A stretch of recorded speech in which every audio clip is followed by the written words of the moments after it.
moly, 10 people have already tuned in.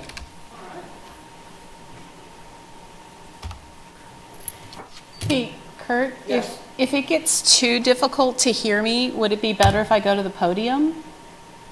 That, yeah, because you know that goofy telephone looking thing near Kyle? Yep. That's the microphone that is picking up Jeff and Kyle and you on the Zoom meeting. Now, if you're on cable or YouTube, you sound great. Okay. On the Zoom meeting, if you were closer, it would be, but Kyle has the Zoom meeting called up on the podium computer. Are you going to use your Something- service thing for notes?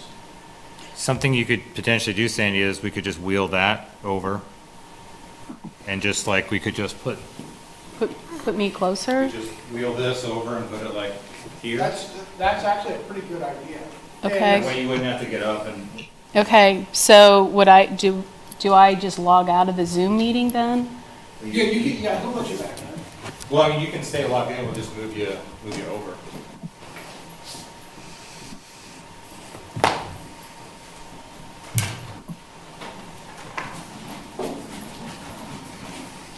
Social distancing. Outline power, I think that's power right there. You'll know, and sure, look at that. This is some brilliant planning. It was meant to be. There we go. Nothing like last minute changes.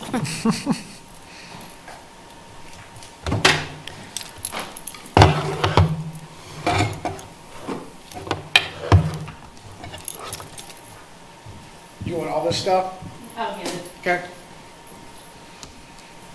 Be completely distracting while Kyle's doing his introduction. I think I'll be okay.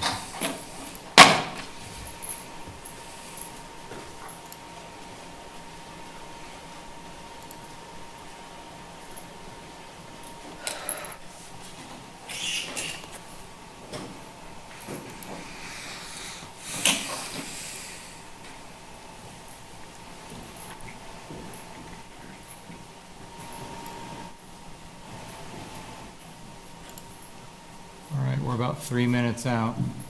People are joining fast and furious. Cool. We're muted right now, so.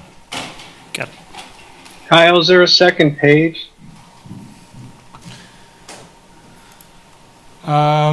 I believe so, but on my screen I have the non-video participants hidden. So Okay, I'm we're showing, missing 4 commissioners, so, on my screen. Are they there or not there? Let's. I'm showing the.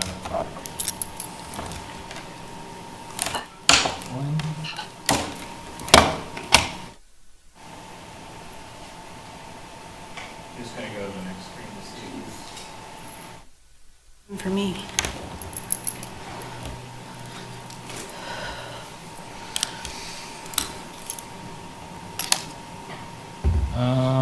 Are you seeing a whole lot of people on the? Let's see. I don't know who this is. I don't know. Good. Let's go back a screen.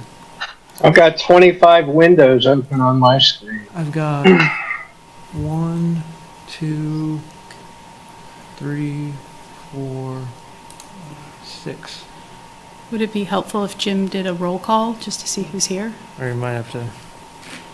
We got 6 on. We got quorum to proceed. Well, we lose a quorum if somebody abstains. Julia Butler is joining right now. Okay. Excellent. There's Rob. Okay.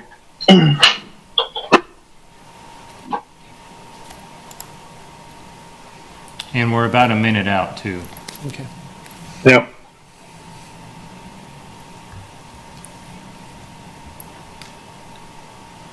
Okay, so we're going to start at 6:30. You want to go ahead and roll, or do you want to buy time? 6:30. Okay, I think we're about ready. very good. I'm going by my computer clock.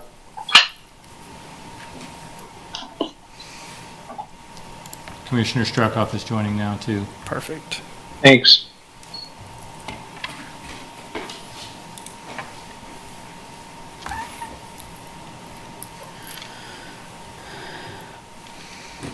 All right, let's go. Welcome everybody to the May 27th, 2020 meeting of the Lawrence Douglas County Metropolitan Planning Commission. This meeting is being conducted by Zoom, and before we start, our host, Kyle Kobe, has a few opening remarks. Thank you very much. Good evening and welcome to the May 27th, 2020 Planning Commission meeting. My name is Kyle Kobe and I'll be facilitating the Zoom video portion of the meeting. With me here is Jeff Crick, Planning Manager. We will work alongside Commissioner Carpenter, who's on remote video, to facilitate the meeting proceedings. Currently, I have everyone muted so we can talk through the general ground rules for tonight's meeting. This meeting is being recorded and broadcast live on the city's YouTube channel and public access cable channel 25. During the meeting, please mute yourself by clicking on the microphone icon found in the lower left-hand corner of the Zoom menu next to the video icon. When you are muted, a red line will appear over the icon. This will make it easier for everyone to hear the meeting. Just remember to unmute if and when you want to speak. In the menu, you can also turn your camera on or off by clicking the video icon located next to the microphone icon. For the purposes of this public meeting, please keep your video on for the duration. If you are participating by phone, you can enter *6 to mute and unmute your phone. Somewhere on your Zoom screen, you will also see a choice to toggle between speaker and gallery view. Speaker view shows the active speaker. Gallery view tiles all of the meeting participants. Be aware that we will not be screen sharing as a part of the meeting this evening. All attachments, reference materials, and submissions from the public are included in the agenda packet. A few reminders to ensure the provisions of the Kansas Open Meetings Act are met. Commissioners, you must state your name and title each time before you speak. Members of city staff must also state their name and title each time they speak. I would also ask the applicants and members of the public to identify themselves each time before they speak to ensure that everyone is able to follow along. Individuals who signed up in advance to provide public comments remotely will be called upon by name. When you are called on, please unmute your listening device and state your name before speaking. The chair will then call for in-person public comment for those who are physically present. Staff will direct you to the podium to speak while following social distancing and safety protocols. All motions will need to be stated clearly. After a motion is made and seconded, staff will call on each commissioner individually to provide their vote. Staff will then need to announce whether the motion carried and the count of the vote. I want to again remind everyone to please mute yourself when you're not speaking, and I will now turn it back over to the chair. Thank you, Kyle. Jim Carpenter, Chair. Just another note or two. This agenda tonight is packed with many items, with quite a few people that want to speak at various times. So we're going to have the assistance of Denny Ewert, who's going to pop. You'll see her on your Zoom screen periodically. She's going to give your time's about to run out warning so that we can kind of keep this under control. Per the Planning Commission bylaws, applicants will have 10 minutes per item with a maximum of 30 minutes if they have more than 3 items to consider at once. Public, whether it's a group or an individual, will have 3 minutes. The applicant will have 5 minutes to respond. So we're going to do our best to stick with that just so we can try to get through this agenda tonight. With that said, we'll go on with the housekeeping matters before we get to our agenda items. First, just for the planning commissioners, we all had the opportunity to review the minutes from the April 20th and 22nd meetings for our April meeting. And whoever wants to chime in, if you have any modifications or changes to those, please speak up. If none of those, if somebody would be kind enough to make a motion to approve them. I move that we approve the April minutes. This is Karen Willie, Planning Commissioner. I have a motion to approve by Karen Willie. Do we have a second? Second, Sharon Ashworth, Planning Commissioner. Thank you. Any further discussion on the motion? Seeing none, I'm going to ask if Jeff Crick will read the roll for a roll call vote. Certainly. Jeff Crick, Planning Manager. Commissioner Ashworth? Jeff will have to unmute.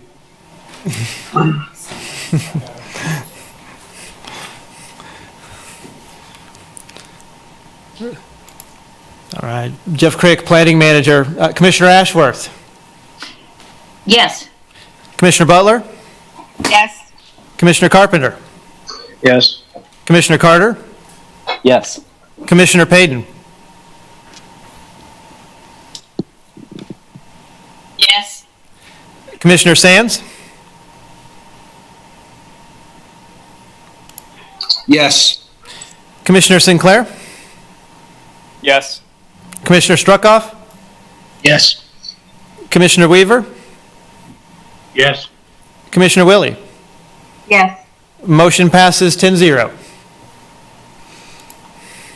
Jim Carpenter, Chair. Thank you, Jeff. Next item, do we have any reports from any communities from the last month? I don't believe any have met, but asking anyway. Seeing none. Do we have any additional written communications from the public that didn't make it into the packet that was sent out to us?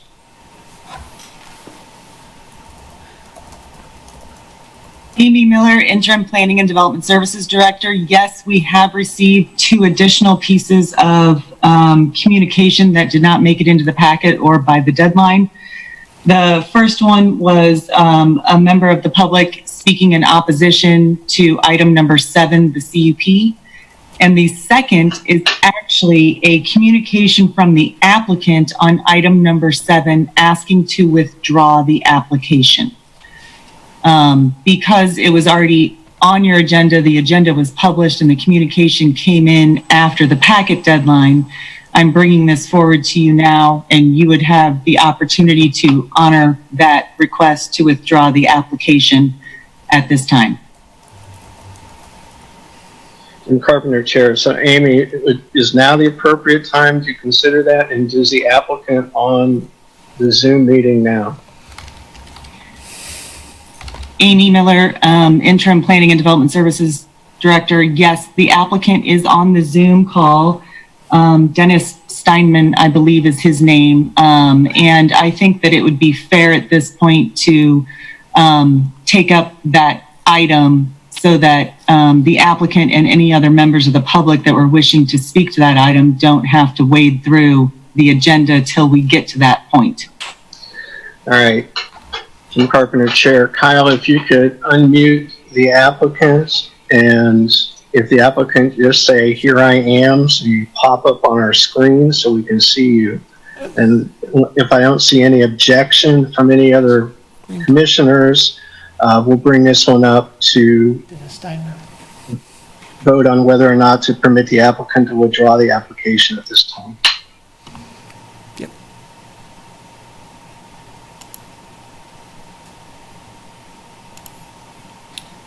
This is Kyle Covey with Planning. I'm attempting to unmute the applicant, but the button doesn't appear to be working.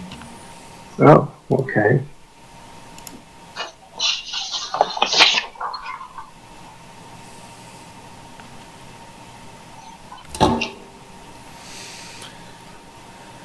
So Jim Carpenter, Chair. Mr. Steinman, are you present somewhere? If you are, just unmute on your own and speak up.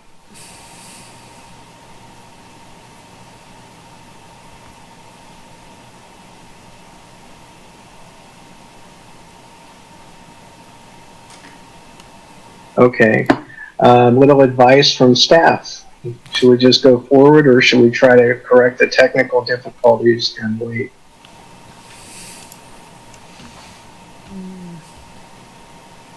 Try it again. Kyle Covey with Planning. I'm hitting the unmute button repeatedly, and I'm not having any luck making it work. All right. There might be an issue with the connection. Yeah, is Phyllis? Is that No. The Dennis Steinman, I believe, is. Sorry, okay. All right. Well, let's just go forward and see if he'll join us at some point. So we'll just leave it on the agenda and get to it then. Number 3, do we have any written? We do have one written action for a waiver request or determination made by the city engineer. It looks like we have been sent one communication, a staff memo regarding access associated with Oread West No. 19 Minor Subdivision. Either Amy or is Becky's on. If Becky could just briefly say what that is and what the purpose of that is. Good evening, Commissioners. My name is Becky Pepper, planner with the Planning Office. This is in relation to a minor subdivision application that has been submitted for the property at 1717 Research Park Drive. The request was for a waiver from the city engineer to allow for an independent drive from Research Park Drive. The property does not have the frontage to meet the driveway spacing requirements, which was the need for that waiver request. The city engineer has denied that waiver request, so the appeal is on this agenda here to start the 14-day appeal period. The applicant then would have the opportunity to appeal the city engineer's waiver determination to the city commission. Jim Carpenter, Chair. Thank you, Becky. My understanding is there is no action for the commission to take. It's simply we receive this to start that time running of the 14 days. So we just note that Planning Commission has received this communication from the city engineer. Number 4, this time any planning commissioner disclose any ex parte communications on any of the agenda items. Commissioner Struckoff. I had a phone conversation and received an email from Steve Schwader regarding the K-10 application. He was generally opposed. The items are in the packet, along with, I think some of them are also included in a separate communication. Any others? Commissioner Ashworth? Commissioner Ashworth, I just had a very brief conversation with Michael Allman regarding the cluster of applications for the K-10 project, general opposition to the project, and an indication that he would be sending a letter, which is in our packet. Thank you, Jim Carpenter, Chair. Any others? Commissioner Sands? Rob Sands, Commissioner. I received an email that was preceded by a phone call from Steve Schwada about the same project that Commissioner Struckoff is referencing over. Jim Carpenter, Chair. Any others? Chairman Carpenter. Butler. This is Commissioner Julia Butler. I did have a brief conversation with Adra Burks. I referred her to Jeff Crick. She sent a couple of emails, and I think she had exchanged emails with Mary Miller as well. But I sent that information to Jeff, so it was a very brief conversation, and I believe that stuff is in the packet as well. Thank you. Jim Carpenter, Chair.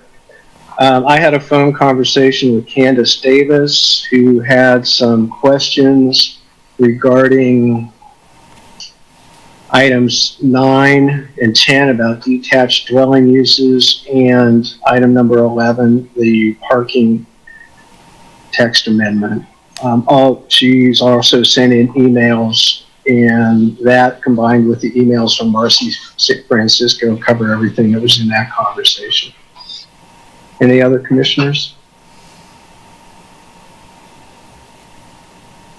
All right, seeing none, move on. Any commissioners going to abstain from any of the items on our agenda tonight? Mr. Chair, this is Karen Willie, Planning Commissioner. And yes, I need to abstain from item number 1. I've had a campaign contribution from someone kind of remotely connected with the project. Right. Jim Carpenter, Chair. Thank you, Commissioner Willie. Any others? Good. So only on item number 1. At this time, we open the floor to general public comments. Kyle, has anyone signed up or submitted anything for general public comment for this evening's meeting?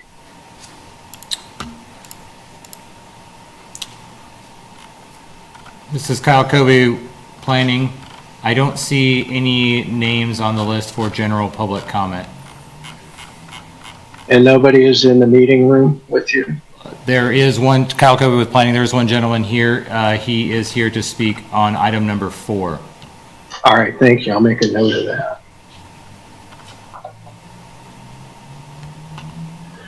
All right, thank you. That brings us to regular agenda item number 1. Consider approving a preliminary plat for Knights of Columbus redevelopment addition at 2206 East 23rd Street. So, Sandy, if we could have the staff presentation, please. Thank you. Good evening, Sandy Day, Planning. I'd refer the commission to page 6 of this item in your staff packets. This application is for a preliminary plat for the redevelopment and reuse of a property located on the north side of East 23rd Street. Site's developed with an existing building and telecommunication tower. Property is surrounded by platted property, and it's part of the East 23rd Street commercial corridor. There are no proposed easements or right-of-way dedications with this particular preliminary plat. Site plan has actually been approved for this project, and this is one of the condition requirements that the property be platted as a major development project. Staff recommends approval of the preliminary plat, and there are no conditions.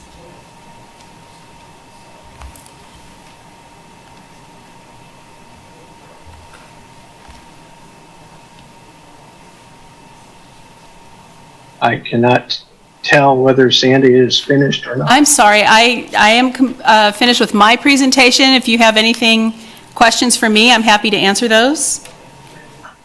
Jim Carpenter, Chair. Thank you, Sandy. At this time, would the applicant care to speak on this item? Yeah, this is Joy Ray with Paul Werner Architects, here on behalf of the applicant. It's a pretty straightforward project, and we're comfortable with the staff report and the approval to move forward with that. But if you have other questions, I'm here to help with that. Thank you, Ms. Ray. This time, is there any general public comment on this item? No one has signed up as of when I received a notice earlier today. So at this time, we'll bring this matter back up to the commission. Any commissioners have any questions, comments on this item?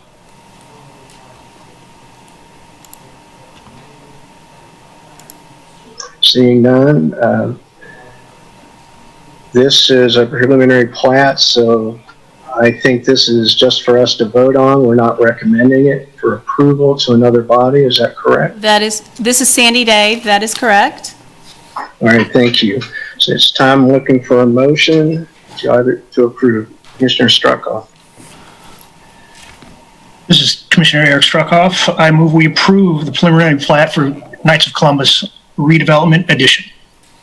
Jim Carpenter, Chair. Thank you, Mr. Commissioner Struckoff. Do I have a second? Russ Sands, Commissioner, second. Thank you, Commissioner Sands. Any further discussion on the motion? Seeing none, Mr. Jeff, if you call the roll. Jeff Crick, Planning Manager. Certainly. Commissioner Ashworth? Yes. Commissioner Butler? Yes. Commissioner Carpenter? Yes. Commissioner Carter? Yes. Commissioner Payton? Yes. Commissioner Sands? Yes. Commissioner Sinclair? Yes. Commissioner Struckoff? Yes. Commissioner Weaver? Yes. Motion passes 9-0 with 1 abstention. That brings us to item number 2. Consider approving a final development plan for Bower Farm Northwest located at 4710 Bower Farm Drive. Again, Sandy, could I have your presentation, please? Thank you. Sandy Day, Planning. This is a final development plan. You considered the preliminary a couple of months ago. It is for a single-story, single-use retail business in the Bower Farm Northwest PCD. This application represents the last commercial lot of this particular piece of the PCD. The application is consistent with the approved preliminary development plan. Had this property been rezoned after 2006, this review and recommendation actually would be administrative at the staff level.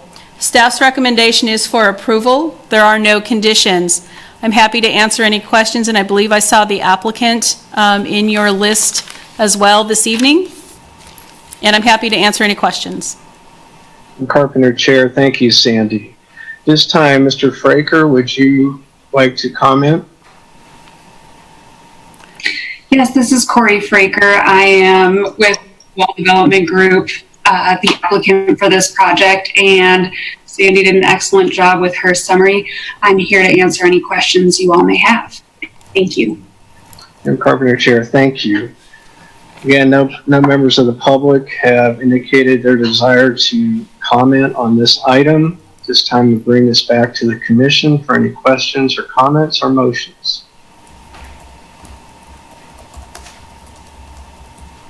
And again, this is simply for us to approve or not. This is not one that gets forward with a recommendation. I'll make a motion. I move that we approve the final development plan FDP-20-00107 for the Bower Farm Northwest Retail Paint Store located at 4710 Bower Farm Drive, based on the findings of fact presented in the body of the staff report. Jim Carpenter Chair, thank you, Commissioner Payton. We have a motion. Do we have a second? Rob Sands, Commissioner, second. Thank you, Commissioner Sands. Any further discussion on the motion? Seeing none, Jeff, if you would call the vote. Jeff Crick, Planning Manager. Certainly. Commissioner Ashworth. Yes. Commissioner Butler. Yes. Commissioner Carpenter. Yes. Commissioner Carter. Yes. Commissioner Payton. Yes. Commissioner Sands. Yes. Commissioner Sinclair. Yes. Commissioner Struckoff. Yes. Commissioner Weaver.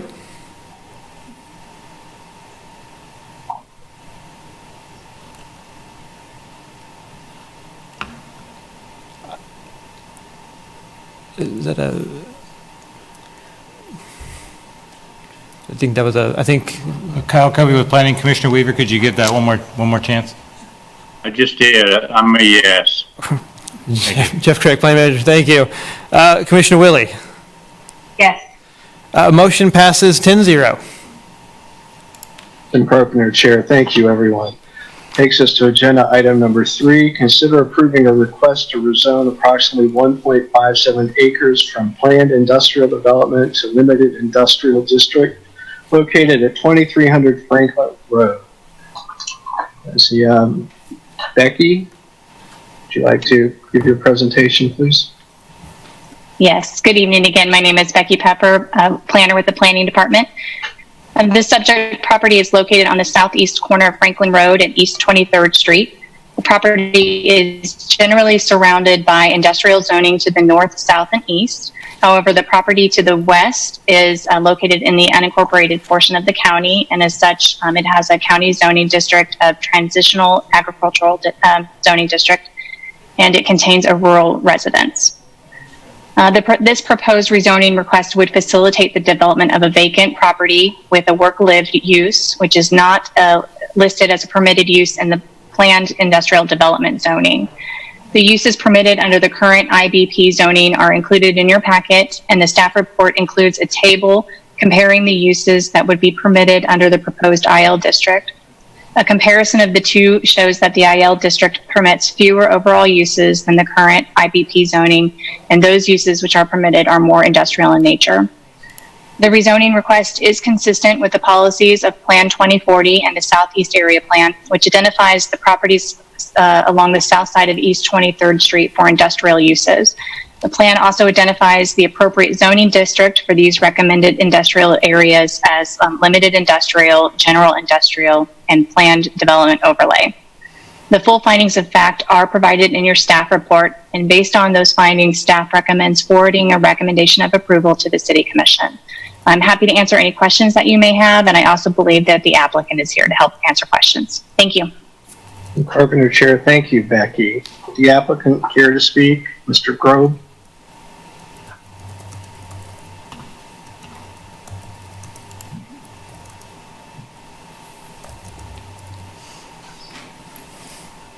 Kyle, is Dean on?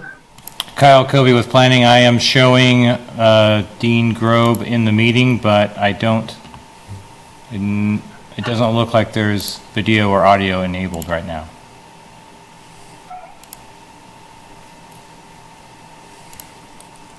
Jim Carpenter, Chair. This is a new technological world, so could we have some guidance from legal as to what we do in a situation where we know somebody signed up for the meeting, but for some reason isn't there? Or from Amy? Chair Carpenter, this is Amy Miller, Interim Planning and Development Services Director. I noticed that Dean is connected to the Zoom by a computer, but he is also on the phone. So there is a phone number that also represents him. I wonder if he's having a little trouble unmuting. Oh. Kyle Covey with planning, just as a reminder, *6 should unmute if you are participating via phone. Hello, this is Dean Grobe, Grobe Engineering. Sorry, us old people are somehow challenged with this, but thank you for including me. Jim Carpenter, Chair. Dean, would you like to give any presentation or respond to Becky's report? Again, Dean Grobe, Grobe Engineering. No, I have nothing to add. Becky has always done a great job, so I'll be happy to answer any questions. Great. Jim Carpenter, Chair, thank you. Again, no public member of the public has signed up to comment on this item. So I'll bring it back up to the commission. Any commissioners with any questions for either Becky or the applicant?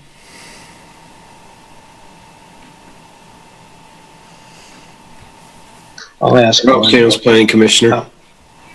Okay, Commissioner Sands. Yeah, I was just going to say that I'm very comfortable with the proposal. It's consistent with the surrounding properties, and I took a special solace in the fact that the uses for the new for the requested zoning are slightly more restrictive, or there's less allowed uses. So I would be supportive of a motion if no one else is. Over. Jim Carpenter, Chair. I do have a question for staff. Do we have a definition of work-live unit in our code? Jeff Crick, Planning Manager. Yes, work-live unit is defined in Section 20-1734 of the Land Development Code. To kind of boil it down, since I don't have it right in front of me here, it is a unit where an individual would live in one portion of it and then work in the unit below. So it would not be rentable to individuals in separate units. So you couldn't rent the work unit and then have a different individual in the live portion of that unit. It would have to be the same individual in both portions of the unit. Jim Carpenter, Chair. Thank you, Jeff. That was the second part of my question. That just wanted to make sure it was actually in the code about it has to be the same person living or working, or you have to live in the unit. I suppose you could let other people work in it. Is that correct? Jeff Crick, Planning Manager. It's really intended to be the individual living in the unit would also work in the unit. So if you had other employees coming, that's a different aspect to it, but there would have to be the single-use capacity of the same individual working and living in the unit to meet the threshold for the code. Jim Carpenter. So again, really this is going to boil down to enforcement. So, and I suppose that would be complaint driven. If somebody gets word or that it's not the same person in that unit, that would report it to the city. Jeff Crick, Planning Manager, that's correct. It does become an enforcement item, and we would operate as we do with other items on a complaint basis. And Carpenter, Chair. Okay, thank you. Any other questions or comments from any commissioners? Karen Willie, Planning Commissioner. I'm very comfortable with the rezoning. I think it offers some uses that weren't there before and just opens up some possibilities for more industrial uses in an industrial area. So I'm in favor of it. and would be happy to make a motion unless there's more discussion. Tim Carpenter, Chair. I don't see anyone else indicating they have any discussion, so take a motion. I think Rob may have had a hand. One of you. Okay, I'll make the motion. So I recommend, I recommend approval. We recommend approval of the request to rezone approximately 1.57 acres from PID to IL based on the findings presented in the staff report and forwarding it to the City Commission. Rob Sands, Planning Commissioner, second. Thank you. Jim Carpenter, Chair. We have a motion and a second. Any further discussion on the motion? Seeing none, if Jeff, you would call the vote. Jeff Crick, Planning Manager, certainly. Commissioner Ashworth? Yes. Commissioner Butler? Yes. Commissioner Carpenter? Yes. Commissioner Carter? Yes. Commissioner Payton? Yes. Commissioner Sands? Yes. Commissioner Sinclair? Yes. Commissioner Struckoff? Yes. Commissioner Weaver? Yes. Commissioner Willie? Yes. Motion passes 10-0. Jim Carpenter, Chair. Thank you, Jeff. Item number 4, consider approving a request to rezone approximately 5.122 acres from Industrial Business Park to RM12D Multi-Dwelling Residential District at 1209 Research Park Drive. Yeah, another Sandy. Sandy, would you like to give your staff report? Absolutely. Sandy Day, Planning. This item, I'd first refer you to pages 14 and 15 in your staff packet that show both a conceptual concept of what the preliminary plat would look like and also the area map for the location. The request is intended to rezone the property from industrial of the IBP district to a residential RM12D to accommodate specifically duplex residential development. Property is located within the existing Cedar Grove subdivision. The subdivision was approved in 2017 and is now substantially built out. Request represents an application for infill residential development. The RM12 district specifically allows duplex residential. Approval of the request really ends up concentrating the IBP district south of Legends Drive in this location. Property has a history of non-residential zoning as described in the staff report, with residential development surrounding this parcel to the north and to the west, and compatible land uses in the immediate area to include a school to the south and recreation and office uses, as well as an extended care facility to the east. Changes in the adopted comprehensive plan, Plan 2040, provide greater flexibility in addressing industrial land uses and infill residential development than we've had in the past.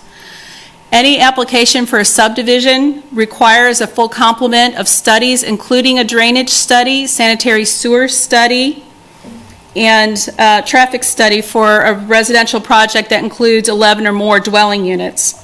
Staff's recommendation is for approval of the request, and there are no conditions associated with this rezoning.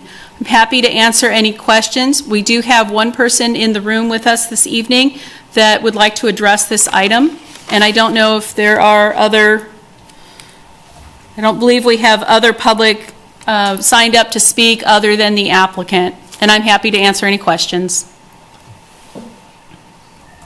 Jim Carpenter, Chair. Thank you, Sandy. At this time, would the applicant care to speak to the proposal? This is Phil Strubble, Land Plan Engineering. And I really don't have any prepared comments. There are 2 letters addressed to this project. The first one references apartments.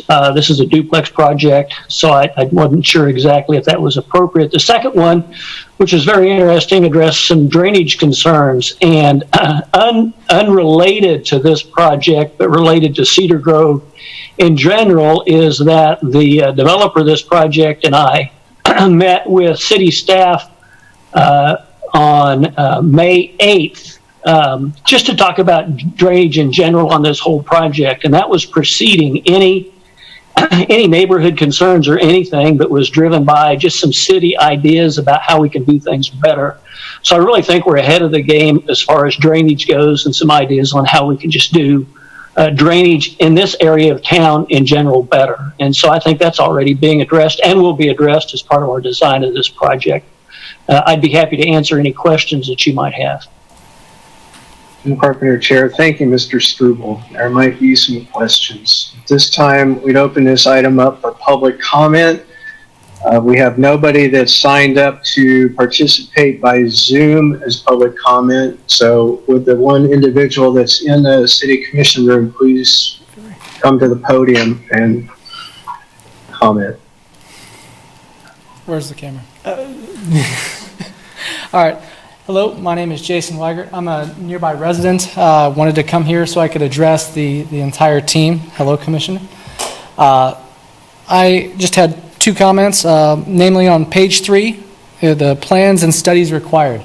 Currently it states a drainage study is not required, and I heard that this might be the case. I want to make sure that that concern's expressed, because I think we had a gap in that, if that's the case, because once this original project was rezoned, the increased rainwater shed from all those roofs causes flooding. And that if this is rezoned, we know, there's some duplexes that'll go in and that'll only increase the roof space for more flooding. So I want to make sure that's at least addressed before we proceed.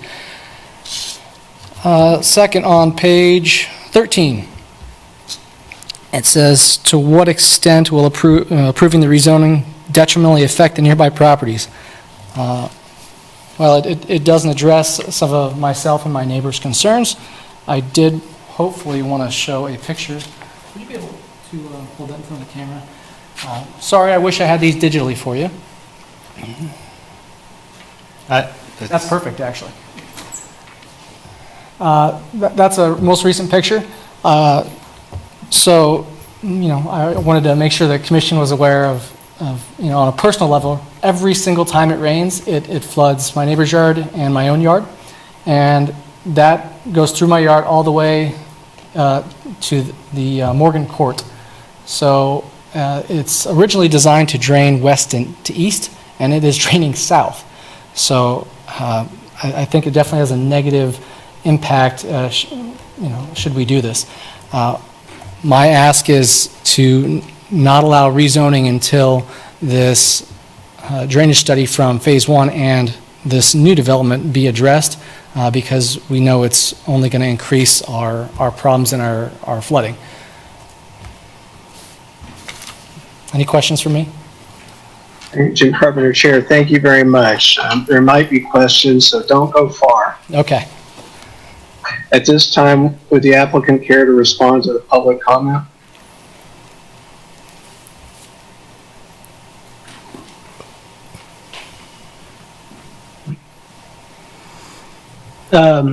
Yeah, this was part of the conversation that we had that dealt with the Cedar Grove and the first part of the development.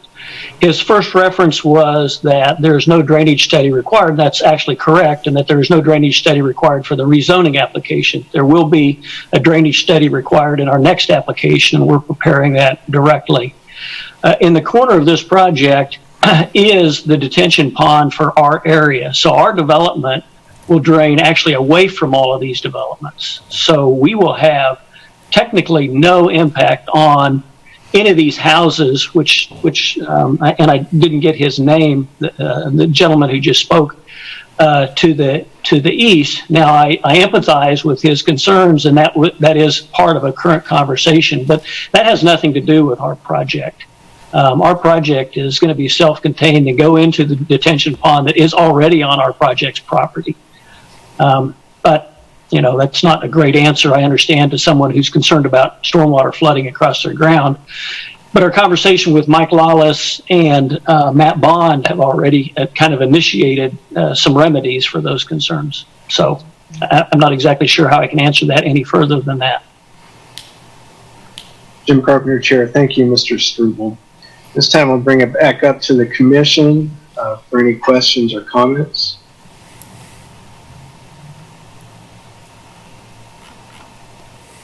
May I comment? Rob Sands, Commissioner. Go ahead. Oh, sorry. I had a question for staff in relation to the neighbors' concern about how the current stormwater is draining. There is a maybe we can maybe we can advise concerned neighbors. Is there a? I'm sorry, I'm trying to get to the right spot. There seems to be a drainage easement. Who administers that? Kyle or Jeff? Is that a city easement that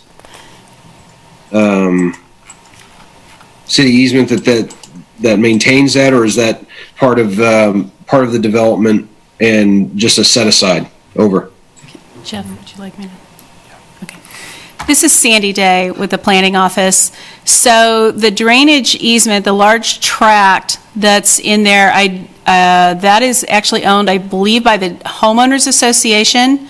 I believe, Kyle, it's a little bit, I'm not sure if you're looking at, oh, we're not, I'm sorry, excuse me. I can see what's going on in here. I didn't realize what was going on out there. I believe the parcel is owned by the Homeowners Association, so the maintenance of it becomes a property owner, an entity for that. With the stormwater, the easement encumbrance on the property, it is intended to be part of the collective stormwater system, so the city is engaged with making sure that it's doing the proper duty that it's supposed to do with regard to the system. If we have problems with it, then we do getting involved with the city stormwater engineer and his crew for maintenance sometimes, or we're working with the property owner to do that. This application, when we met with the applicant very early on for the rezoning, we did have a very deliberate discussion about whether or not we proceed with the zoning and the plat as a package, or we separate the zoning from the subdivision application. Because we've had so much discussion about changing our industrial zoning to residential, we thought it was more appropriate to have that land use discussion first and move into the design parameters second.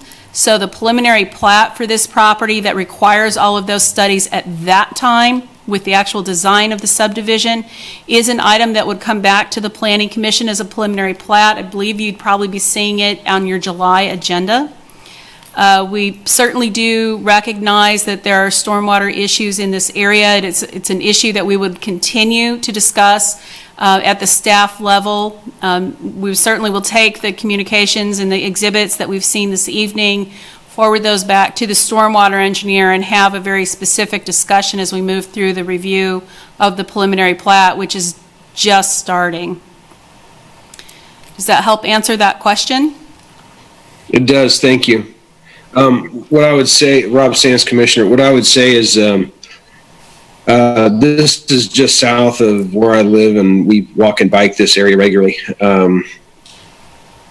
It's hard to say what, after last year's rains and the year before's rains, it's hard to say now what the new, what that's caused to properties all across this section of town.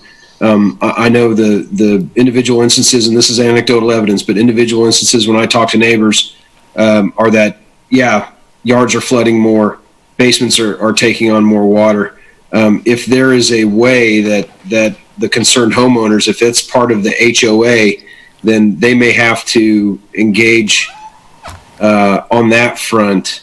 But I personally don't see this property as briefed contributing to that part of the problem. It sounds like maybe the stormwater drainage design of that area is probably either installed. You know, I'm not going to make judgments on. I'm not a stormwater engineer, so I'll just skip that part of my comments. But I'm generally in favor of this, even hearing the neighbors' concerns and reading the communications. Changing the area of IPB in this neighborhood, it's got a less intense use in the surrounding properties than what an IPB is generally thought to be as a business park, professional offices. Those exist in certain pockets, and those are probably as built out as they can be. I'm generally in support of this project. Over.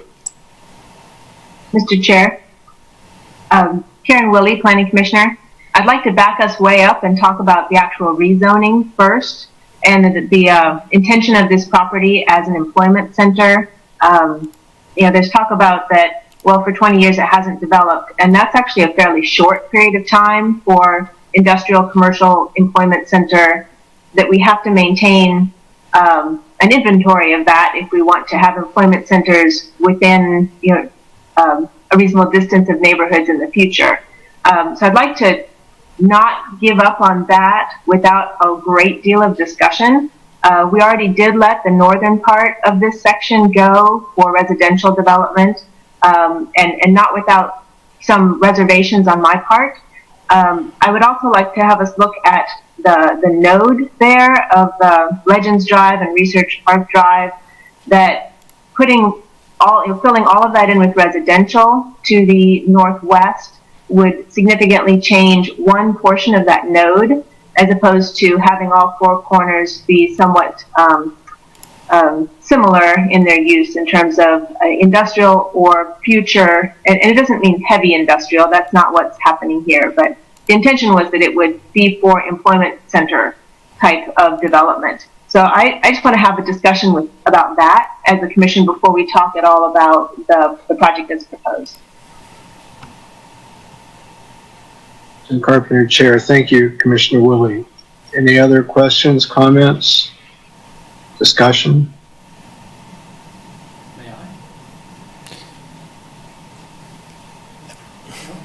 Chair's discretion. Don't see any. Mr. Chair. Yes, Commissioner Sinclair. Yeah, thank you. I'm glad Commissioner Willie brought that up. I think it's a good point to discuss, and to sort of piggyback on that, I was curious to know what information we can have on the IBP inventory that's referenced in the staff report to be able to actually make a determination that there is sufficient inventory left, even if this one were to be rezoned.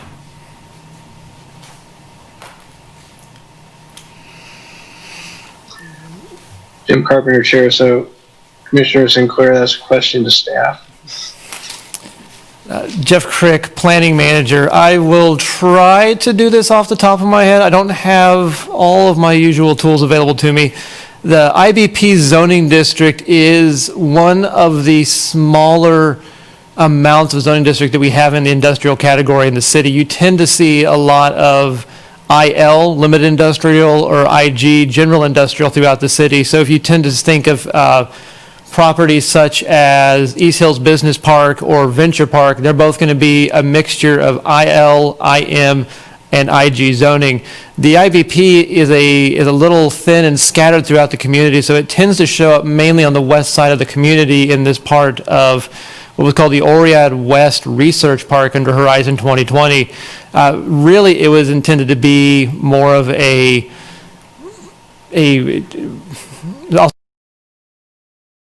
describe it. It wasn't really talking about manufacturing of heavy industrial items, but more about pharmaceuticals, chemistry kind of items, things I would not have passed very well in school when I was a student. So lots of things of that nature, not so much of your general industrial that you tend to think of with production and heavy machinery. But off the top of my head, I can say it is probably one of the thinner categories that we have of our industrial inventory at the moment. Jim Carpenter, Chair. So, Jeff, how much does light industrial and IBP overlap in permitted uses? And are there any significant differences? Jeff Crick, Planning Manager. Give me 1 minute to... Kyle's going to beat me to it there. Have that on the screen real quick. Is there a particular area you want me to scroll to? If you can, It'll be further down in the industrial piece. Yeah.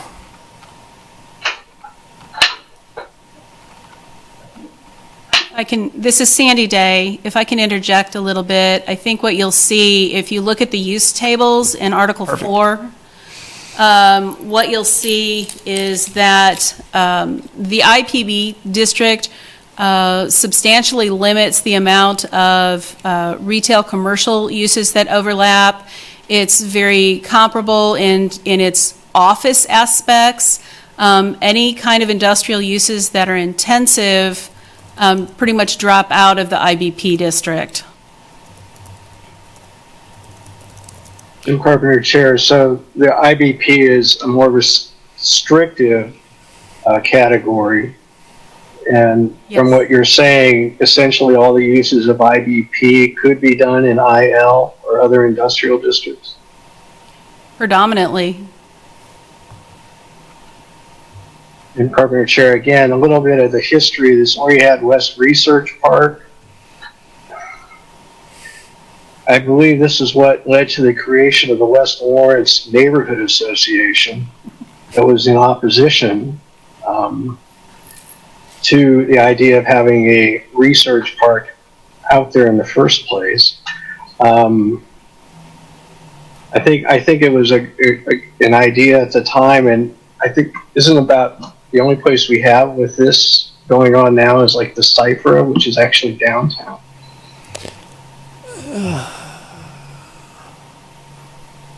I didn't catch all of the question. Or do we have other spots where we actually have, this an IBP that's actually being used that way? Rob Sands, Planning Commissioner, Chairman Carpenter. If your question is what are the surrounding businesses down there, there's several business park, professional offices, banks, and varying degrees of commercial. And there is one, at least, KU research facility down. It's the Wakarusa Research Facility.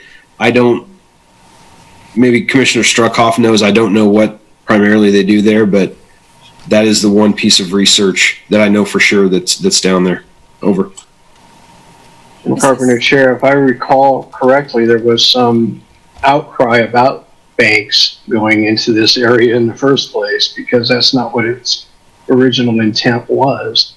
I don't know if my memory is correct on that, but this is Sandy Day with the Planning Office. Some of the early incursions or intrusions of the IBP district were a lot of medical office uses that were moving into that particular zoning district.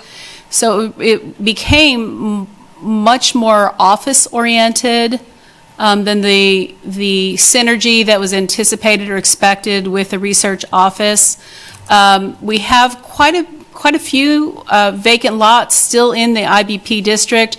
You're going to see them further south, south of 15th, south of 18th, and you have some of the IBP district on both sides of Wakarusa Drive. So even though this is a change of zoning from the industrial to the residential, there is still a fair amount of ground that is preserved within this district. This zoning just concentrates that to those remaining lots. Carpenter Chair, Commissioner Willie, any follow-up on all of that? I do a little. So Karen Willie, Planning Commissioner, it doesn't bother me that medical offices or banks or other kinds of employment centers using what is intended to be a research park, because those kinds of things can always be redeveloped. Sure. Once you have residential, it will never redevelop to an employment center of any kind. Once you have residential, it's that forever. And so it's a one-way street that commercial can become residential. You can rarely go back. So that's why I'm always really cautious when we talk about anything that's commercial industrial and rezoning that to residential. I know we do need a more residential inventory in the city of Lawrence, but we also, in Plan 2040 talked about having neighborhoods where you could walk to work, and if we take out all potential for employment centers within our neighborhoods, then we lose that also. So I would hold on to this unless anyone can make a pretty strong argument why duplex is a better use for this particular plot than any other. Jim Carpenter, Chair. Any other commissioners?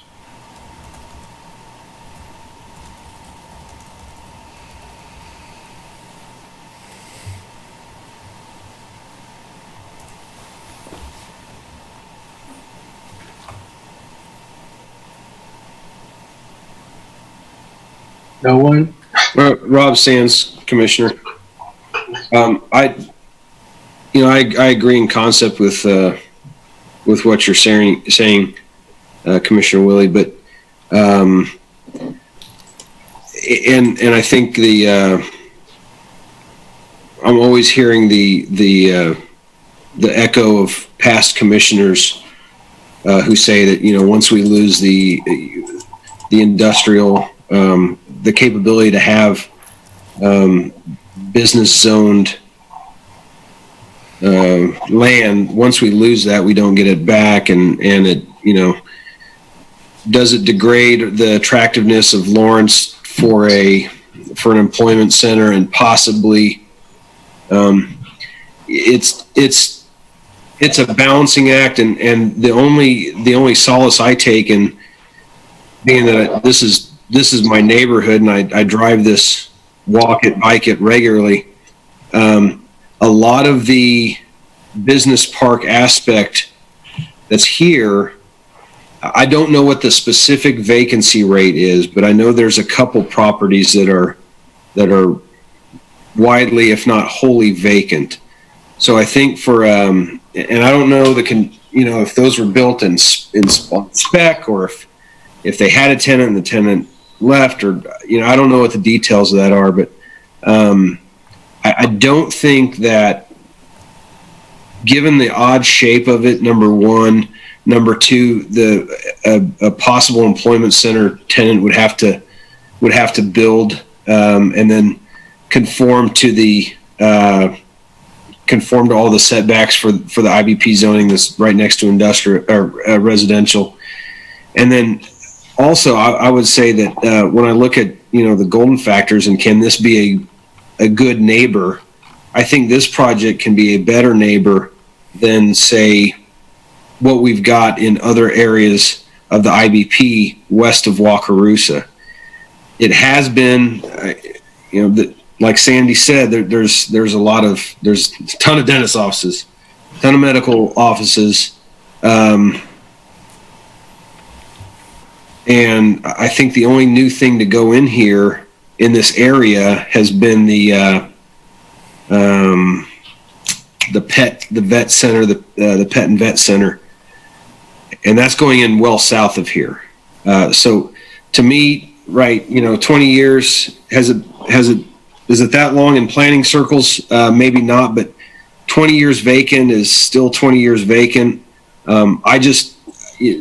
In the world of competing requirements, I balance out the need for some good, dense residential projects slightly above, the unknown of losing a couple acres of IPB. Over. Carpenter, Chair. Thank you, Commissioner Sands.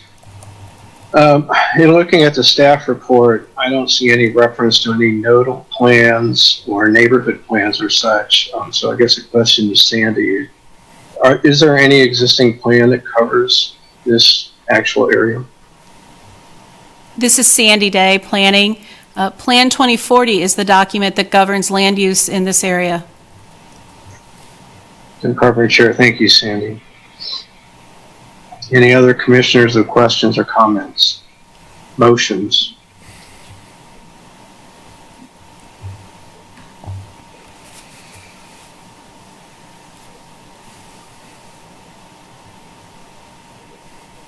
Rob Sands, Planning Commissioner. If no one else has any questions of staff, I'd be comfortable making a motion, Mr. Chair. Carpenter, Chair. Be my guest.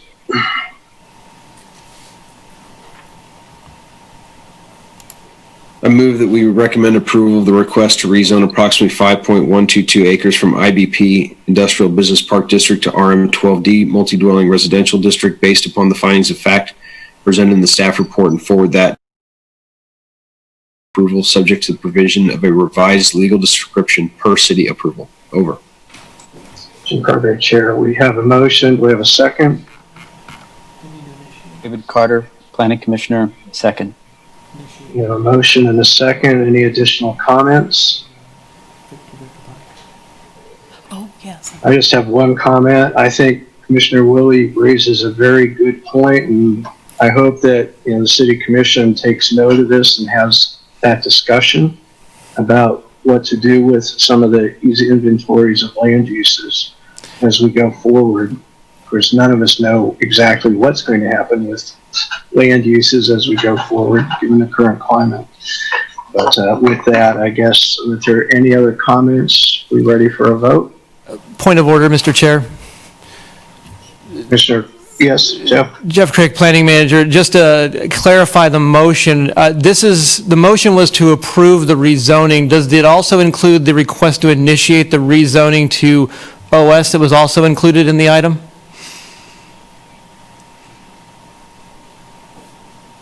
Commissioner Sands? Jeff, I didn't quite understand your question. Over. Excuse me, Jeff Crick, Planning Manager. In the action requested, we noted a initiation of a rezoning for DeVictor Park to go from IBP and RS7 to the OS district as part of this. Would the motion the Commissioner puts on the table also include that initiate of the rezoning to the open space category for the park?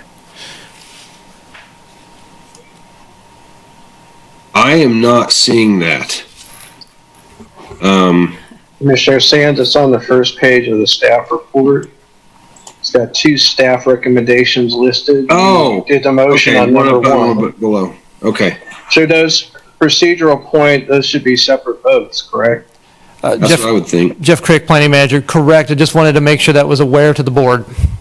Well, then let's just do the one that Commissioner Sands brought up first, which is the motion to approve the request to rezone from IVP to multi-dwelling residential.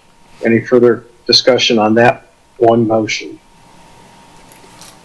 Seeing none, Jeff, if you call the vote. Jeff Crick, Planning Manager. Commissioner Ashworth. Yes. Commissioner Butler. No. Commissioner Carpenter. No. Commissioner Carter. Yes. Commissioner Payton. No. Commissioner Sands. Yes. Commissioner Sinclair. No. Commissioner Struckoff. Yes. Commissioner Weaver. Yes. Commissioner Willie. No.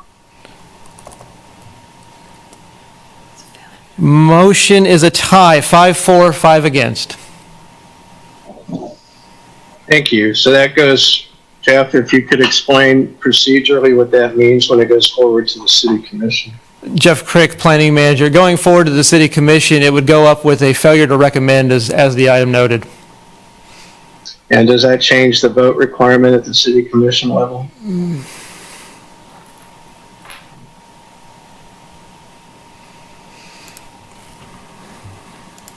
This is Randy Larkin, the Deputy City Attorney. It would not. Typically, the vote is only changed if they're going to override what the Planning Commission recommends, since there would be no recommendation. They would need 3 votes to pass an ordinance either way, or to deny it, or to pass an ordinance approving it. So that's how it would go. Jim Carpenter, Chair. Thank you, Randy.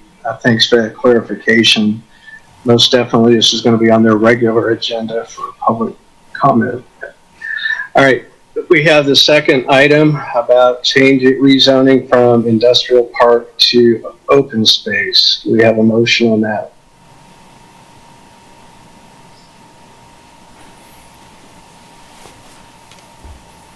Sharon Ashworth, Planning Commissioner. I move that we recommend initiation of a rezoning from IBP district to RS7 district to OS district for approximately 0.86 acres. Jim Carpenter, Chair. Thank you, Commissioner Ashcroft. We have a motion. Do we have a second?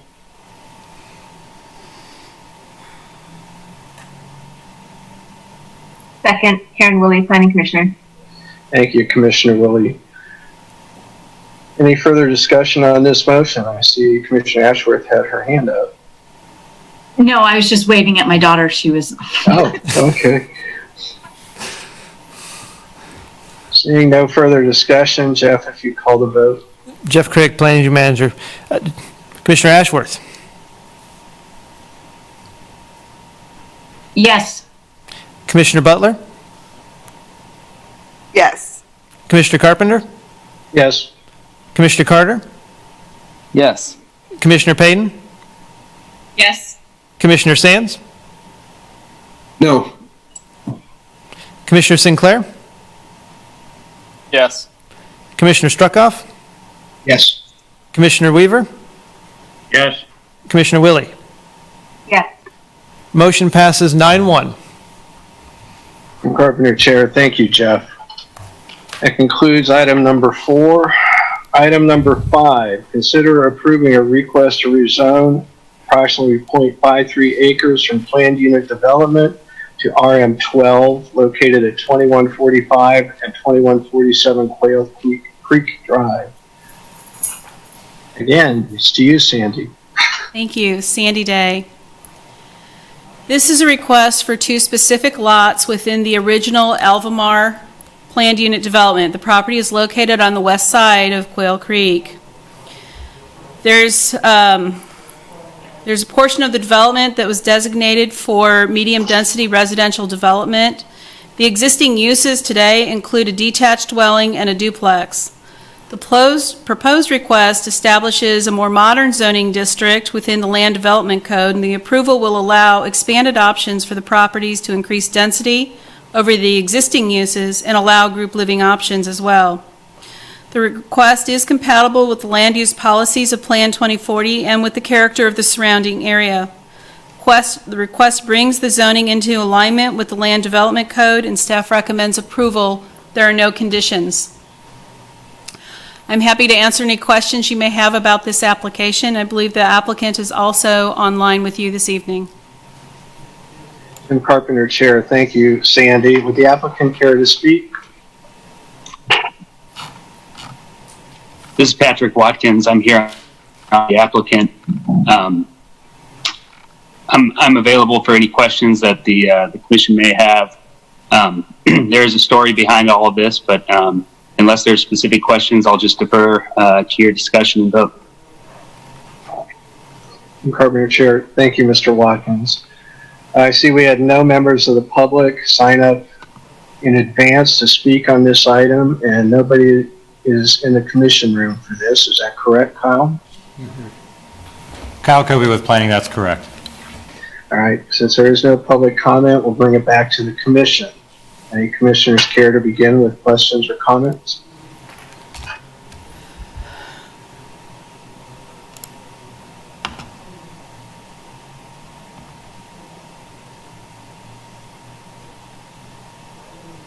Karen Woolley, Planning Commissioner. It seems like this is kind of a cleanup item, and I don't have any problem with it. I'm happy to make a motion if we're ready for that.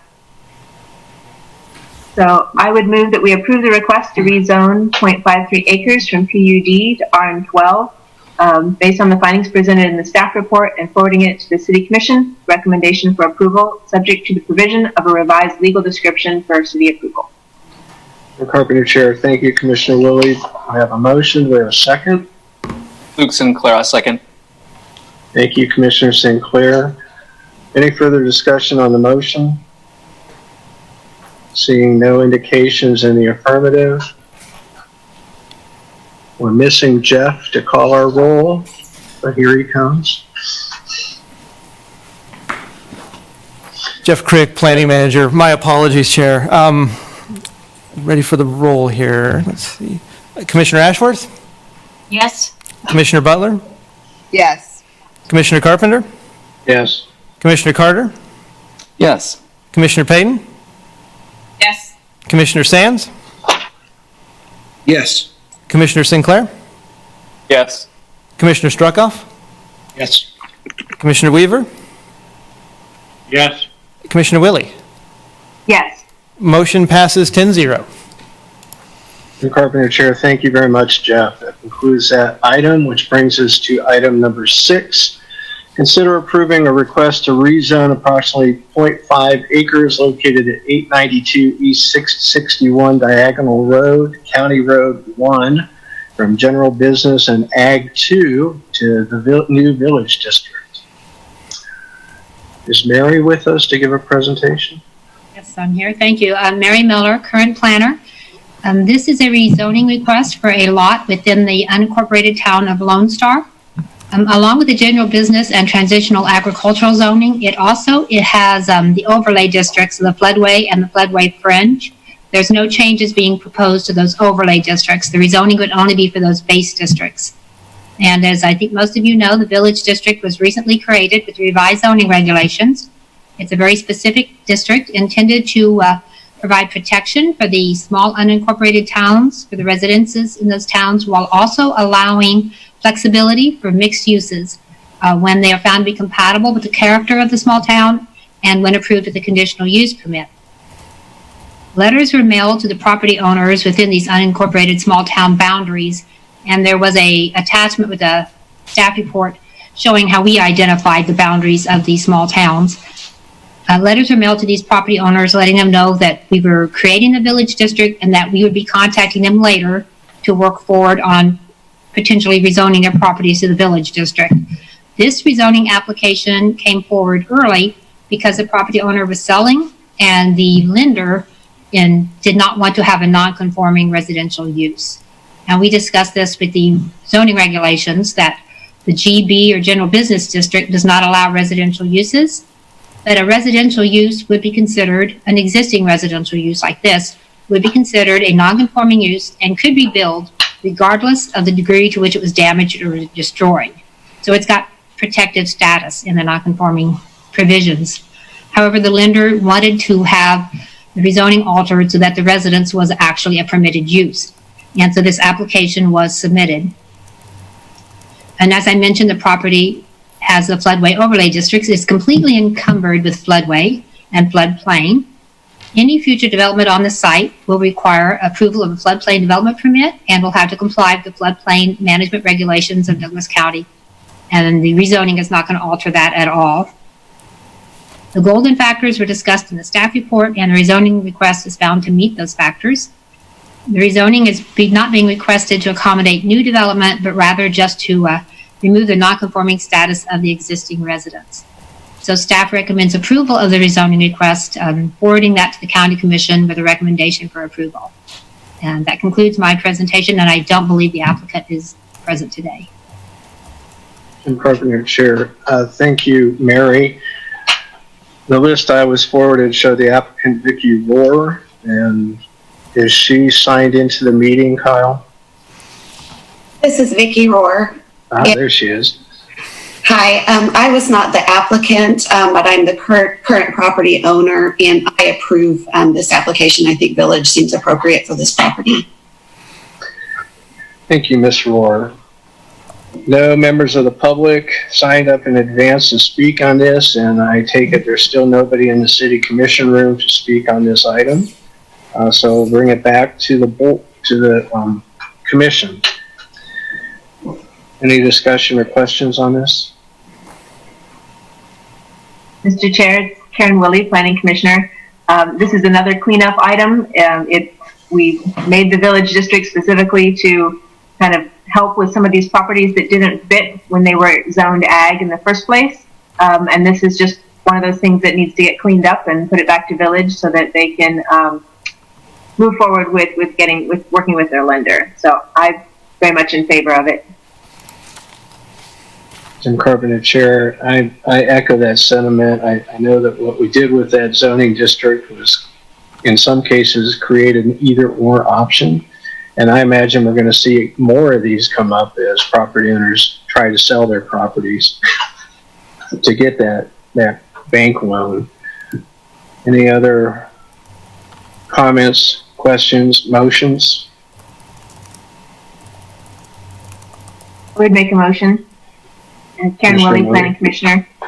I move that we approve the request to rezone approximately 0.5 acres from GB and AG2 to Village District based on the findings presented in the staff report and forwarding to the Board of County Commissioners for the recommendation for approval. Jim Carpenter, Chair. Thank you, Commissioner Willie. Do we have a second? Commissioner Sharon Ashworth, second. We had multiple hands go up. But thank you, Commissioner Ashworth, for chiming in to second. Any further discussion on the motion? Seeing none, Jeff, if you'd call the roll. Jeff Crick, Planning Manager. Certainly. Commissioner Ashworth?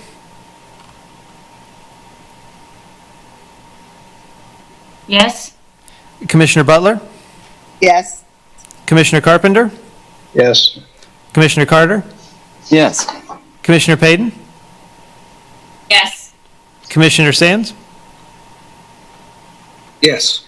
Commissioner Sinclair? Yes. Commissioner Struckoff? Yes. Commissioner Weaver? Yes. Commissioner Willie? Yes. Motion passes 10-0. Jim Carpenter, Chair. Thank you, Jeff. That concludes item number 6. Item number 7 has to do with the conditional use permit that we discussed early in the meeting. We had any chance to reconnect with the applicant? Amy? Amy Miller, Interim Planning and Development Services Director. We have not had a chance to reconnect with the applicant. The applicant has also dropped off of the Zoom call.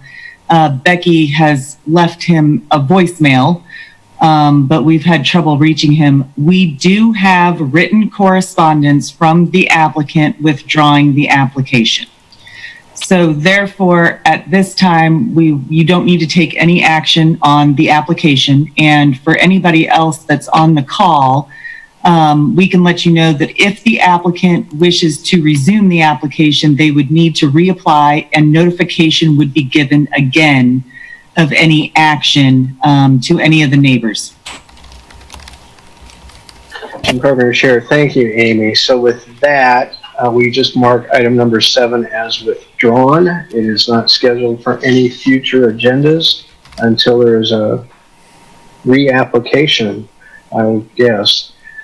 This time, absent any objection, I would recommend we take maybe a 10-minute break before we take up item number 8. Any objection to a break? Seeing none, we'll be in recess for 10 minutes. See you all back then.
itself a building, it would survive.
I think we have everybody back, so let's resume the meeting. Jim Carpenter, chair again. This brings us to item number 8. Consider approving an amended conditional use permit for the Ham Eudora Quarry to expand into approximately 50 acres to the west at 1258 East 2300 Road, and to amend the conditions and restrictions of use.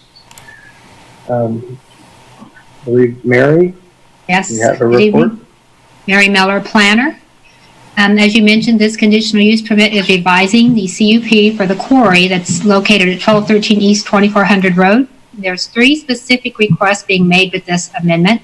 One is to expand the quarry into an approximately 50-acre parcel to the west, 1258 East 2300 Road. The other is to increase the area that can be open, mined, and extracted from 30 acres to 50. And the third is to increase the production and extraction hours from 7 a.m. to 5 p.m. Monday through Saturday to 6 a.m. to 8 p.m.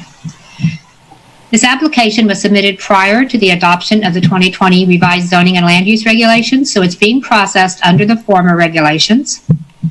And I've been asked how this project or how the standards would compare between the old and the revised zoning regulations. So I'll touch on that as I go through and discuss the standards, and I'll kind of do a summary following up with that. There are 3 parcels in this quarry, and they are commonly referred to by name. The smaller parcel located along North 1200 Road was a quarry prior to the adoption of the original zoning regulations in 1966.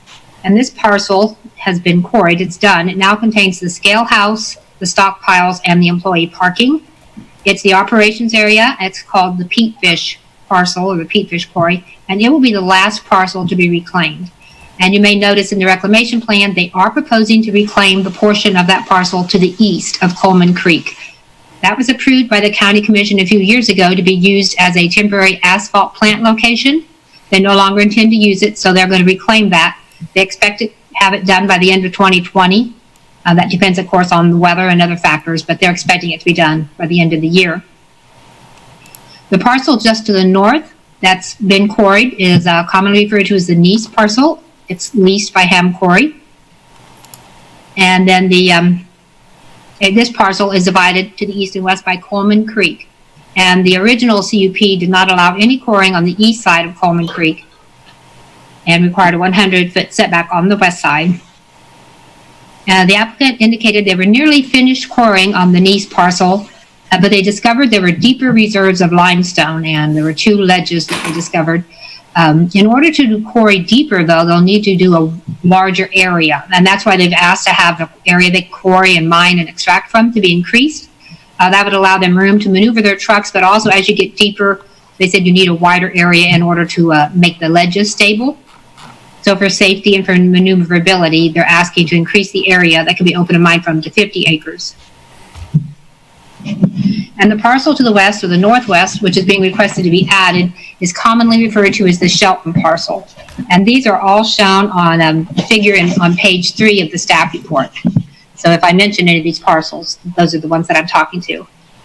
In addition to the changes being proposed by the applicant, staff is requiring a performance bond for reclamation, similar to the one that the Planning Commission had required for the Big Springs quarry. And a reclamation bond is required in the revised zoning regulations. It's not required in the current regulations, or the former. The property is within 3 miles of the city of Eudora city limits. Therefore, notice of the application was provided to the city, and the Planning Commission provided a letter which was attached with the staff report. And the letter contained 3 comments. One was that they wanted the applicant to meet or exceed the requirements in the conditional use permit. And the Zoning and Codes Office is responsible for enforcing these conditions, and they are expected to comply with the conditions and restrictions of use. The second was that the applicant provide sufficient details regarding the restoration of the property, or that restrictions and conditions be applied to ensure that restoration be completed in a timely fashion. And the reclamation plan was provided with this application, and then the performance bond for reclamation would be a means to ensure that it is completed, even if something happened to Ham Quarry or if they abandoned their project here. The third comment was that no increase in intensity or expansion of daily operations and volume of material extracted from the quarry site or change to the traffic ingress or egress will occur. And so I contacted the Eudora planning consultant for clarification on this comment. I wasn't sure if they wanted us to set a amount of materials that could be removed, and they couldn't do more than that. The amount of materials that's usually removed from a quarry is not static. It's usually dependent on market. But they indicated no, they said the application appeared to be a request to extend the area and the time frame of the quarry, but not to increase the amount of quarrying. It wouldn't result in a greater volume of material. And he noted that the Eudora Planning Commission and staff in general has a sensitivity to any increased trucking that may come through the community of Eudora, or other increases in intensity of the activities, such as expanded hours, greater levels of blasting, and etc. So when we reviewed the requested hours of operation, we kept this in mind, that they're very sensitive to increased truck traffic and maintaining the same intensity of use. The applicant indicated they would not be increasing the number of employees. With this, they don't intend to increase their production. They're just expanding what they are going to be able to do. The current quarry contains about 200 acres, and it'll have 250 if the Shelton parcel is added. The amount of area that can be quarried, taking into account setbacks, settling ponds, operation area, is about 81 acres. 64 acres in Phase 1 and about 17 acres in Phase 2. Phase 1 is the Nice parcel that's already been quarried, and then the east portion of the Shelton parcel that's east of the creek. And Phase 2 is the portion of the Shelton parcel that's west of the creek. The staff report discusses each of the golden factors and the CUP approval criteria, and the CUP was found to meet those factors. Most of the nearby area is zoned and used for agriculture, and there are residential land uses in the area. Setbacks and restrictions of use are necessary with a quarry use to minimize the impact on nearby residential land uses. And we'll discuss these conditions a little later. For the character of the area, it's a very mixed-use area, and the figure 4 on page 7 of the staff report shows the mix of uses in the area. The predominant use is agriculture, but there are urban and rural residential uses throughout the area. The city of Eudora's city limits have extended down southward into this area. A member of the public pointed out to me that I had missed 2 residences north of the existing Nice parcel. Where the road curves, there should be 2 extra dots there. There's 2 residences. That was an oversight on my part, and I'll correct that before the staff report goes to the county commission. With the proximity to the city limits and the mix of uses in the area, appropriate conditions and restrictions of uses are necessary to minimize the negative impact. With the appropriate conditions, it can be a compatible use. The area east of the quarry is located in Johnson County, and notice was provided to property owners within the notification area in Johnson County and also to the Johnson County Planning Office. No comments were received from them prior to this meeting. The Nice property contains some floodplain. The original CUP was approved prior to FEMA's floodplain maps, and as we look at it now, quarrying, some activity did happen in the floodplain. So the Douglas County Zoning Director is requiring a floodplain development permit for that activity that has occurred, and also that the floodplain that's immediately adjacent to the Coleman Creek be put into a setback. And that's not currently shown that way on the plans, but that is a condition of approval. There were some conditions that were applied with the original CUP to ensure compatibility with the character of the surrounding area, and these are noted on page 8 of the staff report. One was that HAM make improvements to North 1200 Road. These were made, the county engineer notified that these were made prior to them beginning any quarrying operations. And they're also required to pay a 10-cent per ton fee on the rock that's hauled out. And this money goes into a fund used to repair roads that are used by the quarry's trucks. And the county engineer noted in a meeting with the applicant that he hadn't been requiring or hadn't been doing the indexing that's noticed in the CUP conditions. There's a requirement to index it every year with some financial factors, and he hasn't been doing that. He noted that the 10 cents per ton was adequate. We did receive a public comment asking that they do index those every year and increase the amount of money that is required. I forwarded that on to the county engineer when I received that letter, but I haven't heard back from the engineer yet. But we could require him to, require that money. He did note that the fees that were obtained were used for the 2019 improvements to the intersections of North 1200 Road and East 2200 Road, Church Street and 1200 Road. Operating hours, blasting hours, the monitoring of blasting and operational setbacks were also established with the original CUP to minimize the impact on nearby properties. One of the principal factors with any conditional use permit is if their use is going to have detrimental impacts on neighboring or nearby properties. Mining, by its very nature, is going to have an impact, the noise of the blasting and equipment and the truck traffic. So conditions and restrictions need to be applied to minimize these impacts. The applicant is proposing a 500-foot setback for mining and blasting from nearby residences. This is consistent with the setback on the original CUP, but it does exceed the 300-foot that is required in the revised zoning regulations. The former regulations did not have specific standards for mining, so I may not mention that as I go through this, but there are no standards in the former zoning regulations for mining. There is a 150-foot perimeter setback proposed with this application, which exceeds the 50-foot that's required in the revised zoning regulations. The revised regulations also note that no quarrying may occur within 100 foot of a road right-of-way. The 150-foot perimeter setback would apply here, and so the setbacks exceed those that are required in the revised zoning regulations. A 100-foot wide stream corridor setback is proposed for the stream that crosses the Shelton parcel. I believe it's commonly called Captain Creek, but I haven't seen that officially. 50 foot on each side of center. One of the public comments asked, why is a stream corridor smaller for this creek than it is for the creek that crosses the Neese property? And the reason, I believe, is that the stream on the Neese property is a much larger stream. Larger streams usually have larger stream corridors. The stream on the Shelton property is much smaller, and therefore it has a smaller stream corridor. The county subdivision regulations, where they talk about environmental sensitive lands, such as stream corridors, require a 100-foot stream corridor protection area. And so this 100-foot stream setback is compliant with those standards. And if you look on page 8 of the staff report, figure 8 illustrates the perimeter and residential setbacks. The applicant requested an increase in production hours from the currently permitted hours, which are 7 a.m. to 5 p.m. Monday through Saturday, to allow them to work from 6 a.m. to 8 p.m. Monday through Saturday, a change of 60 hours a week to 84 hours a week. So this request was evaluated for possible impact on neighboring properties, and with the Eudorus Planning Commission's comment that the intensity of use be maintained. The applicant noted that more production hours were necessary in order to be competitive with the other large quarry in the county, which would be Big Springs. And the table on page 12 of the staff report compares the hours of the two quarries. It looks at operation and extraction, which is the actual mining work, and also sales and removal, which is the trucking to it from, away from the quarry. Currently, the Ham Quarry has 25 hours more a week of sales and removal than Big Springs, and it has 16 hours less of production. Although their overall hours are fairly similar. Big Springs has 141, Eudora has 150. So in order to not intensify the use, staff reviewed this request to have increased production hours with the need to maintain the same overall hours.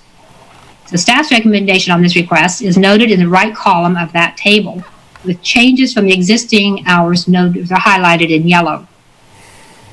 Currently, sales and removal can occur from 6 a.m. to 9 p.m. Monday through Saturday.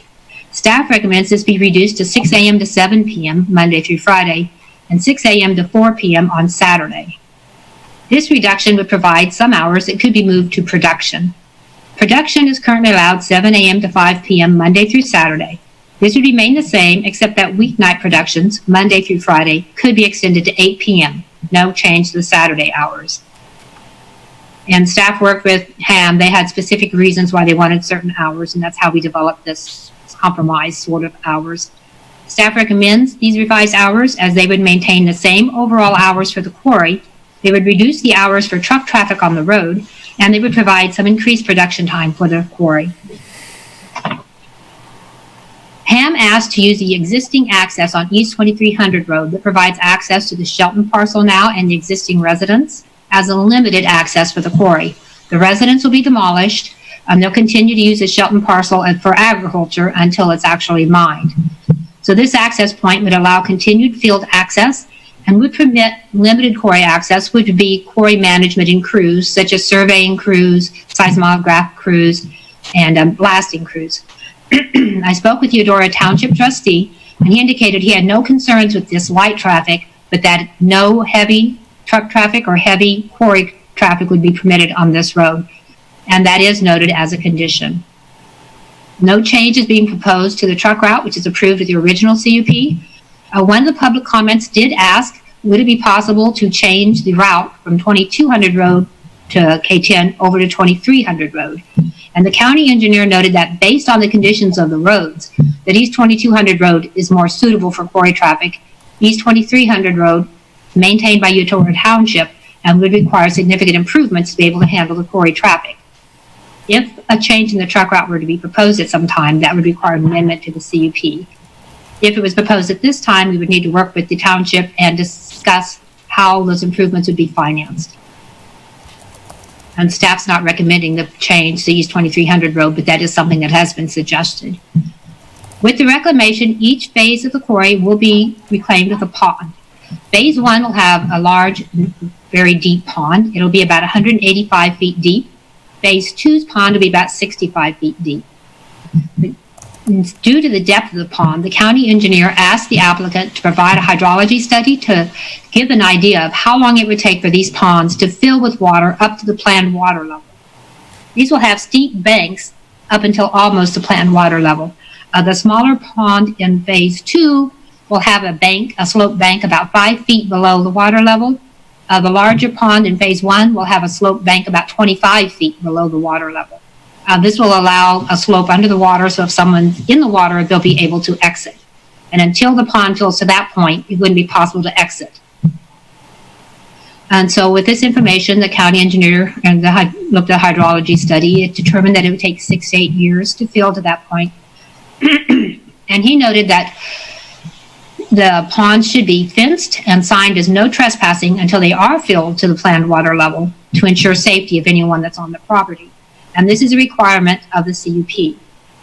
And this would have to be designated with an agreement that the operator would execute with the county commission, because the ponds will take longer to fill than the life of the conditional use permit. So there will need to be a separate agreement so that they will continue to fence and sign those ponds even when the CUP is over, and if they've completed their work on the property.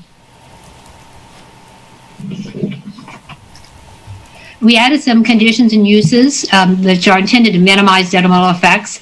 Lighting is always a principal concern when there's residences in the area.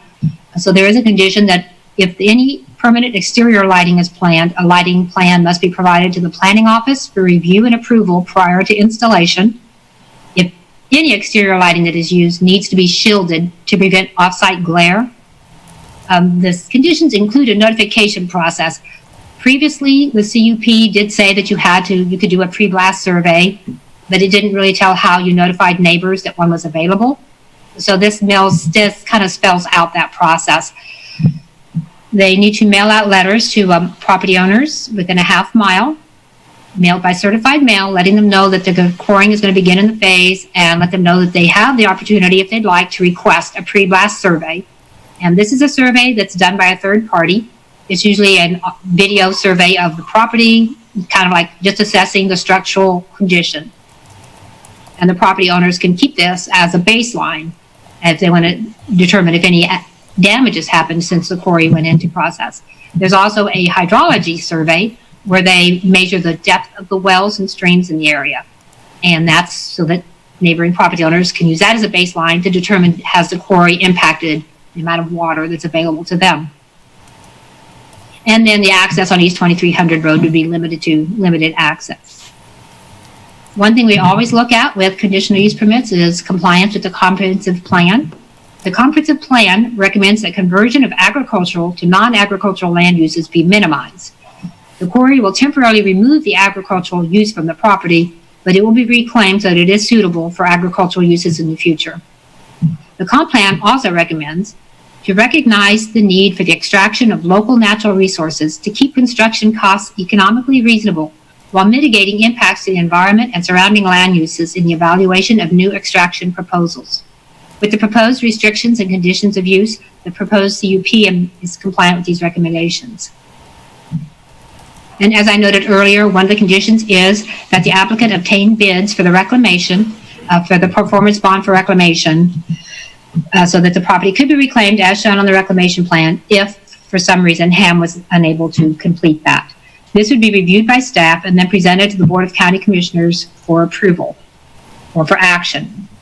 Staff discussed this requirement with the applicant, and I understand they are in the process of obtaining the bids, and they might have those by today. They were working on those. This requirement is not in the current regulations or the former regulations, but it is a requirement of the revised regulations.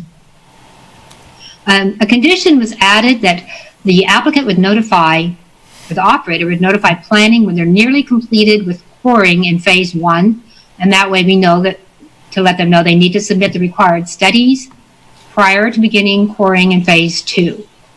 There's certain studies that need to be completed before they can move into the next phase. And the condition allows only 10 acres to be open and mined from in the following phase. And this is a requirement in the revised zoning regulations. And reclamation must be completed on the previous phase before they can move into more than 10 acres on the subsequent phase. And reclamation to be completed, land needs to be graded, it needs to be final graded, topsoil applied, and seeded. The vegetation does not have to be established because that can take quite some time. Before the performance bond can be released, the vegetation has to be established. There are wetlands and streams on the Shelton parcel, and these are shown on one of the graphics in the staff report. The operator contacted the Army Corps of Engineers and for a jurisdictional determination, and that was included with the materials, the attachments. They will need to obtain a permit prior to filling the wetlands or the small streams on the Shelton parcel, and the Corps has noted that this would be possible provided that the operator purchased mitigation credits. And one condition of the conditional use permit is that the quarry must be in compliance with the Army Corps requirements, and that they provide planning with a copy of the permit for filling of the streams and wetlands prior to any filling. And the staff report notes several comments. We've been working with the neighbor to the north, Arthur Neese. The staff report has several comments that were provided by him and discussed those. Mr. Neese also provided additional comments for the packet, and the applicant provided a response to the comments that were in the staff report. So this is one of the communications that was added to your packet recently. I'll just go over some of the public comments briefly. Some of the comments were related to dust and the condition of North 1200 Road. And the person commenting was concerned that the quarry was not maintaining the road. North 1200 Road is a township road, and the quarry is not allowed to maintain that. It's maintained by the township. They are required periodically to provide rock and dust palliative. And so if there's concerns about dust or the maintenance, the Zoning and Codes Office or the township or both should be notified. It would be a violation of the CUP conditions, but also it would allow the township to notify them that it's time to add dust palliative or to use some of the funds to make necessary improvements. The county has a dust palliative program, or the quarry could just pay for dust palliative on their own. There were some other comments that traffic was occurring outside the permitted hours or off of the approved truck route, and the Douglas County Zoning and Codes Office is responsible for enforcing the conditions of the CUP. And if trucks from the quarry are running outside the permitted hours or off of the approved truck route, they should be informed. The zoning regulations contain provisions for the amending, suspending, or rescinding the conditional use permit if there's violations. but this can't occur unless the violations are reported.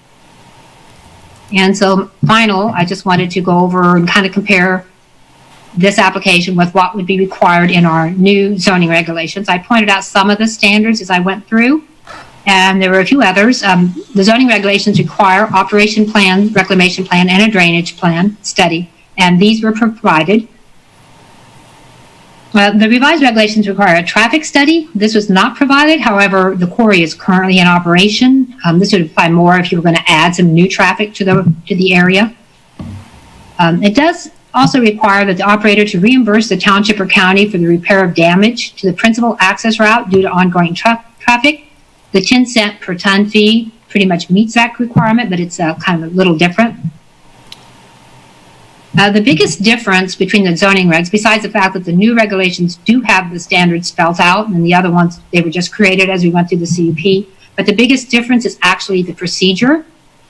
The new revised regulations require all property owners within a half mile to be notified, while this had a notification of only 1,000 feet. The revised regulations require a pre-application meeting and require signs to be posted on the property. The property was not posted. We did meet with the applicant, but it wasn't a formal pre-application meeting prior to the application being submitted. And with the revised regulations, the conditional use permit will be approved with the adoption of a resolution. This will not occur with this CUP, as it was not a condition of the previous regulations. And so this concludes my presentation. I know it's a pretty complicated item, so I'll be happy to answer any questions. And I know the applicant is present today, I think, along with his consultants. And I believe some members of the public have also indicated they'd be speaking today. Thank you, Mary. Jim Carpenter, Chair. I'm sure there will be questions. At this time, the applicant care to speak.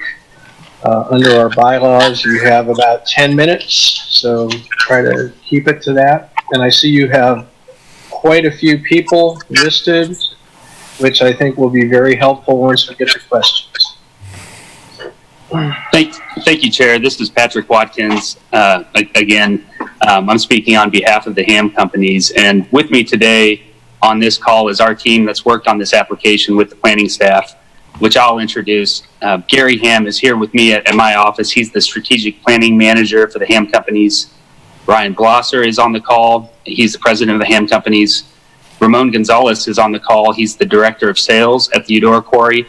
Bob Rawls is the director of geology for Ham. We also have Phyllis Hasser with Vibratech Engineers. Vibratech is a third-party seismology firm that works with Ham to monitor blasting at the quarries. Brett Richter is with Buckley Powder. Buckley Powder is a third-party firm that manages blasting compliance at all of Ham's quarries. Austin Quick is with Blackstone Environmental. Blackstone provided the exhibits, which are part of this application, and Blackstone also conducted the hydrology study referenced in the packet. This team has worked with the planning staff on this application over the past several months, and there's an extensive amount of information that Mary and her staff have developed here. We believe that it's comprehensive in nature, and it's tried to address every possible concern. We're pleased to have received the planning staff's recommendation of support for this application. As Mary stated, our application seeks your recommendation to the County Commission for approval to mine in additional areas at the Eudora Quarry. Eudora Quarry has been highly productive in recent years and provides a significant supply of rock to customers primarily within Douglas County. There are two reasons this quarry is so productive. The first reason is its location. It's located close enough to both Lawrence and Kansas City to have competitive hauling costs for area road and construction projects. The hauling cost is one of the primary drivers for concrete and rock costs. Its centralized location has allowed this longtime quarry site to be in operation for more than 50 years. The geological formations provide substantial and deep reserves, which is also valuable from an environmental standpoint. Second reason this quarry has been highly productive is that the rock quality is exceptional. You can see a cross-section of the limestone ledges on page 4 of the staff report. That exhibit comes directly from our core samples. The Stoner Ledge and the Captain Creek Ledge, closer to the surface, both produce a very high-density limestone rock. This is useful for concrete because the rock is more durable. Stronger concrete is better for high-intensity roads, and it's longer-lasting product, which ultimately is more efficient and cost-effective. The high-density rock is also ideal for asphalt because it has a lower absorption level, which means you need less oil to bind it together to make the asphalt. Again, this means the asphalt is less expensive to produce. So having a highly competitive priced concrete and asphalt supplier at this location is a significant advantage for the county and the community. In addition to the high-density rock, the other two ledges that you can see on that exhibit are the South Bend and Spring Hill limestone ledges, which produce rock types which can be used for a range of other applications and products. So although most of the rock that comes from the Eudora Quarry is for road application, the quarry is really a full service in the sense that it provides a full range of products for everything down to backyard patios and driveways. The Eudora Quarry has been instrumental in just about every major concrete and asphalt project in recent memory. The 15th Street interchange, Castle reconstruction, 19th Street, 9th Street, Highway 56. AB3 and road rock from the Eudora Quarry covers a good portion of the county's surrounding township roads.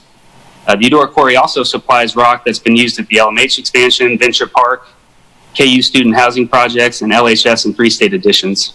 Those are just some of the major projects, but there are countless smaller projects, including small construction and home improvements, all of which benefit from having a supply of high quality and cost-effective rock within Douglas County. This application to expand the quarry and amend the existing conditions is necessary because the existing quarry is nearing the end of its reserves under the current conditions. As Mary noted, we're asking to expand operations in two ways, in really three ways when you consider the hours of operation. First way is within the existing quarry. There are additional reserves within the Farley Ledge and the Argentine Ledge, but these are deeper than our 30-acre pits can allow. Core samples around the quarry show that these ledges have significant reserves that could extend the life of the quarry by an additional 3 to 4 years. So we're asking for the condition related to the maximum pit size to be expanded from 30 acres to 50 acres so that these ledges can become accessible. The second part of the application is requesting the expansion of the operations into the Shelton parcel, which HAM owns. Core samples on the Shelton parcel also show the same rock formations as the existing quarry. Stoner and Captain Creek ledges on the Shelton parcel will provide additional high-density rock needed to supply local road and construction projects over the next 5 years. With these requests, as Mary noted, we're also asking for an adjustment to the hours of operation. We find that the staff's recommended hours are acceptable. We've talked about them at great length, and we're happy to answer any questions about those hours. As Mary noted, there's a number of issues that need to be addressed with a CUP of this type. When the Eudora Quarry CUP was last approved in 2003, the list of conditions and restrictions included 15 individual topics. That list at that time was meant to be comprehensive, and it was one of the most comprehensive CUPs that HAM has in its system. As Mary described, those conditions provide safeguards and limitations for every aspect of the operations. With this application, that list of conditions has increased to 22 individual topics. We believe the planning staff has done a very thorough job in managing the list of conditions. We believe they've done a nice job of identifying and addressing new legitimate issues that have come up. HAM believes the conditions proposed by the planning staff are appropriate and acceptable, and if approved by the county commission, HAM will work quickly to ensure that operations at the Eudora Quarry can be expanded before reserves are exhausted. There has been some recent correspondence that Mary mentioned. If the commission has any questions about the concerns noted in those letters, our team is prepared to provide additional information related to any specific concern. In my review of the recent letters, I find there to be generally 4 concerns, which I can address very briefly, and Mary commented on this. The first general concern is about the hauling route. And Mary correctly noted, and we agree with her assessment, that the CUP it has as a condition the hauling route described in it. HAM pays for dust control, coordinates that work with the county based on quarry activity. In addition, there's a royalty paid to the county designed to cover the maintenance costs for that road. We believe these conditions crafted by the planning staff are adequate. They provide some reasonable flexibility to address concerns on that haul road. Whenever a complaint about the hauling road is brought to our attention, we work with the County Public Works Office to address it immediately. CUP maintains the rights for all restrictions to be enforced by the county. We'll continue to address any concerns that may arise, but I talked with the county engineer today who confirmed that the county is in the planning stages for a range of new improvements to the Hall Road, North 1200 Road, paid for by the royalty that they've been collecting at the Eudora Quarry. Those improvements are expected in 2020 or 2021. The second type of concern that we've seen in the recent correspondence is about trucks not using the haul roads. All trucks that visit the quarry are directed to use only the hauling route along North 1200 Road. Whenever a complaint is forwarded to Ham works with the haulers to correct any improper hauling. On rare occasions, Ham will stop selling to customers that cannot follow the hauling route directives. Ham takes these complaints very seriously as there are noted conditions on the CUP. We've also heard some concerns about water quality and quantities surrounding the quarry. All quarries are permitted and regulated by the Kansas Department of Health and Environment. KDHE's obligations are set out in the statute and regulations, which integrate the EPA's mining requirements. As part of the KDHE process, Ham will agree to a stormwater pollution prevention plan coordinated by KDHE for the Shelton parcel. This plan will provide safeguards, including water testing that adequately addressed water quality concerns. As part of the quarry application, we've taken an extra step by preparing a comprehensive drainage exhibit depicting the drainage plan surrounding the quarry, and we've also had Blackstone Environmental prepare a hydrology report related to the water quantities on the surrounding properties. That report concluded that the surface water runoff is expected to remain within 5% of the current conditions. We believe that these safeguards and additional steps are appropriate steps to address water quality and quantity questions around the quarry. There are also some concerns about reclamation. Ham received the Governor's Award for Reclamation in 2014 and 2019 for its work reclaiming quarry sites in Kansas. Ham looks forward to restoring this site like all other sites and in compliance with the state reclamation requirements, the CUP conditions, and Ham's sustainability efforts. Again, we believe staff has adequately addressed a full range of concerns. We're happy to respond to any questions there might be. We know there's a lot of concerns about this, and we have the team prepared to address any comments by the Planning Commission. Thank you all for your time. Jim Carpenter, Chair. Thank you, Mr. Watkins. Before we go to public comment, attachment A of the staff report, which is page 22 to 30, has 22 conditions with many subparts. And the bold, I guess, new text is bold. Is Ham Quarry in agreement with all of the conditions as specified in that staff report? Yes, Commissioner. This is Patrick Watkins on behalf of the Ham companies. The staff report and the conditions contained in it meet with our approval.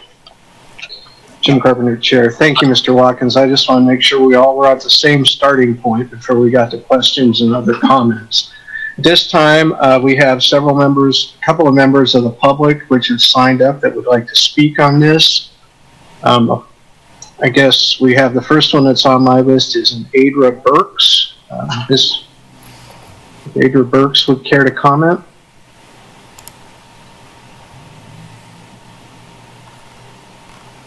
Okay. Arthur Neese. Yes, thank you. My first observation is to commend Mary for her very fine work in boiling down a substantial amount of information to the key points that need to be addressed. Thank you, Mary. The first concern relates to the water quality and quantity. And I appreciate Mr. Watkins' comments that Ham will address those. The report as we presently have it contains a theoretical analysis as opposed to on-site visits. And it also contains an assumption that the Corps of Engineers work has been implemented so that the commissioners never are able to see the actual as is today versus what is proposed. The second observation I would make is that the decline in water runoff is permanent and not something that returns following reclamation. That is for the Shelton parcel only. So my concern is first the quantity of water based on actual, not theoretical. conversations and on land as is. The second is a concern about the quality of the water. It is an easy task today to evaluate water quality, both entering the property and exiting the property. My land happens to be downstream, and so I'm most concerned about that.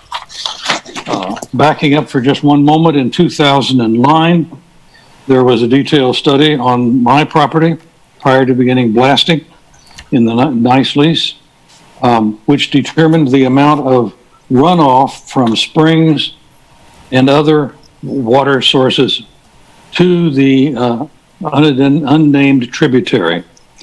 I would like to see that same type of study done before we get something underway for the new query. The other concern to bring forward relates to the E2300 road access.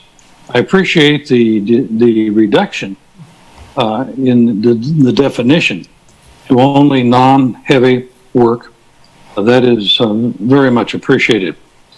However, the fact of an increase in traffic on that road will have an adverse effect, as I've documented in several emails, regarding the pH levels immediately adjacent to East 23rd Road on my agricultural land.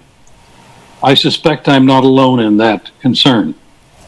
So I would ask that there be further consideration, further conversation with the city of Eudora, particularly since since East 2300 is at the east edge of their urban growth area.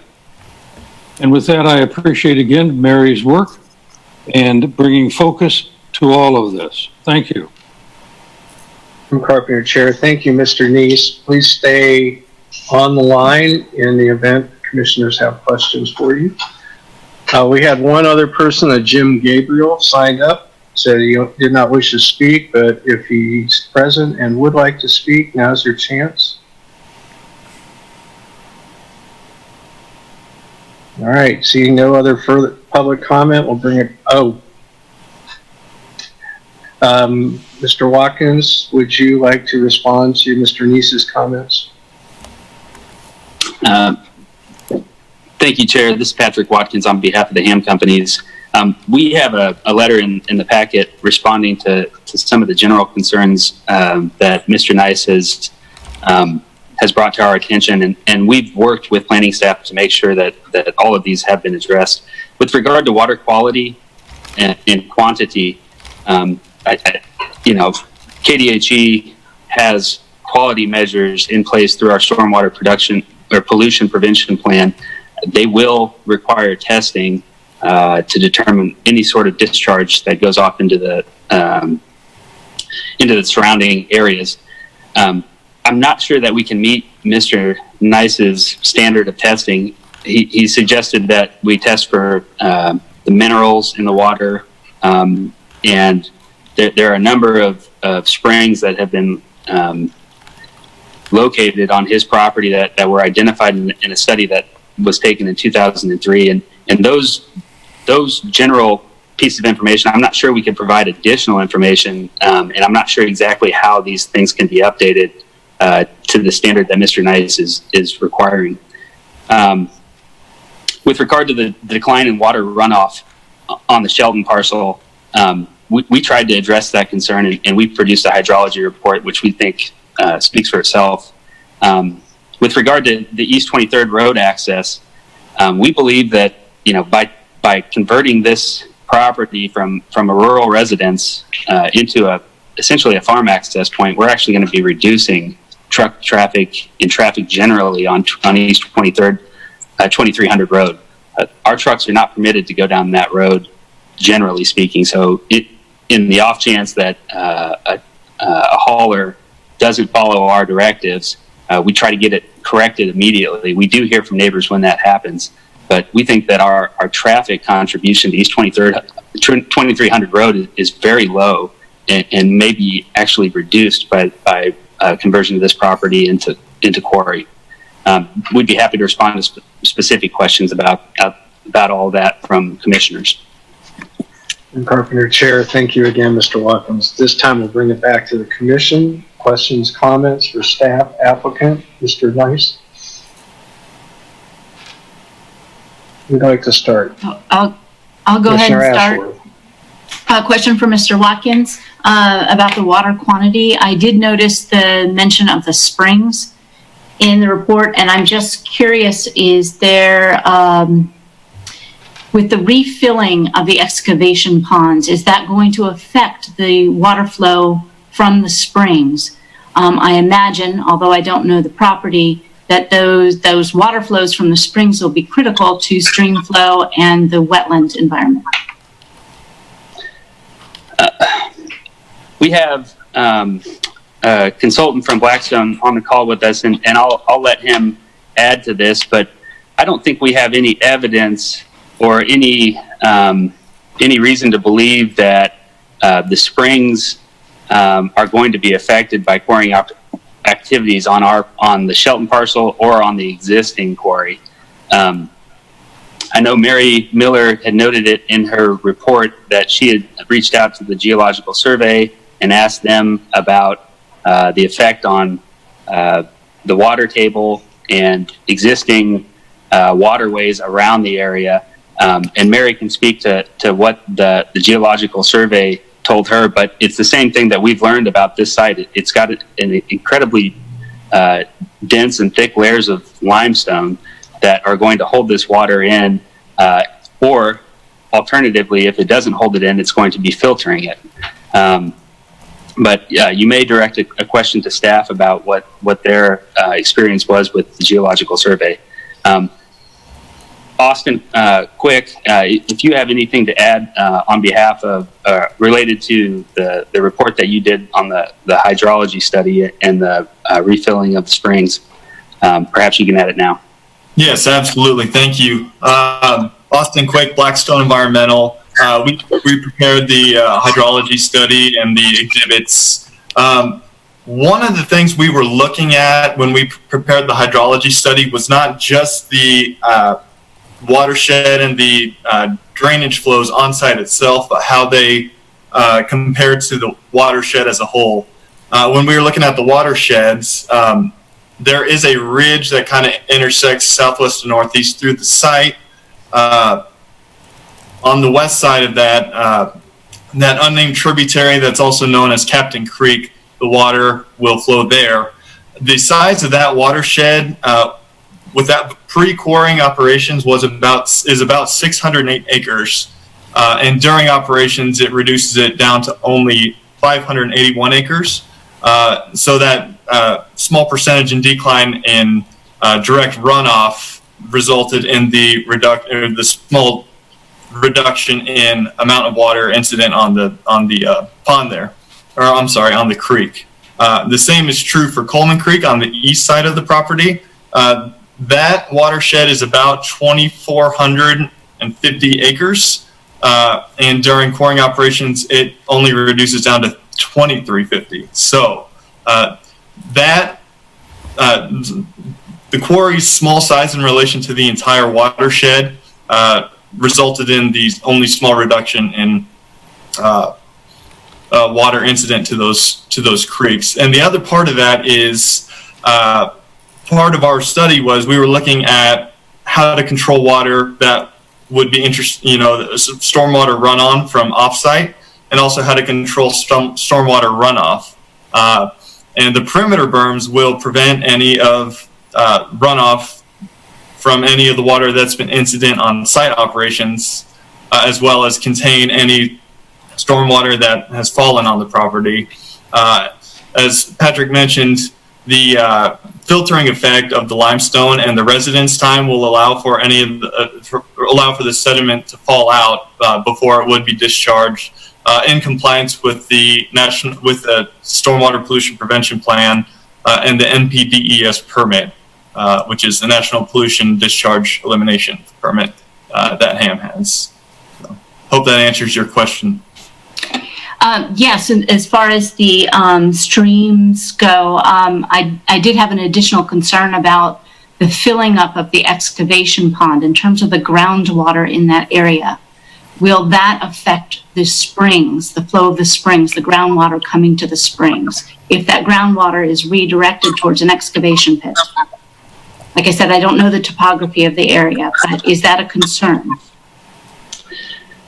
This is Patrick Watkins again on behalf of the ham companies. We don't have any evidence to suggest that that the springs on Mr. Nice's properties are going to be impacted by the quarrying activities up to this point. What we have is a survey identifying where springs are located on Mr. Nice's property. We do know that there are some surface waters, and all surface waters within the Shelton property that flow through, where we've taken steps and designed the site to protect those.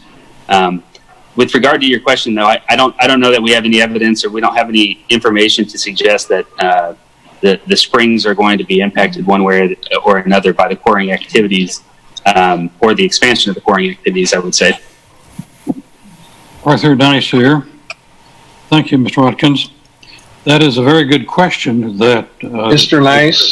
Nice, I'm sorry, but we're not open just to public comment. Sorry. If there's a question directed towards you, be free to answer it at that time. Okay. And there Sorry. probably will be, so just Okay. hold on. Commissioner Ashworth, anything else? Yes, I will have a couple questions, but I'm going to go quickly next door to ask them to turn the movie down, and somebody else can ask a question. Excuse me. Jim Carpenter, Chair. Any other commissioners with questions, comments? Mr. Chair, this is Karen Willie, Planning Commissioner. I'd like to follow up with Mr. Quick again, just for clarification. So the runoff from the quarry, from the active part of the quarry, is that directed towards a settling pond and then released back to the stream? Is that what I was hearing you say during the time when the quarry is active? Yes, I'm sorry. I probably didn't make myself clear on that. Yeah, during any of the disturbed areas on site, it will be directed towards a settling pond and given proper amount of residents time to allow for settlement of the suspended solids. And follow up, so I know that much of this is highly regulated already, so I'm just curious, but is that water then tested that's released out of that pond, or is that just considered that because it's a limestone quarry and not anything more damaging that it's okay? I'm not positive of the testing requirements and the site-specific NPDES requirement. I know that they have conditions and turbidity and certain aspects of that have to be in compliance. The last I checked, I have not had any citations in the recorded time period of any of those requirements. Thank you. Jim Carpenter, Chair. Mr. Watkins, do you want to add on to that answer? Sure, yeah. I talked with the gentleman that's in charge of this at KDHE. The stormwater pollution prevention plan that will be enacted as part of the permitting process at KDHE will have a range of safeguards. There's generally two types of safeguards that they implement at quarries like this. The first type of safeguards relate to non-wash pond quarries. And then the second round are much more intensive, and they do require testing on quarries that have a wash pond. As you can see from the exhibits here, we do have a wash pond. KDHE will be reviewing our stormwater pollution prevention plan, and they will come up with the safeguards. I know that they've already got safeguards that require testing for the existing site. We fully anticipate that their stormwater pollution prevention plan will call for testing of any discharge on the future site, which, by the way, will contain the same wash ponds. Jim Carpenter, Chair. I know, Mr. Neese, you wanted to interject there. I'm just curious if the questions and the answers you've heard, if they addressed any of your concerns, or are there still other concerns? Well, they are very helpful, and I look forward to reading the additional material that Mr. Watkins referred to that has been provided to the staff. My one concern on the Shelton property relates to the fact that because it assumes the Corps of Engineers credits have already been implemented, there is one stream whose present runoff and a pond that is outside of or never apparently considered in the study. And so that's why my emphasis is on actual field work rather than theoretical field work, assuming that the Corps of Engineers mitigation credits have already been implemented. Thank you, Jim Carpenter, Chair. Thank you, Mr. Neese. I guess question to Mr. Quick. In part of your hydrologic survey, have you been on site and done some of this on-site surveying? Thank you for the question. This is Austin Quick, Blackstone Environmental. We did not do any of this on site. Most of our study was desktop study based on USGS and FEMA provided information. We did, however, in our study assume kind of worst case scenario, if you will, as far as retention. We essentially assumed anything within the phases would be retained on site. And so those were not actually accounted for in the decrease in discharge back to the stream. So the theoretical may in fact actually be lower than say current, than what would be during operation, because it doesn't account for any of the runoff on site. Thank you, Jim Carpenter, Chair. Any follow-up questions or comments, Commissioner Ashworth? On a different subject matter, so I'll let this one play out. Okay, I've been messaged that Audra Burks, who signed up for public comment, might actually be present now. Ms. Burks, if you are there, would you like to speak? I am here, and I'm sorry for technical difficulties. I was privy to being part of the 2003 discussions when the nice lease query was put, when the CUP was granted. And I have looked through my files, and I am very concerned about this 10 cent per ton limitation, because that was never to be a 10 cent per ton just based on those two roads. It was to be a 10 cent per ton subject to the consumer price index, period. It was done so that it would not become effective until the nice lease quarry was opened, because the Pete Fish quarry was already being quarried and it was not put on that property. However, in May 2003, Dan Watkins wrote a letter to the commissioners to advocate on behalf of HAM, and he said in his summary, the 10 cent per ton fee will contribute to maintenance and improvements of County Road 1061 and the other county roads in this area. That's in his summary, where he's saying, hey, we're willing to do a 10 cent per ton that will go not just to 1061, but will go to all the county roads in this area. Subsequently, Charles Jones was, when it was a ton, and I'm telling you this based on my memory, is not going to be the same today as it will be in the future. I want a consumer price index on this. And so the commissioners unanimously voted to have a consumer price index put on that. And as you look at that CUP, there is no restriction on that consumer price index. That consumer price index is supposed to be there as soon as they started quarrying, the 10 cent per ton went on, and then the consumer price index was supposed to be put on there. So, as a taxpayer from the county, it seems to me that we have been shortchanged, both in terms of the consumer price index not being put on those monies, but also in terms of the compounding not being put on those monies. It is not just tied to 2300 road. It is tied to the roads in the area, and Charles Jones and the commissioners recognize that that 10 cent per ton was not going to be the same value then as it is now. Thank you. Thank you, Ms. Burks. Please stay available for questions if there are any. Jim Carpenter, Chair, yes. Again. Question for Mary.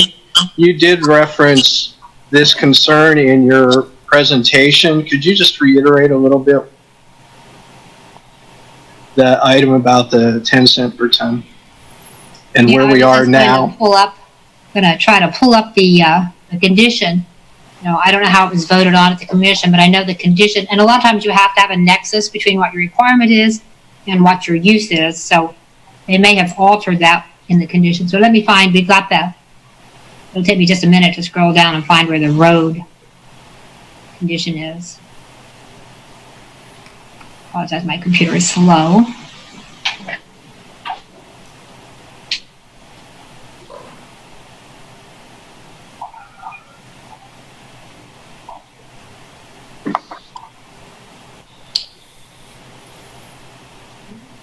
Is that condition number 15? Oh, well, I'm almost there then, thanks.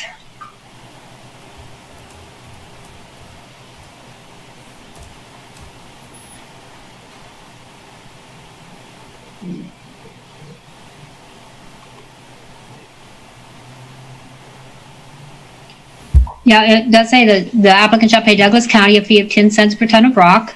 It does notice about being indexed per year. It will be deposited by Douglas County in an account to be used by Public Works to assist in the maintenance of county roads used by trucks hauling rock from the quarry.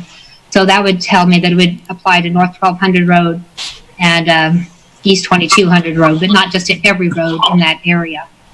And so we could direct the county engineer to do the indexing, but he has not been requiring that. So that would be something that he would need to do if he wanted to make that an issue. I don't know if he feels he doesn't need the excess money, if he doesn't need it for the roads. Perhaps this should be revised. I think it's good to have it in there in case he needs it. And I think that's one thing he always looks at is if it becomes where it's not enough to do the maintenance, he'd want to be able to raise it. But you could always let him know that he needs to look at what that fee is and do the indexing. Carpenter Chair, thank you, Mary. Commissioner Ashworth, you had other questions? Yes, I have a couple questions related to mitigation. One, I see that the mitigation of the stream and wetland areas are purchased, basically in lieu fees at mitigation banks. So just out of curiosity, I went to go look for the bank. It's the Kansas River, Missouri River Umbrella Bank mitigation site. There's site number 1 and site number 2. I could not find the existence of site number 3, which is what is referenced in the document. So I don't know where that mitigation bank site is. What I do understand is that the mitigation for the wetlands and streams is off-site and is likely out of kind, meaning you're not trading one type of wetland for another type of wetland. You are trading one type of wetland for another type of wetland. I see that while the wetland acreage may be mitigated in terms of wetland restoration at a bank, I did not see how the stream was going to be mitigated for at these wetland banks. So that was one concern with the restoration I had. The second mitigation question I have is, it seemed like the mitigation for the agricultural soils were that this area would be restored to agricultural use. And I'm wondering if in other sites, mining sites, it has been a documented success to restore those agricultural soils. Has anybody actually tried to grow anything on these agricultural soils that have been restored? Mr. Ashworth, your question is directed to any particular individual? Mr. Watkins, I guess. All right. Mr. Watkins. Thank you, Commissioner Ashworth. I've got Gary Ham with me here, and he can respond to other reclamation projects and arrangements where agricultural uses were sought after a quarry operation. I can tell you from your first question that the agreement has been put together with the Department of the Army Corps of Engineers, but it hasn't been signed and we haven't purchased. We're waiting on approval before we move forward with any sort of mitigation credits. We're relying on a group called Terra Technologies to ensure that we're in compliance and that these are all done correctly. I can assure you that we are taking every effort to make sure that those mitigation credits are done properly. And certainly your comments will be forwarded on to Terra Technologies to make sure that they're addressed. I'll move this around so that you guys can talk with Gary Ham. He is Director of Strategic Planning for Ham, and he can speak about other reclamation projects. Hi, this is Gary Ham with Ham Companies. I'm the Strategic Planning Manager. So we have reclaimed several sites, and as Pat Watkins just announced, we got the Governor's Award in 2019 for reclamation. We have reclaimed a mill site to where it's being used for agricultural use. They're using it to plant hay, feed, and we have a site up in Pawnee, Nebraska, that actually we just got done reclaiming a small portion of it 2 years ago, and the actual property owner started planting corn on it. So it will be used for agricultural or however the property owner sees fit. Thank you. Chair, Mr. Watkins, are you finished with your answer? Yes, and we're able to respond to Adria Burke's comments about the royalty. I think we could save you some time on discussion if you'd like to hear about that. Okay. Mr. Watkins, could you address the royalty issue? From what I'm gathering here, the requirements in there to have the consumer price index modification to it is just the county's never enforced it. Is that what I'm hearing correctly? Yeah, that's correct. This is Patrick Watkins on behalf of the Ham Companies. This is a technical oversight probably by somebody within Public Works. There's a number of requirements that have to be followed with these CUPs, and I think it's common, or relatively common, that some things just don't get updated all the time. We're not opposed to the CIP increases. I think we're talking about a relatively modest amount here. Even if the CIP went up 10% over the last 10 years, we're talking about 1 cent per ton, and it's something that we can resolve with the county very quickly. I'd also note that I don't think anybody from our side, the Ham Companies, the applicant on this, is in charge of how the county spends its the royalty money that gets paid to it. I think they're authorized to use it on whatever roads are appropriate, and I think they do so. I don't know that there's a concern that they're not using it appropriately on other roads. It's the first we've heard of it. I can say that part of the conditions, in addition to that 10% royalty, is that Ham apply dust palliative and keep dust control measures on multiple roads, and Ham does so. I think in 2019 they spent $14,000 on dust palliative, so it's an additional requirement, and it does happen. So I want to be clear that there are dust mitigation efforts taking place out there. Jim Carpenter, Chair. Thank you, Mr. Watkins. Any other questions or comments or discussion by commissioners? This is Karen Willie, Planning Commissioner. I'd follow up a couple of questions about roads and dust. Are the loads tarped that are coming off of the quarry? Is that an additional source of dust? So if you have dust palliative on the road, are we having dust blowing off of loads, or are those always tarped anyway? That's the first question. Yeah, Patrick Watkins on behalf of the Ham Companies. It is a condition of the CUP that all loads be covered. And has that happened up until now, or is this a new condition? Patrick Watkins on behalf of the applicant. That's an old condition that's going to be carried forward with this new application. It's happened all the way up to this point. And if I may follow up with Karen Willie, Planning Commissioner. So the idea that some of the trucks have been on roads that are not the approved haul roads, are those like individual customers that are coming? I assume they're probably not Ham controlled trucks. Is that something is that why that's hard to enforce? Has that been an issue, and how do you educate people for that? Patrick Watkins on behalf of the ham companies. That's exactly the case. I think it's an occasional thing, and it's something that we try to enforce. I've got Ramon Gonzalez on the call. He is the director of sales at the Eudora Quarry, and he can speak to this directly on how we instruct individual customers on the haul routes and what measures we take when we do get a complaint that the haul routes aren't being used. Ramon? Yeah, Ramon Gonzalez, Director of Aggregate Sales for ham. To Mr. Watkins' point, we have signs, assuming everybody that comes in can read. We have aerial photos with maps showing the haul routes. The biggest thing we run into is kind of to your point, new people that come into the quarry who aren't familiar. But the big contractors, the ones who know, they know which way to go. So. Thank you. Thank you. Jim Carpenter, Chair. Any other questions, comments, discussion? If I may. I have a question for Mr. Nice.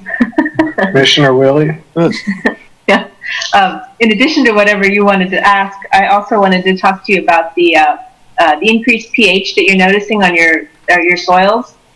Would that be adjacent to the East 2300 where you're seeing that specifically, or are there other locations? And I'm also curious if you're aware of if this is just a normal occurrence of gravel roads in particular all throughout the county. I haven't seen any studies on that, so I'm just asking if you know. Sure. I could provide you the similar studies on other parcels that I own in Douglas County and some in Leavenworth, a number in Leavenworth, which would indicate that it is not given to just one road. The pH levels over on the next county road, the county line road, are in fact lower. And up on 2350, they're lower, except right where there is an entrance and exit to a residence. And when you go to Leavenworth County, it's a whole different matter. And again, it's related really to the issues of the amount of traffic on the roads for that 150 feet, the first strata of soil. That is, in fact, a concern. And I've tried cover crops, no-till, fertilizing to try to counter it, and nothing works. Nothing works. Jim Carpenter, Chair. Commissioner Willie, could you give a brief explanation of what your question was for the public or other people viewing this later about the relationship between the dust and the pH on the ag soils? So the pH of limestone is fairly high, a little higher than neutral. And so as the roads get used and the limestone dust then from the roads, from the traffic, blows onto the field, then it would increase the pH. And so there's a fairly narrow range of what crops would prefer to have, and fertilizer can actually make that too low, and then eventually people buy limestone screenings to put on their fields to raise the pH. But what Mr. Nice is talking about is that the dust from the roads itself is raising his pH to the point where it's not good for the crops he's raising. Mr. Nice, would you say that's correct? That's very correct. Thank you. Thank you, Commissioner Willie. Jim Carpenter, Chair. Any other questions or comments from any commissioners? Commissioner Sands. Commissioner Rob Sands. So Commissioner Willie, what is there a mitigation technique that the applicant can use that would improve that situation? Over. I would actually probably defer to Commissioner Weaver, the other agricultural person here. But frankly, what Mr. Nice is talking about is exactly what I would recommend, and he hasn't had any luck with it. So I don't have anything to add to that. Do you, Commissioner Weaver?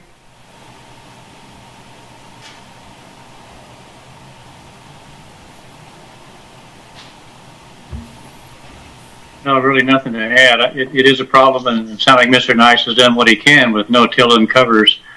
It's a tough situation, and it probably is generated by the dust, and I don't know what to do about it. Rob Stans, Commissioner. Road conditions, some sort of layman on the road, or, I mean, we talked dust palliative, but that only holds down so much. So would a different road surface help that, or over? Karen Willie, County Planning Commissioner. I guess we could turn this back to the quarry and see if there are any suggestions that they have for it. The dust palliative should help, but I think we're talking about, if I'm right, Mr. Nice, the East 2300 Road, which isn't supposed to be receiving traffic because it's not part of the Hall Road plan. So in terms of how much traffic is there, I don't know if it's related to the quarry or not. I don't have a traffic study. We don't have a traffic study to show how much that is being an impact. So is there anyone from Mr. Watkins or anyone from your team that would have an answer? Yeah, it's our position that there shouldn't really be any truck traffic coming up 2300 road to the north of the quarry. I mean, whatever dust is coming off the road would be related to the general traffic in that area. Our truck route follows 1200 road, which doesn't come anywhere near Mr. Nice's property. Carpenter, Chair. Any other questions, comments from commissioners?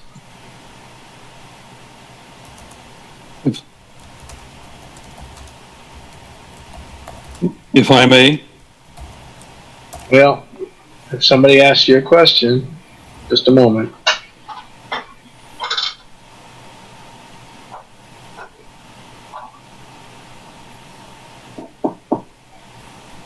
Oh, I just have one question. Has the county done any traffic studies out there, or any anticipated?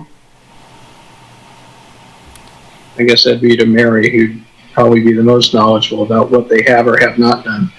I'm not aware of any traffic studies. I know I'd asked Keith Browning if there'd been any accidents or any concerns with traffic on 2200 road, and he noted they'd only had one accident, and that was a few years back. Someone fell asleep and had an accident, so it wasn't quarry related, because I wanted to know if he had any concerns with the quarry using 2200 road.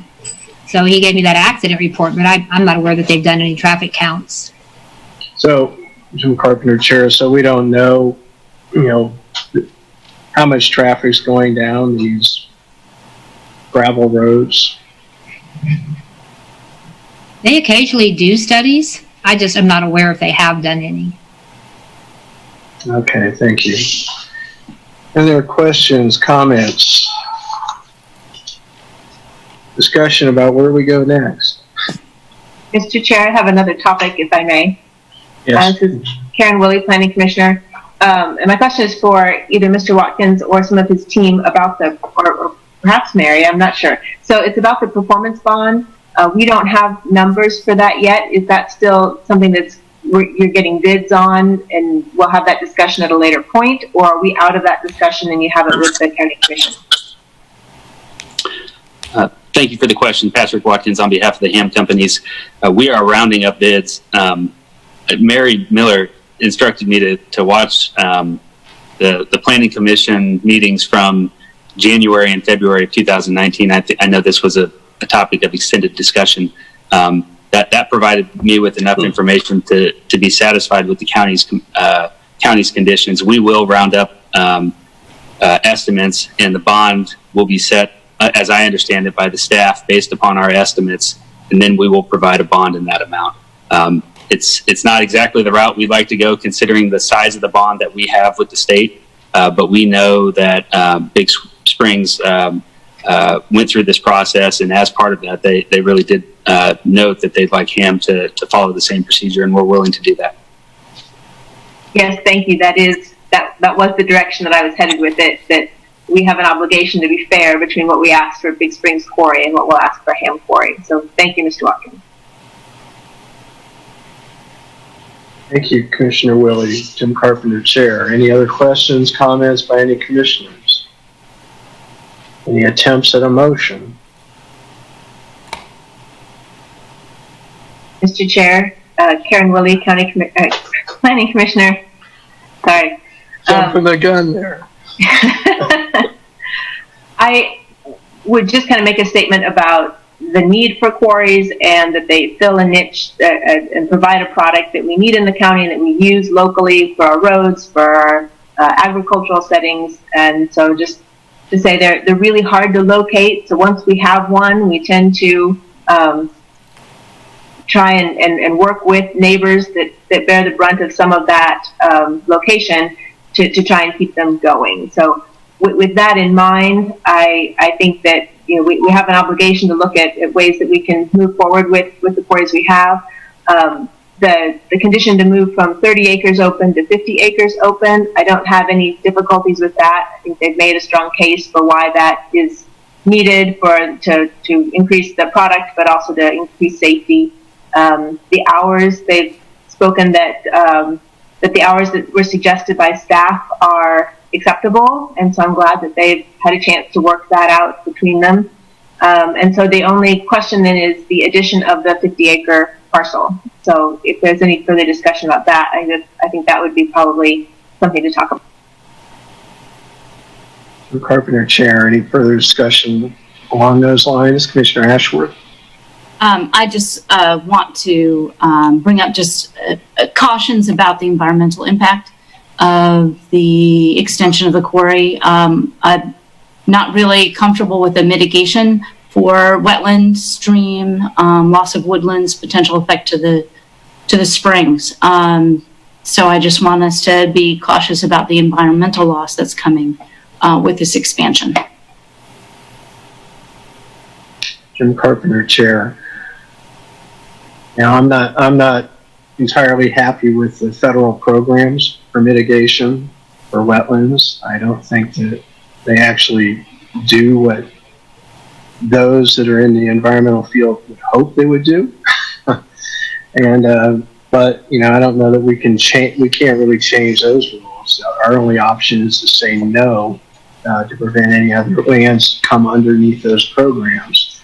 So I don't know if we're going to be saying no or yes to the expansion. But once we do that, it does sound like Ham Quarries is following all the rules and regulations set down by the federal government and the state government. And if they're following those, that's the best we can impose on this. It'd be nice if there were some monitoring included in all this about the water quality and quantity going downstream.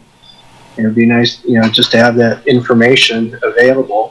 But, if that's not a requirement by one of the agencies, I don't know if that's something we can impose. I don't even know what we'd do with it if we did impose it, given that the county's not enforced all the conditions already, as evidenced by the royalty payments. Anybody else?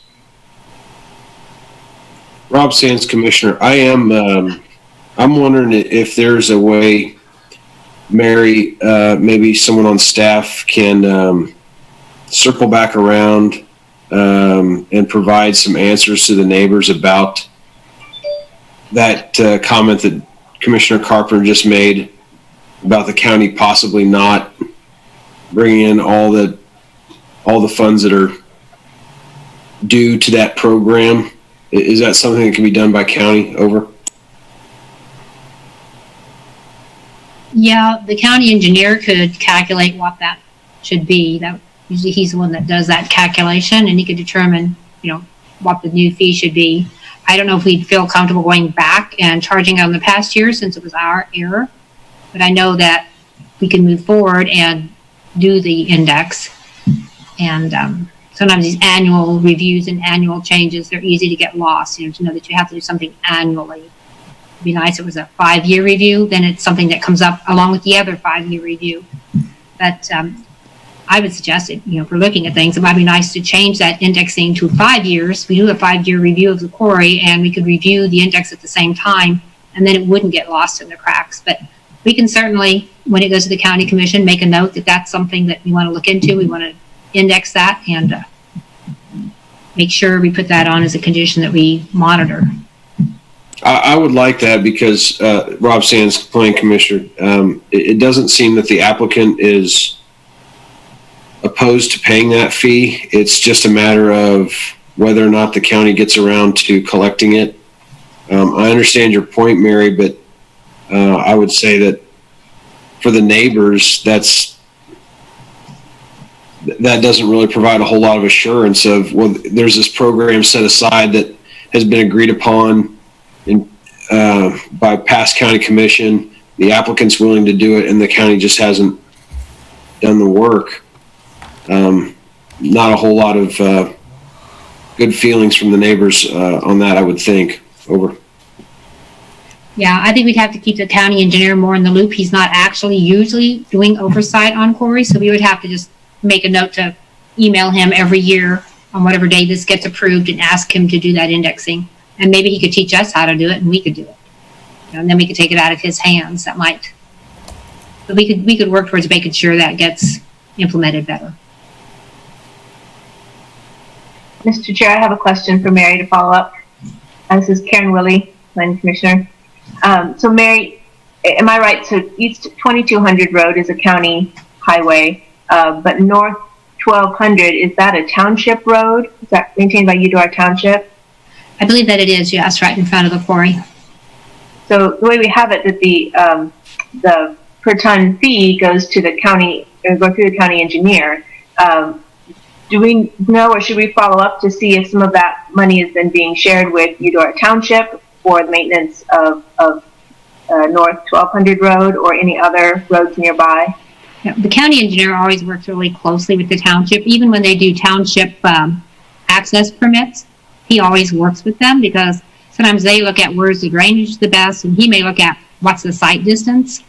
So he does work with the townships. I know with the improvements they're planning to 1200 Road, the county's involved. Sometimes they do the engineering plans. And so I can just follow up with him and make sure that he's included the township in his discussions. Okay, thank you. Thank you, Jim Carpenter, Chair again. Any other questions, comments, topics, motions?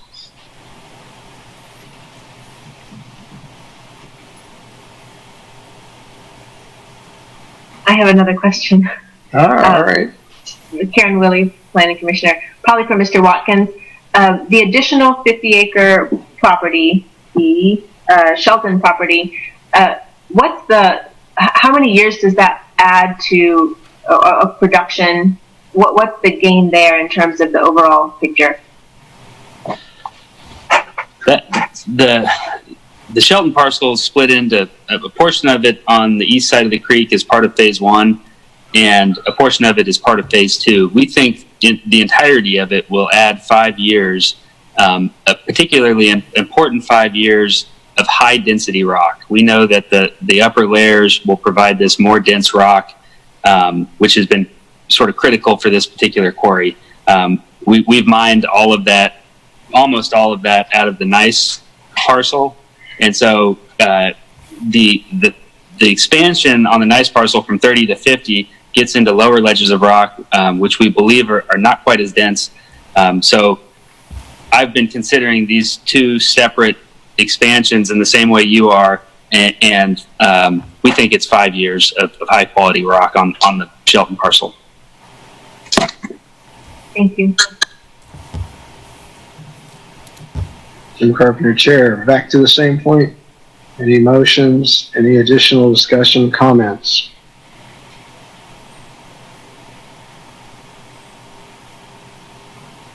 Mr. Chair, Karen Willie, Planning Commissioner. I'm planning on voting in favor of it with all 3 conditions. So I just throw that out there to generate discussion or other feedback from my fellow commissioners.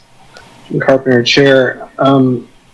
Essentially, I just want clarification from staff. What we're voting on is an extension and expansion of an existing conditional use permit. Is this just one vote, or do we have to vote on different aspects of this?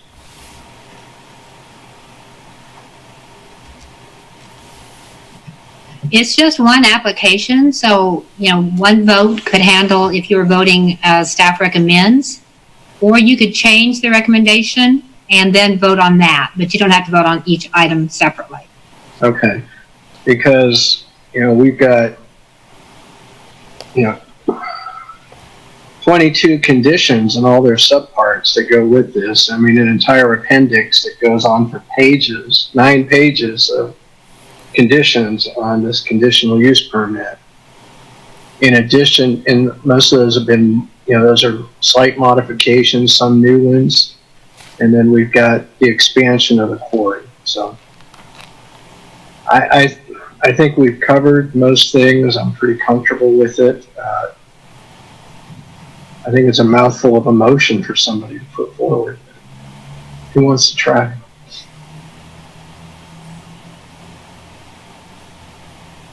Commissioner Carter is no longer muted. Well, I actually just have a question about, before anyone makes a motion, whether the previous discussion of the CPI and whether that needs to be part of our motion, or if that's something that staff takes care of apart from this. If you're asking me, it's already a condition, so I think maybe you're just telling us to implement that condition, so I'll just make a note of it. I don't think we need to vote on that. Super, thank you. Thanks. From Carpenter Chair, would that be with the modification that it be reviewed annually that you had suggested earlier? I had suggested a 5-year review, but it is currently to be reviewed annually. So if you want to keep it that way, we would just, like I said, work with the county engineer and try to get that done every year. Well, given fluctuations in the economy, it's probably fairer to everybody to look at it on a yearly basis.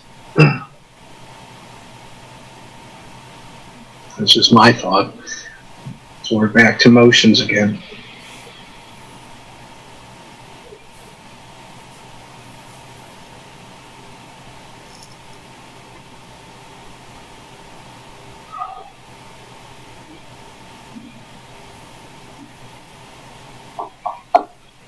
Okay. All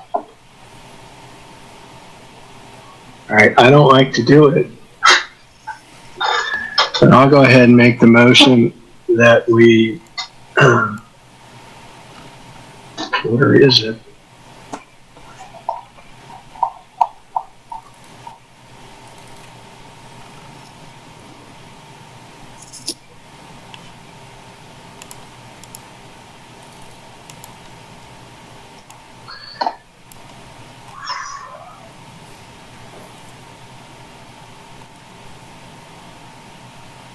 Well, now that I'm looking at it, I'm having trouble even putting it together.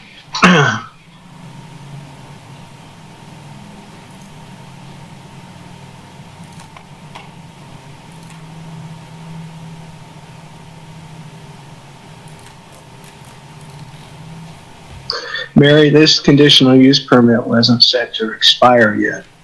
Is that correct? That's right. It's 30 years, won't be up until 2033, and they think they'll be done with it by then, so they didn't ask for extension on the time. So our motion is actually to modify the existing conditional use permit? Yes, you're amending it. Okay.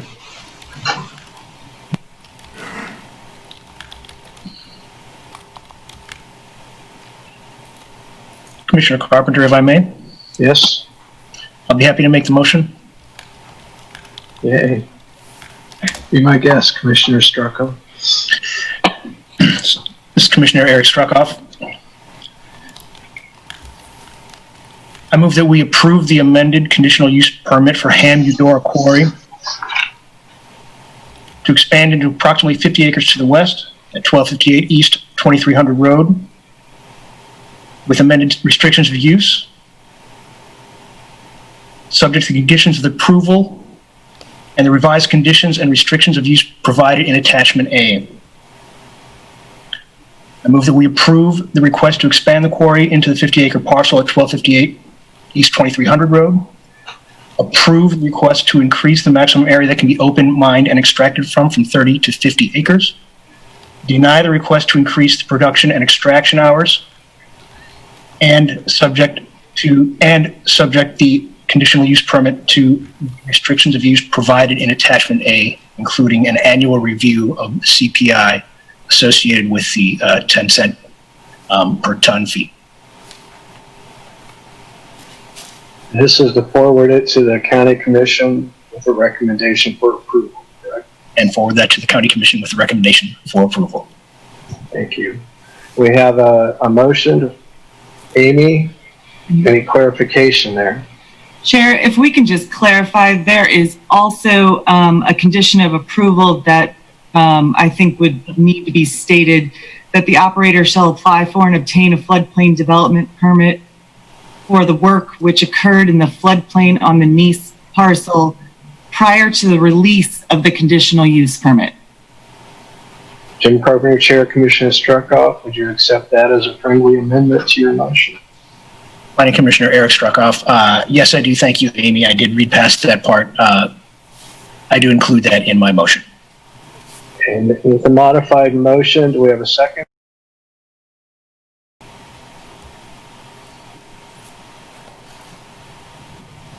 Second by Commissioner Carter by an affirmative hand wave via Zoom. Any further discussion before we call the vote? Seeing none, Jeff, if you could do the roll call.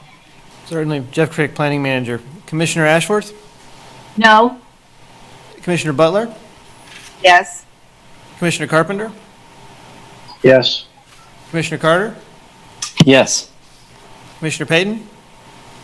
No. Commissioner Sands? Yes. Commissioner Sinclair? Yes. Commissioner Struckoff? Yes. Commissioner Weaver? Yes. Commissioner Willie? Yes. Motion passes 8-2. Thank you, everybody. Jim Carpenter, Chair again. That concludes item number 8. It's 9:33. Do we need a break before we do the text amendments? Or do we want to do the text amendments and then do a break before the K-10 crossing project? Any comments? I was about to say text amendments then break, but I'm not sure now. Well, why don't we move on to item number 9, which I think can, for the purpose of a staff presentation, can be combined with item number 10, although there'll be separate votes. Item 9 is to consider approving a text amendment to the Lawrence City Code, Chapter 20, permitting detached dwelling use in RM32 zoning district. And item 10 is the same for RM12, RM12D, RM15, and RM24 zoning districts. So Luke, I see you're here. If you're ready. Good evening, Commissioners. Luke Mortensen, planner with the Planning and Development Services Department. I will begin with a brief history of the text amendments at hand. TA-20-00022 was initiated by Paul Warner Architects, alongside a special use permit application for 1116 Tennessee Street. That was in January of this year. That SUP was for a detached dwelling within the RM32-UC zoning district. You recommended approval of that SUP on April 20th. Alongside that SUP, Mr. Warner, the applicant he initiated was to permit detached dwelling use in the RM32 zoning district without an SUP. This would be a revision to the use regulation 20-508 that's located in Article 5 of the Land Development Code. Currently, a detached dwelling must be located on its own platted lot, and the majority of the surrounding block face must be composed of the detached dwelling use. If those two conditions exist, the use is permitted by right without an approved special use permit. During staff's review, it was determined an additional text amendment should be initiated to allow detached dwelling use by right in the RM12, RM12D, RM15, RM24, and RMO zoning districts. This is text amendment 20-00079. The staff report for both text amendments is the same staff report.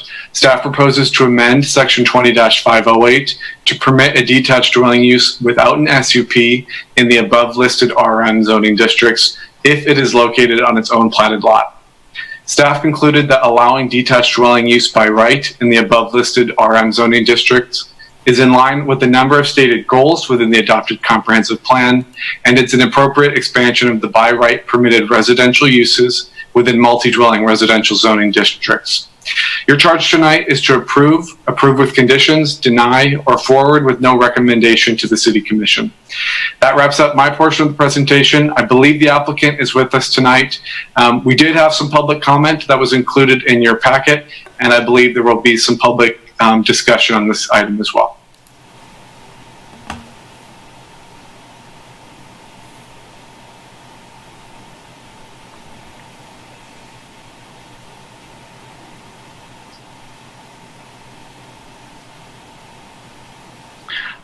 Commissioner Carter, would you mind repeating yourself? I think you're on mute. I haven't said anything. I was just looking for Mr. Werner and whether he was going to... That was for me. I don't know how I got on mute. I apologize for that. Thank you, Luke, again. So I was asking if Mr. Werner would like to comment on the RM32 request. There we go. Sorry, been a little slow. Yes, thank you very much, Luke. Great comments. I'm glad you started with the date. It shows you what it takes to get an SUP approved that we started in January. You guys did approve it in April. We learned the other day it has to be read at the City Commission twice. They only meet every other week. So the SUP you approved a month ago still will not be technically approved until June 2nd. That's 6 months from where we started. Granted, there was a month in there where we didn't know what any of us were doing, so we're over that. But as we do start working on more and more smaller properties in Oread, or have the opportunity to work on them, arose this discussion about the SUP. We can, in SUP, by the time we do all of that work, is in some cases more work than it does on the house. We visited with staff, looked at trying to find the reasoning. One stat I think we liked is that between us and staff, we could not find any SUPs that have ever been turned down. So it does seem if there's none that have ever been turned down, maybe this is an exercise that we just go. Our staff, our offices, and city staff does not need to be approved. The other key point I think we're going to hear from a couple of the neighbors is that this doesn't change any of the requirements. It doesn't change the parking requirements. It doesn't change the review planning. All it really does is save $4 or 5 months in $5,000 or $7,000 or $8,000 for a document to renovate a detached dwelling in the Oread neighborhood. So, in our mind, this is the right answer. It's something that needs to be done. Something that can simplify the process. So, happy to answer any questions and look for your support. Thank you. Thank you, Mr. Werner. Jim Carpenter, Chair. We had one member of the public sign up to comment. So at this time, Senator Francisco. Thank you very much, and I appreciate the Planning Commission's consideration of this issue. And I hope you've had an opportunity to read my letter. I'm not sure that some of the staff's arguments apply to this change in the RM32 district. Any change to lower parking requirements could encourage replacement of existing historic structures. Our neighborhood already has a variety of housing types, detached, multi-dwelling uses are scattered throughout. I believe that the benefit of this regulation has been to ensure that special requirements for parking and trash collection in our neighborhood are met. The special use permit process that was used to obtain the permit for 1116 Tennessee last month addressed concerns for more parking than was required. There was also screening of mechanical equipment and a pad for the dumpster or recycling containers on the lot. I'm concerned that without the requirement for the SUP, those accommodations may not have been provided.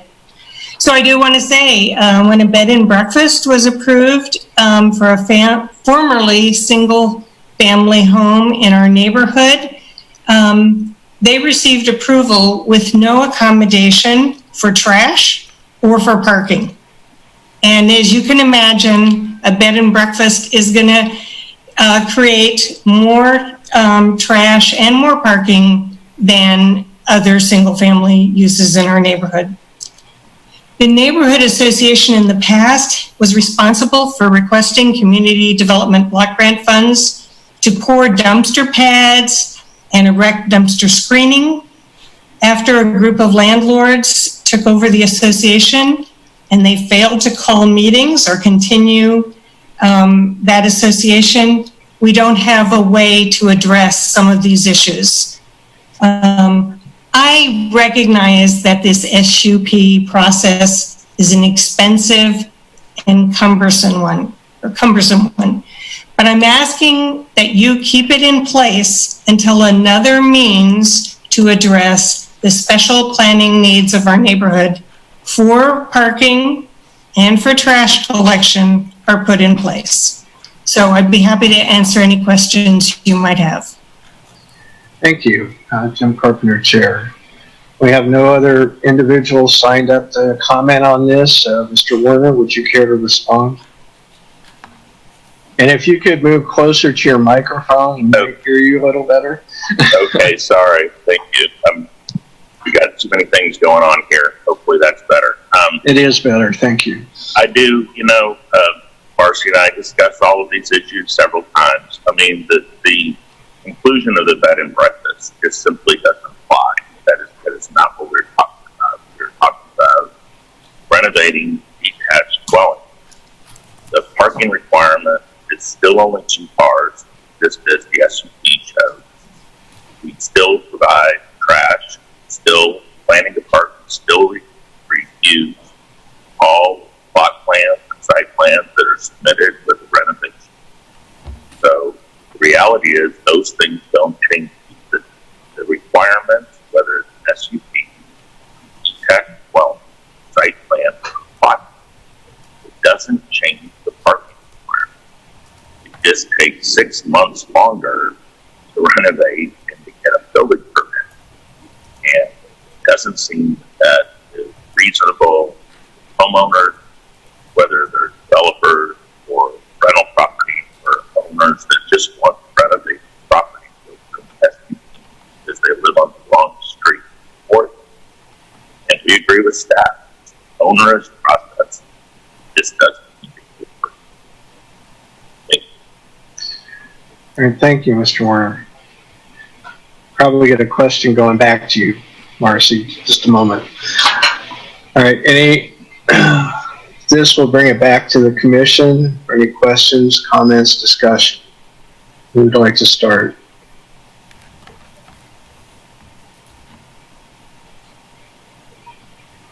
All right, I'll start. So I guess the question is to staff. What's the interplay between this request, the Oread design guidelines that we approved in the past, and the proposed parking text amendment that's our next agenda item? How all these things work together to assure that there is still sufficient parking on any of these units in the RM32 district. I mean, specifically, we're talking about the Oread neighborhood right now. Okay, so the parking, like any other use, is going to be, or the parking standard is going to be derived from Article 9 of the Land Development Code. And regardless of zoning district, the parking requirement for a detached dwelling use is 2 off-street spaces. Parking is determined by use. The Oread design guidelines come into play when you're maybe designing that parking area. The design guidelines are that exactly, they're design guidelines. So they will dictate no stacked parking, for example, or they will dictate the width that the parking pad needs to be from the primary structure or from the property lines. Mary will know a little bit more about the upcoming parking text amendment. I don't believe it changes the detached dwelling uses parking standards. And Jim Carpenter, Chair, Luke, do you have any idea? Well, I'm going to ask you first, and then I'll probably ask Marcy if you don't know the answer. When the bed and breakfast was approved and how it was approved without any parking? This is Luke Mortensen, planning staff. I cannot speak to that application. I don't believe I was working for the city at that time. Thank you, Jim Carpenter, Chair. So, Marcy, can you answer that question? I'm guessing that it was approved in the early 1980s, but the issue becomes if you have a single family dwelling, my understanding is that there's no requirement for a site plan. So you can say what you want about how trash is addressed, but without a site plan, there is no information that's recorded about what has to be provided. So, Luke, Jim Carpenter, Chair, Luke, could you respond to that? Yep, this is Luke Mortensen, planner with Planning and Development Services. Marcy is correct. With a single or with a detached dwelling or a duplex use, there's not a site plan required. That site plan requirement kicks in for multi-dwelling units or multi-dwelling structures, which are 3 units and greater. There are plot plan requirements along with the building permit process. So during that process, when a plot plan and a building permit is submitted, a review is assigned to a planner, and at that point we check for Oread guidelines issues, we check for off-street parking, we check for those elements. I made a call to our MSO department, Municipal Services and Operations Department, this afternoon to get a little bit more information on trash and solid waste pickup in Oread. And what was communicated to me was they do prefer shared dumpster service. That is something that they seek in the Oread neighborhood. Generally, though, those discussions, when it's not tied to a site plan, so when it's tied to something smaller than 3 units, take place when the property owner or the applicant or the builder calls to set up that trash service. And at that point, there's a discussion on how to best serve that use. And that was the information communicated to me by our MSO staff. Thank you, Luke. Jim Carpenter, Chair again. Are there any hypotheticals where if this was approved and you had a detached multi-dwelling residential with its number of parking spaces under that it could change a use that's also residential that would require additional parking that wouldn't be there then? Luke Mortensen, planning staff. So if you had an existing detached dwelling and an applicant proposed adding 1 or 2 units, whatever the zoning allowed, during that process, that's when the site plan process would kick in, since there wouldn't be one in place, and off-street parking would be required, and we wouldn't be able to administratively approve that site plan without sufficient off-street parking or an approved variance by the Board of Zoning Appeals. Thank you, Jim Carpenter, Chair. Any other questions or comments from other commissioners? Mr. Chair, if I may, Jeff Crick, Planning Manager, we've been able to track down the file and item you were referencing to. That case was done in 1992 under the 1966 zoning code. So that would have been a different item under the way that it works. Under the land development code, if a bed and breakfast was going to establish, that would come through most often, and I think off the top of my head, as a special use permit, at which point you would be looking at the parking and the other items and the enclosures and that. It doesn't matter the use coming through for the most part. As long as it's going to come in, it's going to always come through with a typical an Oread review to make sure it's meeting those design standards. So if you start going into projects that are larger in scale, you're going to start going probably beyond those and move towards the commercial and multi-dwelling developmental rules that you see in the land development code. But just wanted to share with you that that plan was approved in 1992. Thank you, Jeff. Jim Carpenter, Chair. So my understanding is each one of these units under these text amendments would have to be separately platted. Is that correct? Yeah, as it's proposed, one detached dwelling per platted lot. If you were proposing more than that, then we would revert back to this existing special use permit process. All right, thank you. Any other questions, comments?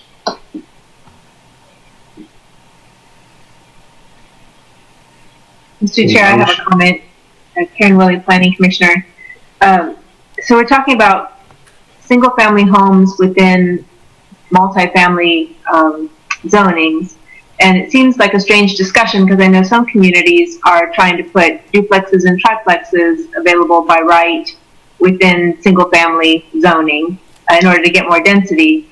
And instead, we're kind of looking at having kind of an assured density that we say we want and that we want to protect, and opening that up kind of by right to much less dense development.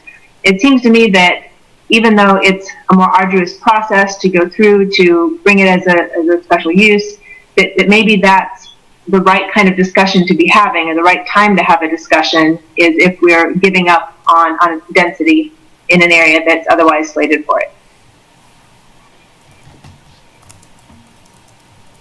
Jim Carpenter, Chair. So Commissioner Willie, do you have any suggestions?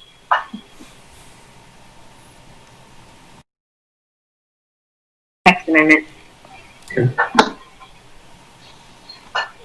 Any additional comments, questions?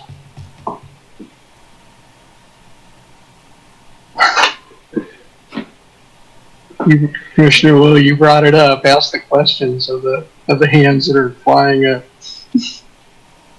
Well, I guess I will start with the applicant. Mr. Warner, do you have a response to that? Well, I really do hate to give an easy out. If that's the right word. At least the site plan is monumentally easier. Planning Commission submittal deadlines. I mean, it's 2 months before you guys even see it.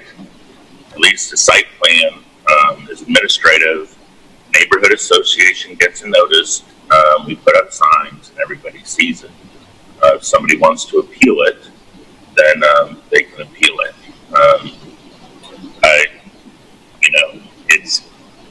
It's still cumbersome, but at least it's way better than an SUP.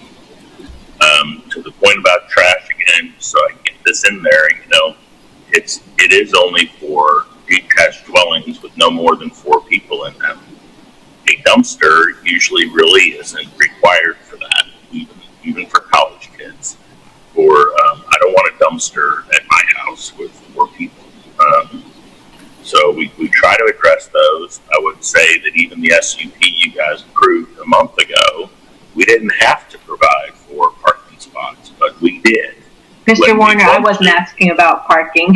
Thank you. Other people will. Thank you. But my point is, we want to provide as much parking as we can as well. But an easy out is a site plan. It's way better than an SUP. But I'd still rather you support the city staff's recommendation as well. Thank you. So my response to that, Karen Willie, Planning Commissioner, would be that the site plan might involve the neighborhood and often a decrease in density is wanted in the neighborhood. But if we need to have those bigger community discussions that are hard about when density might be appropriate, those do better at this level because we have to kind of keep the whole community in mind, whereas, a neighborhood association does not.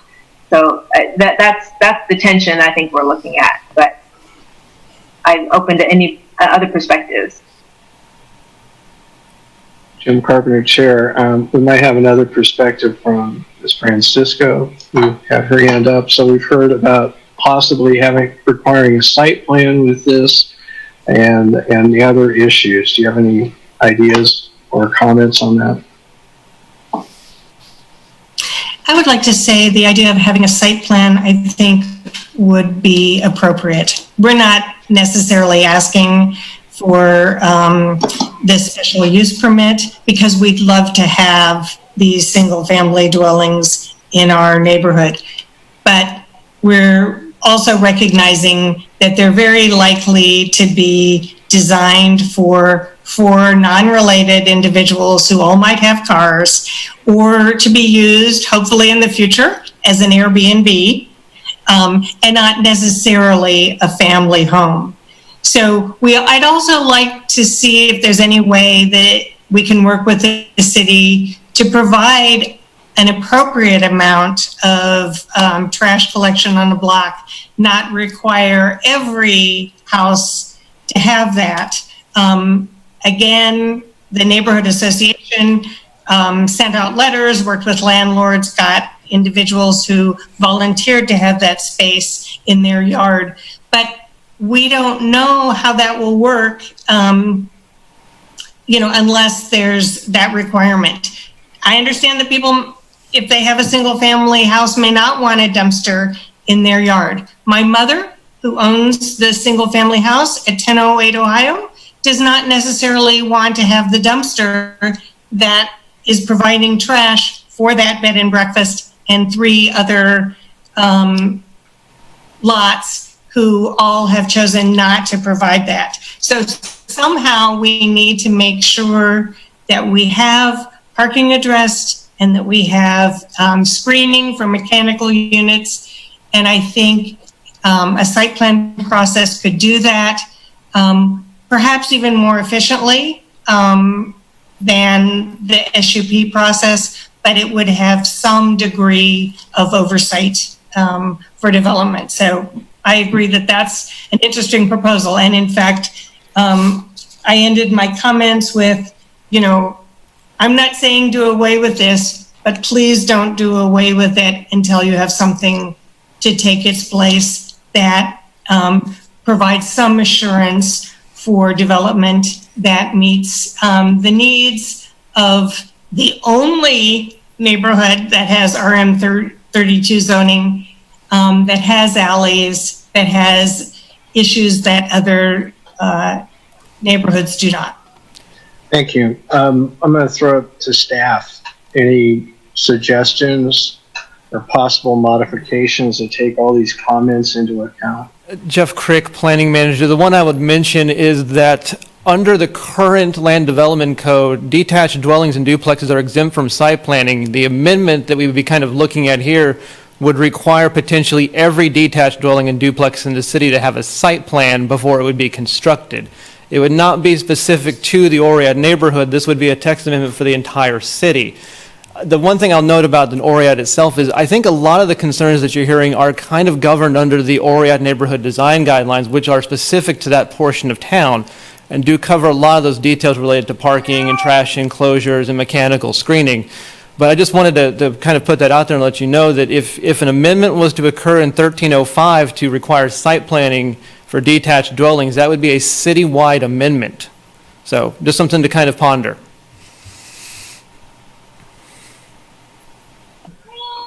Thank you. I think that's always our issue, that we have, whatever we do has to apply equally across the town. And sometimes it's disproportionate to smaller locations or individual neighborhoods. And I think that's where we've seen a conflict here tonight, specifically with the Oread. I mean, the idea of increased density, I think Well, we all approved a plan that recommends increased density, but some places are probably not appropriate for it. So I don't know, it's going to be a balancing act, and whether we have a review process in place or not in place I think that's kind of what we're talking about right now. When do we not review? So, Commissioner Struckoff.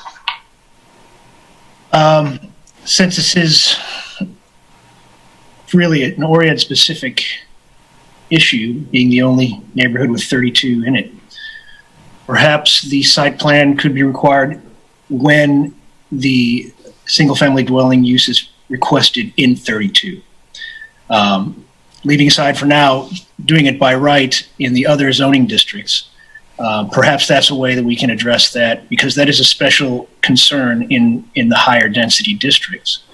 And I just throw that out there for consideration, that when a single, when a detached dwelling use is requested in 32, the site plan requirement kicks in. In all cases, I think still seeking to remove the SUP requirement is a worthwhile goal, given that we approve them at 100% rate. And so I think perhaps that extra consideration given in the 32 district would be appropriate. Carpenter Chair, back to staff. Do we have any examples of additional requirements in higher density zoning districts already that don't apply in the lower density?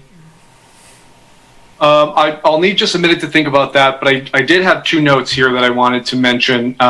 We do have RM32 zoning districts outside of Oread neighborhood. It is true that that's the largest block of it, but there are pockets of 32 across the city. And the other thing I wanted to mention before I forgot it was, and Paul has made this point, regardless of if there is a site plan requirement or not, staff is going to pull up Article 9 from the code and see that only 2 off-street spaces are required. And that's what's going to be required for approval. Jeff Crick, the planning manager. The one thing I will note is the amendment before you this evening is specific to Article 4 for talking about the applied use there. If we were talking about going through a site planning, that would be an amendment to the development procedures that are inside of the land development code. And that's a different item in discussion that we probably would have to bring back to you, because that would have some pretty solid ramifications throughout the city that we would want to weigh up and take a look at. The reason that you typically exempt detached dwelling and duplexes is that if you look through the code in its totality, it always gives a deference to a lot being available for use as a detached dwelling. That's just a fundamental by right use that the code outlines and prescribes in there. The reason that we were supporting the amendment and the way that we looked at it is that was just kind of a continuation of the use. It's a by right development that comes into those items. There's a lot of different things that can be a special use, but when you look at some of the nonconformity language in Article 15 and you look at some of the guidance language in sections throughout the code, it always gives a deferential treatment to a detached dwelling as a possible use in a nonconforming situation.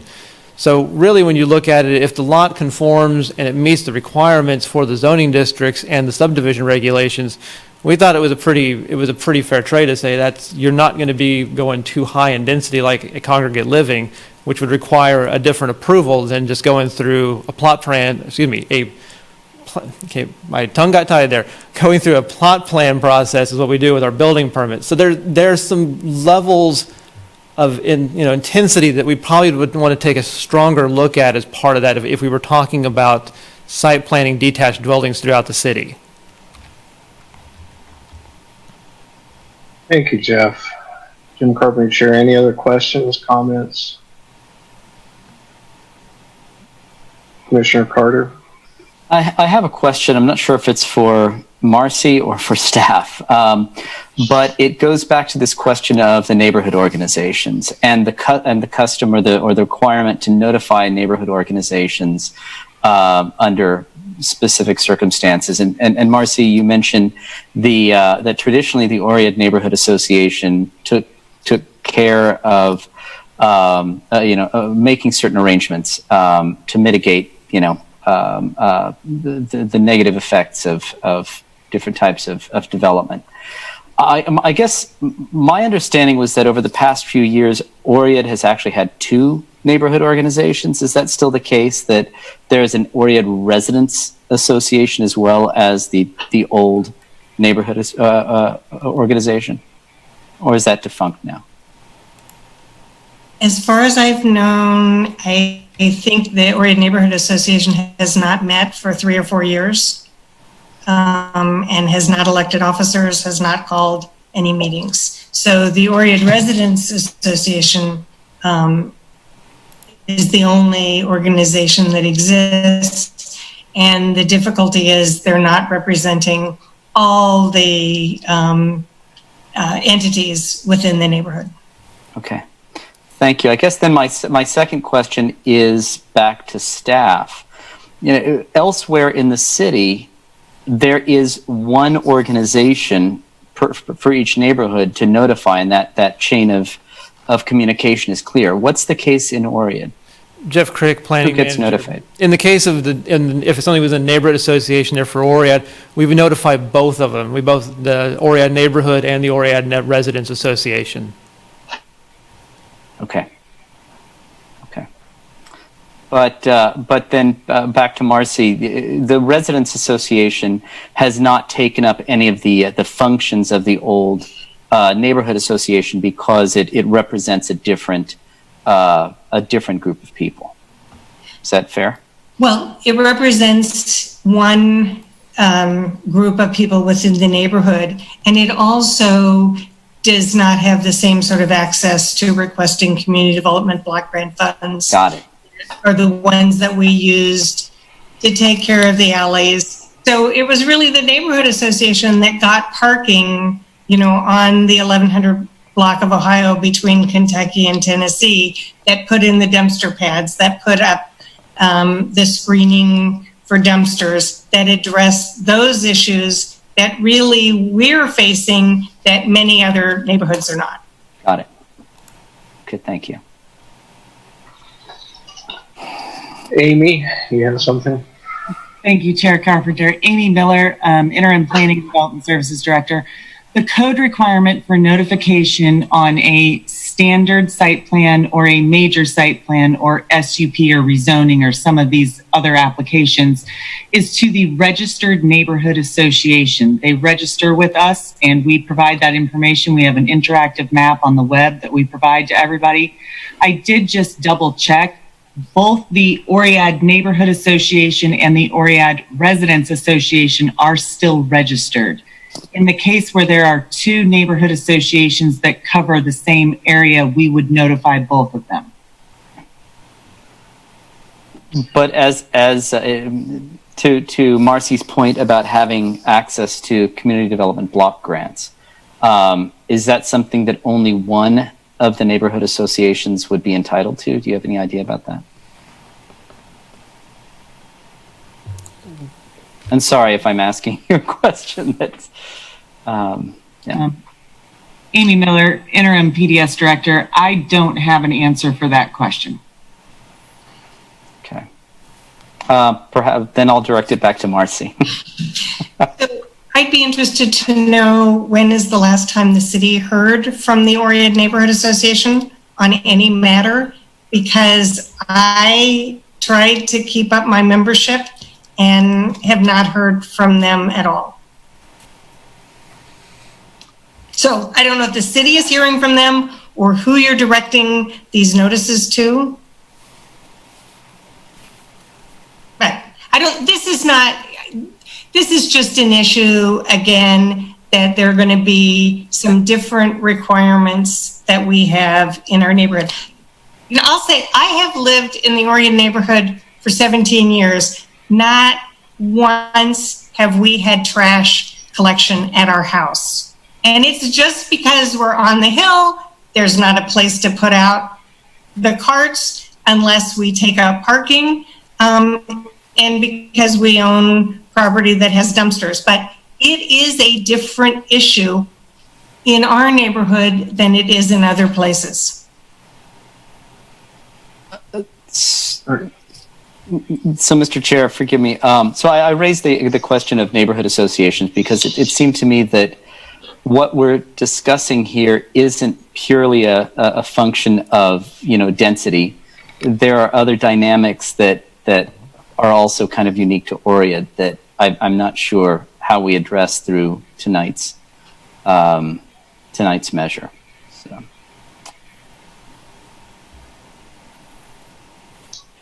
Jim Carpenter, Chair. Anyone have any questions, comments? Mr. Chair, Karen Willie, Planning Commissioner. Is it possible that we are still looking for some additional tools for how to make this happen, and perhaps we need to defer these two text amendments until we can kind of further see what it would take to have site planning be a part of it or other measures rather than just permitting by right?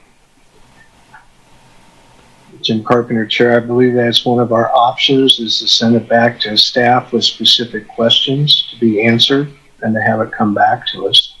So are there specific questions that you need to have answered before we vote? Rob Sands, Planning Commissioner. Potentially one could be SUPs in general requiring 2 hearings before approval. I think it's a valid concern that the 2 hearing requirement with space in between could potentially delay a simple project. So maybe we can look at it from that aspect as should that vary by special use permit in certain density categories or not? I would add that I don't, this is less an issue, I think, of density, but infill and making sure that to properly infill in lots that may not be able to support higher density. So in a way, it's maximizing use. This would encourage maximization of use of parcels that cannot be developed under the current density density requirements. Over. Thank you, Jim Carpenter, Chair. Commissioner Struckoff, do you have a question?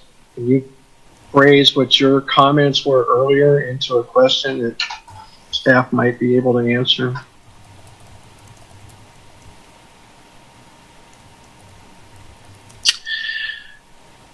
Regarding the use of the site plan in RM32 only.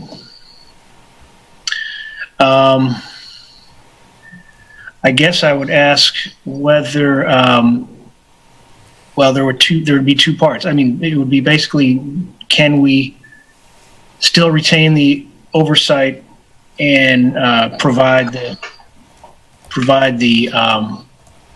parking and trash collection oversight through the site plan process only when we're faced with a detached dwelling use request in RM32. As for the other districts, I tend to agree with Senator Francisco's comments about the other. It seems okay in the other districts. As far as density goes, I think that that would be the how I would phrase the question. Really, it's about the site plan in 32 leaving, as staff has recommended, the by right use in the other districts.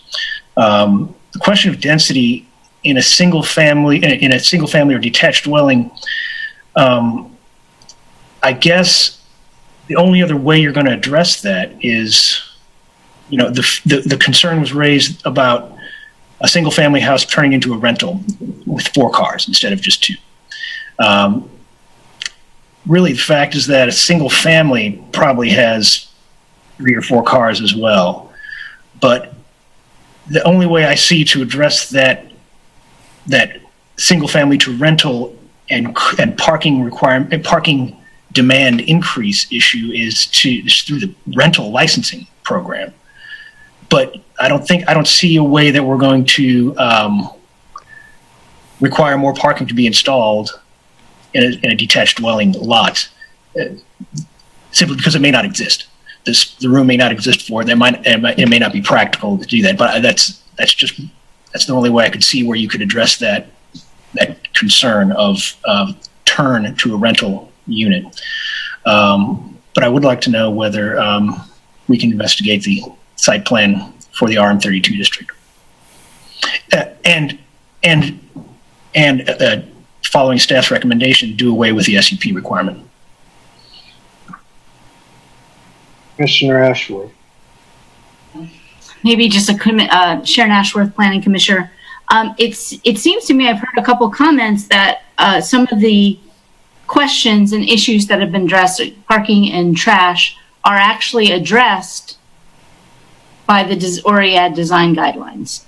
So am I understanding this correctly, that those guidelines are evaluating those issues in staff, but we're looking for some other way for the public to be involved other than the SUP process? Because as if I'm understanding it right, the parking issues and the trash issues are all looked at through the Oread design guidelines. They are considered. So I guess that would be a question for Mr. Mortensen. Yeah, so it's more, those items are addressed in Oread design guidelines, but it's mostly the design components of those items. So it's not talking about the size of the trash can that's required, or it's not talking about the amount of parking required. It's more of where can that pad be? What can the screening of that dumpster be?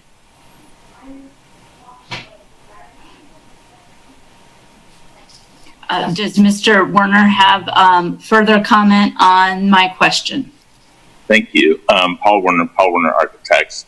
Just to reel us back in a little bit, for example, the real reason we are here is because our clients wanted to renovate a house that had been cut up years ago into 3 apartments. The easiest way to do that is to turn it into a duplex.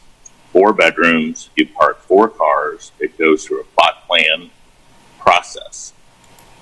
But they didn't want a 3-bedroom unit and a 1-bedroom unit when you can only have 4. The only people that this SUP affects are the structures that only have 4 bedrooms. Over that, they're called congregate residences, which we have to site plan. So this actually saves the historic and the older homes in Oread that Marcy and Candace wrote a letter in support of the SUP. So our duplex plot plan looked exactly like the SUP. We parked 4 cars. We had the same dumpster, the same trash pad, except we could get that approved with the building permit in about 3 weeks.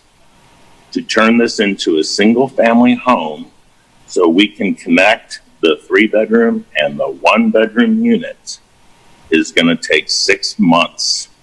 And it's saving the older house that they all agree our clients did a great job on. It is so minimal, the number of properties that this affects, but it is a monster pain, and it deters people from actually saving and keeping these structures as single-family homes. If they had kept it as 3 units and 4 bedrooms, we would have been done months ago, and now we're worried we're not going to be done in August. So I know Marcy wants to talk about big picture in the Oread, and I want to throw Lucas a bone that said, I wanted to say you weren't born when the bed and breakfast probably was started. But it is minuscule, the number of properties, but it is the single family what they call detached dwellings, no more than 4 bedrooms that this affects, but it is a ton of work and it just isn't necessary. I hope that answers your question. Thank you. Mr. Chair, may I ask something? Yes. Karen Willie, Planning Commissioner. Are we intending that this text amendment only apply to the refurbishment or redevelopment of an existing home or existing property?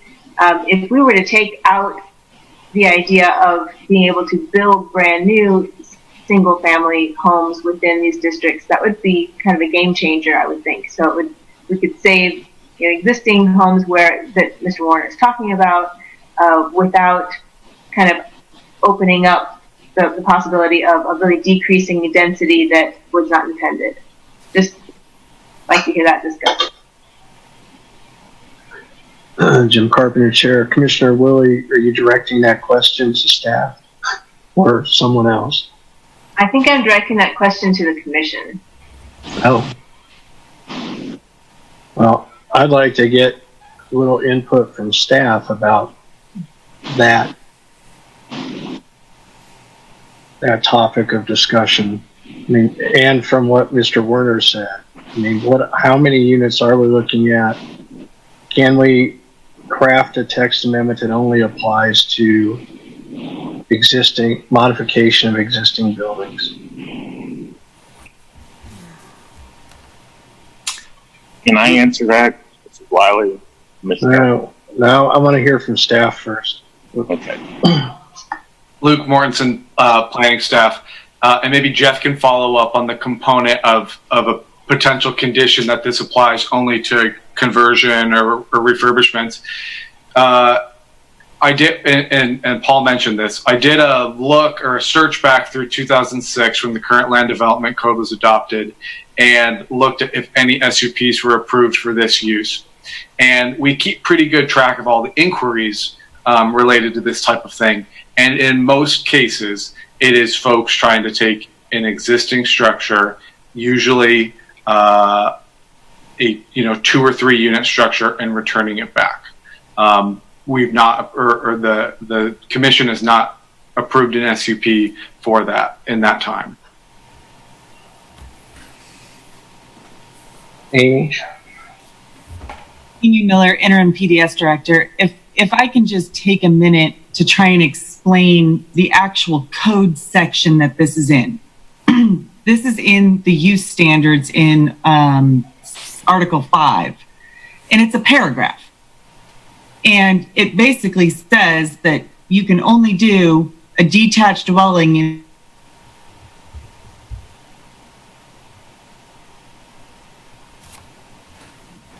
Okay. if more than half of the block face is predominantly developed with detached dwellings, then they don't need to get a brand new SUP. They're assumed to have one. So there aren't a whole lot of split outs to this, meaning, we're not looking at what is it an existing structure and they're just redoing it? Is it a new structure?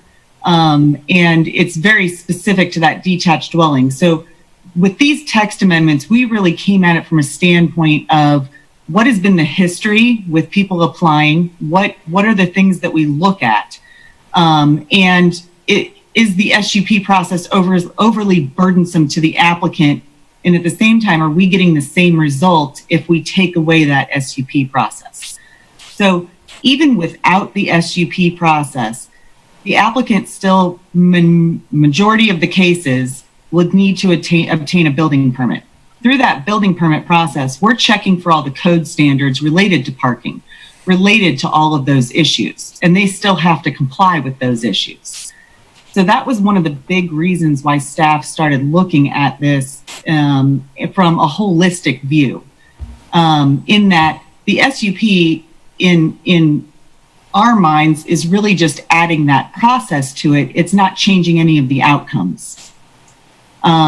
So if you wanted to pursue something different than what is presented tonight, I like your idea, Chair, about, taking a poll of the commissioners and asking questions, and then staff would go back and do some research and present something to you again. Thank you, Amy. Jim Carpenter, Chair. Any other commissioners? Any motions?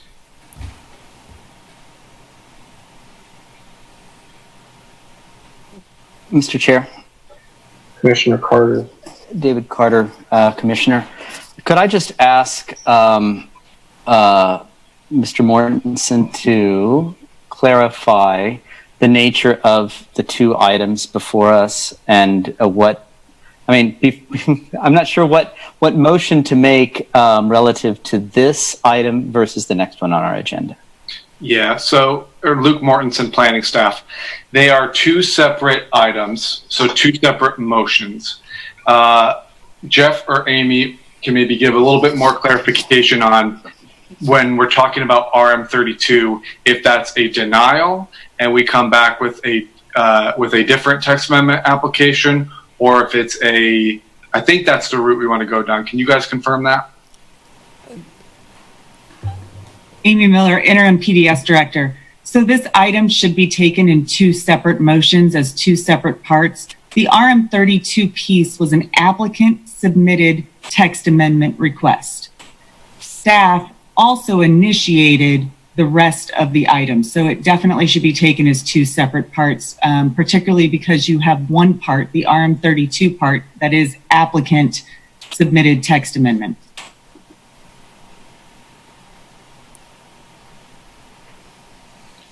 Rob Sands, Planning Commissioner. So Amy, just for clarification, so staff's analysis, then if I can rephrase what you said, staff's analysis then was that the SUP process for this, basically it was such a good idea that we should do it to all the other districts, all the other zoning categories. Is that correct? Over?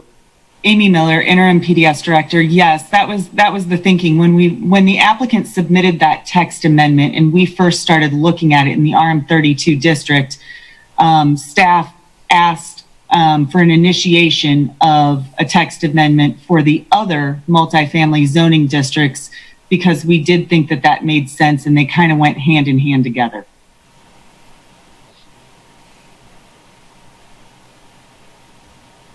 Mr. Chair. Commissioner Williams. Karen Willie, Planning Commissioner. If this is just applying to a handful of properties and we have a strong record of always approving them and we can cut out some red tape and make things faster and easier and cheaper for people, I'm all for that. I just want to make sure that we're talking about and avoiding any unintended consequences that might open a door to other kinds of developments that we weren't thinking about at the time. So, if we're really sure that this is really just for these handful of properties, I think it's fine. But is that all that's going to happen with it? That's my only hang up. Thank you, Commissioner Willie. Commissioner Carpenter, Jim Carpenter, Chair. It's come that time. I have to look for a motion to extend the meeting. We're almost at 10:30, and we still have a parking text amendment and multiple items on K10 crossing. So at least an hour to start. I have a motion to extend for at least an hour. So moved, David Carter. Do I have a second? Second by Commissioner Struckoff by an affirmative hand motion. All those in favor? Jeff? Jeff Crick, Planning Manager. Commissioner Ashworth? Aye. Yes. Commissioner Butler? No. Commissioner Carpenter? Yes.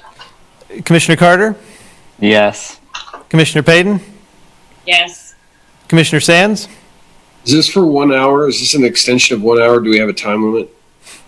No, we're going to have to make another motion if we run out of time. But this one's just for the first hour, I think. Yes. Commissioner Sinclair? Yes. Commissioner Struckoff? Yes. Commissioner Weaver? No. Commissioner Willie? Yes. Motion passes 8-2. All right.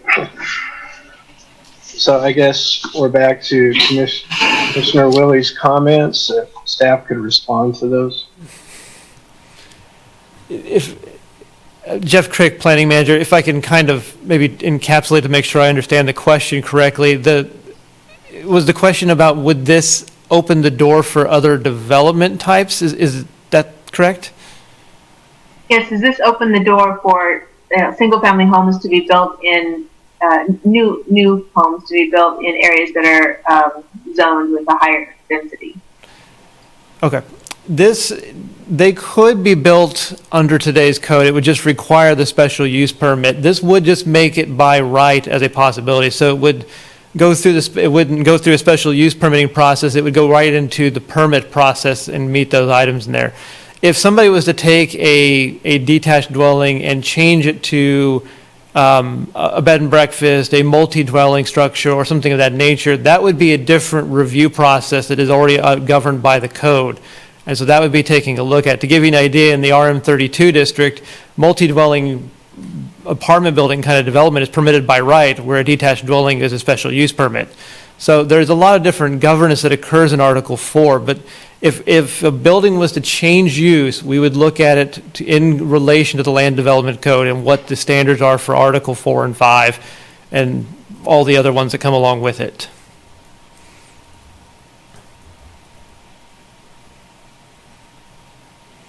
Jim Carpenter, Chair. So where does that leave us? Anyone want to make a motion one way or another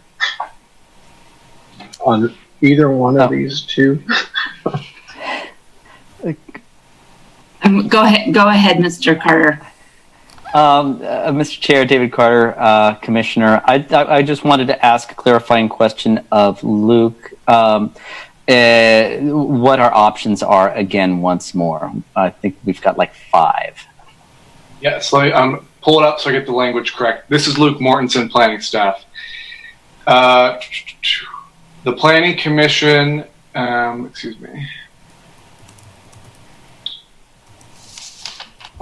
may approve with modifications, or deny the proposed amendment. The Planning Commission is also authorized to forward the proposed amendment to the City Commission with no recommendation.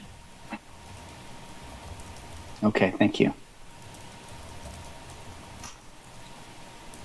I'm happy to let Commissioner Ashworth say what she wanted to say before I continue. Okay. I was going to make a motion, or attempt. Oh. Now I'm wondering how to phrase that. While you find the words, could I just say, David Carter, Commissioner, I'm really sympathetic to the applicant here. I actually did not expect this discussion. I was expecting this to be kind of a open and close discussion. I mean, I think the goals of preserving established residences and returning them from multifamily to single family status is a laudable one. It's something we generally want to see. And yet the concerns that Senator Francisco brought up, come back to the law of unintended consequences. And so I'm really reluctant to just approve this. I would like to be able to just send it back, but to staff, but it doesn't sound like that's an option. I think the closest we could come is to deny.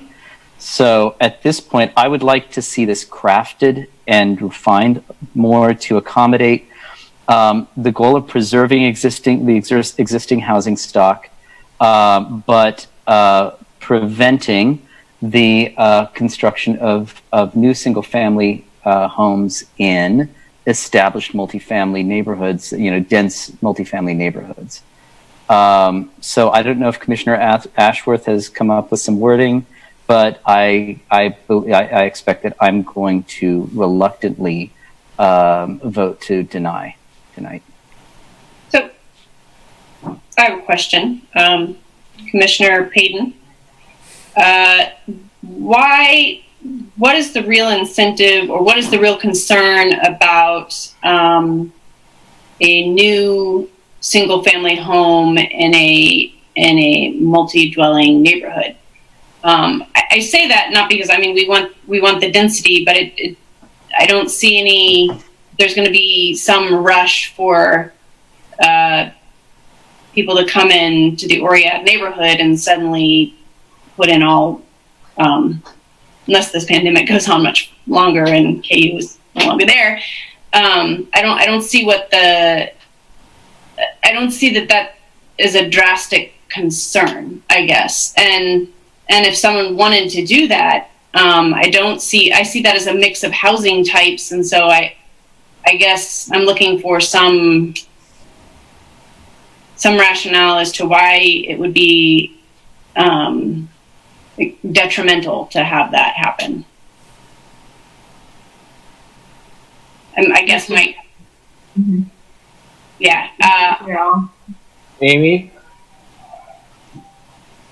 Amy Miller, interim PDS director. I'm not sure I can answer your question exactly, but I can maybe give you a little hint into what the framers were thinking with the adding that provision to the development code when it was adopted. I think that there was some concern that they didn't want a bunch of detached dwellings using up multifamily zoning lots. So to give you an idea of what they were thinking when that got added to the development code, that was the thinking.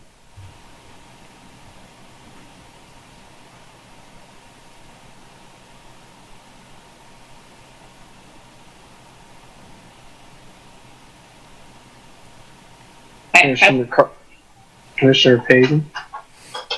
Commissioner Payton, I was interested in what Marcy had to say about that. I believe it's a reduction of the requirement for parking. So if you have a single family house, you only need to have 2 parking spaces. In most other construction in our neighborhood, we need 1 space per bedroom. So one concern is this allows new construction with a lesser requirement for parking than we have otherwise. Mr. Chairman, Rob Sands, Planning Commissioner. I think I wouldn't mind hearing the rest of the Commission's opinions on perhaps delaying this until we've gone through the parking text amendment discussion. Over.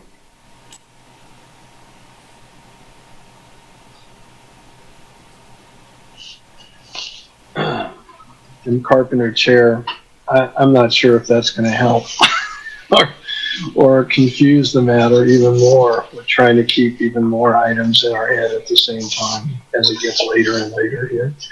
I don't know. Anyone else?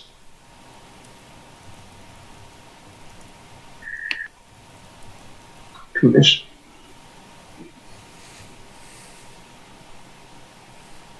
I'm getting nothing. We're kind of stuck in the mud here.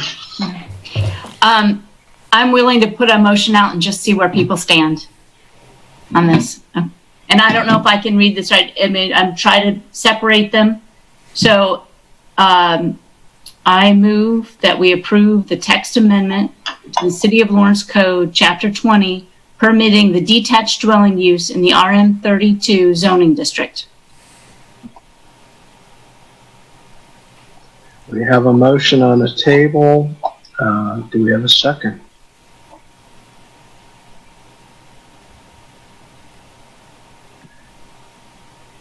Aaron Payton, Commissioner, second. All right, we have a motion and a second. Any further discussion on the motion? Commissioner Sands. I would just say that what I'm struggling with on this is that it's competing values, right? We are feeling maybe the sense of loss of getting a little bit of oversight, but at the same time wanting to probably provide some opportunities for efficiency and effectiveness in government. And that's, those are two competing values. So,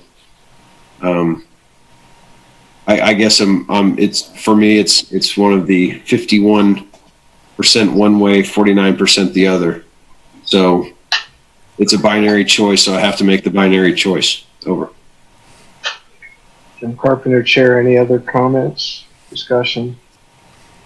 Commissioner Carter. Yes, David Carter, Commissioner. I just want to clarify that I'm going to vote no, but with the intention of further discussion.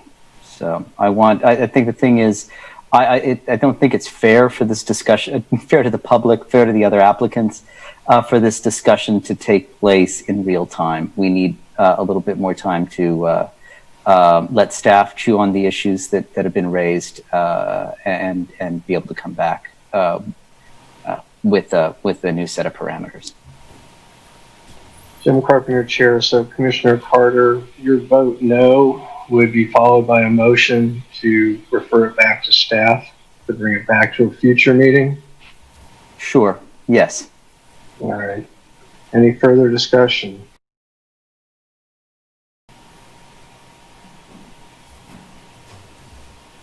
All right, seeing none. Oh, Commissioner Struckoff. I agree with Commissioner Carter. This is Planning Commissioner Eric Struckoff. I agree with Commissioner Carter. I do want to streamline this SCP process for these developments. And so I do want more discussion on it, but I will not support the motion. Jim Carpenter, Chair. Anyone else? All right, Jeff, you call the roll. Jeff Crick, Planning Manager. Of course. Commissioner Ashworth. Yes. Commissioner Butler. Yes. Commissioner Carpenter. No. Commissioner Carter. No. Commissioner Payton. Yes. Commissioner Sands. Yes. Commissioner Sinclair. Yes. Commissioner Struckoff. No. Commissioner Weaver. No. Commissioner Willie. No. 5-5. Motion fails to advance. Commissioner Carter. Okay, so just to clarify, Jeff, is this the same as it advances with no recommendation? Jeff Crick, Planning Manager, yes, it would effectively go up with a 5-all vote, that one. Okay, so David Carter, Commissioner, do I still get to make a motion if it advances with no recommendation? Allow me 1 minute to check that, please. Thank you.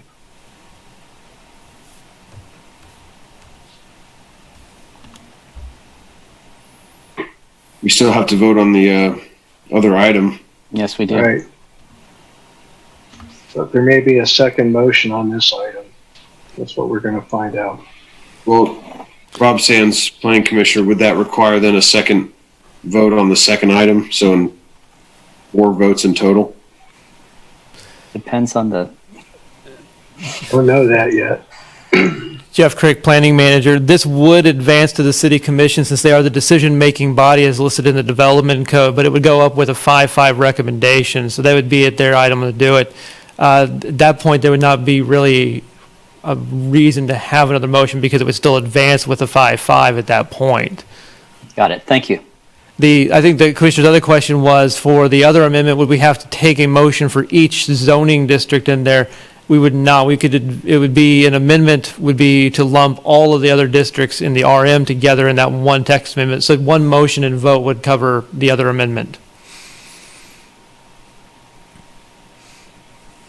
All right, so I guess we're done with this item. So can we have a motion on the second one? Mr. Chair, Commissioner Karen Willie. Willie, Planning Commissioner, would we be allowed to defer the next item until, can that be a motion to make defer the next item until we have an outcome of the item from the City Commission that we just voted on?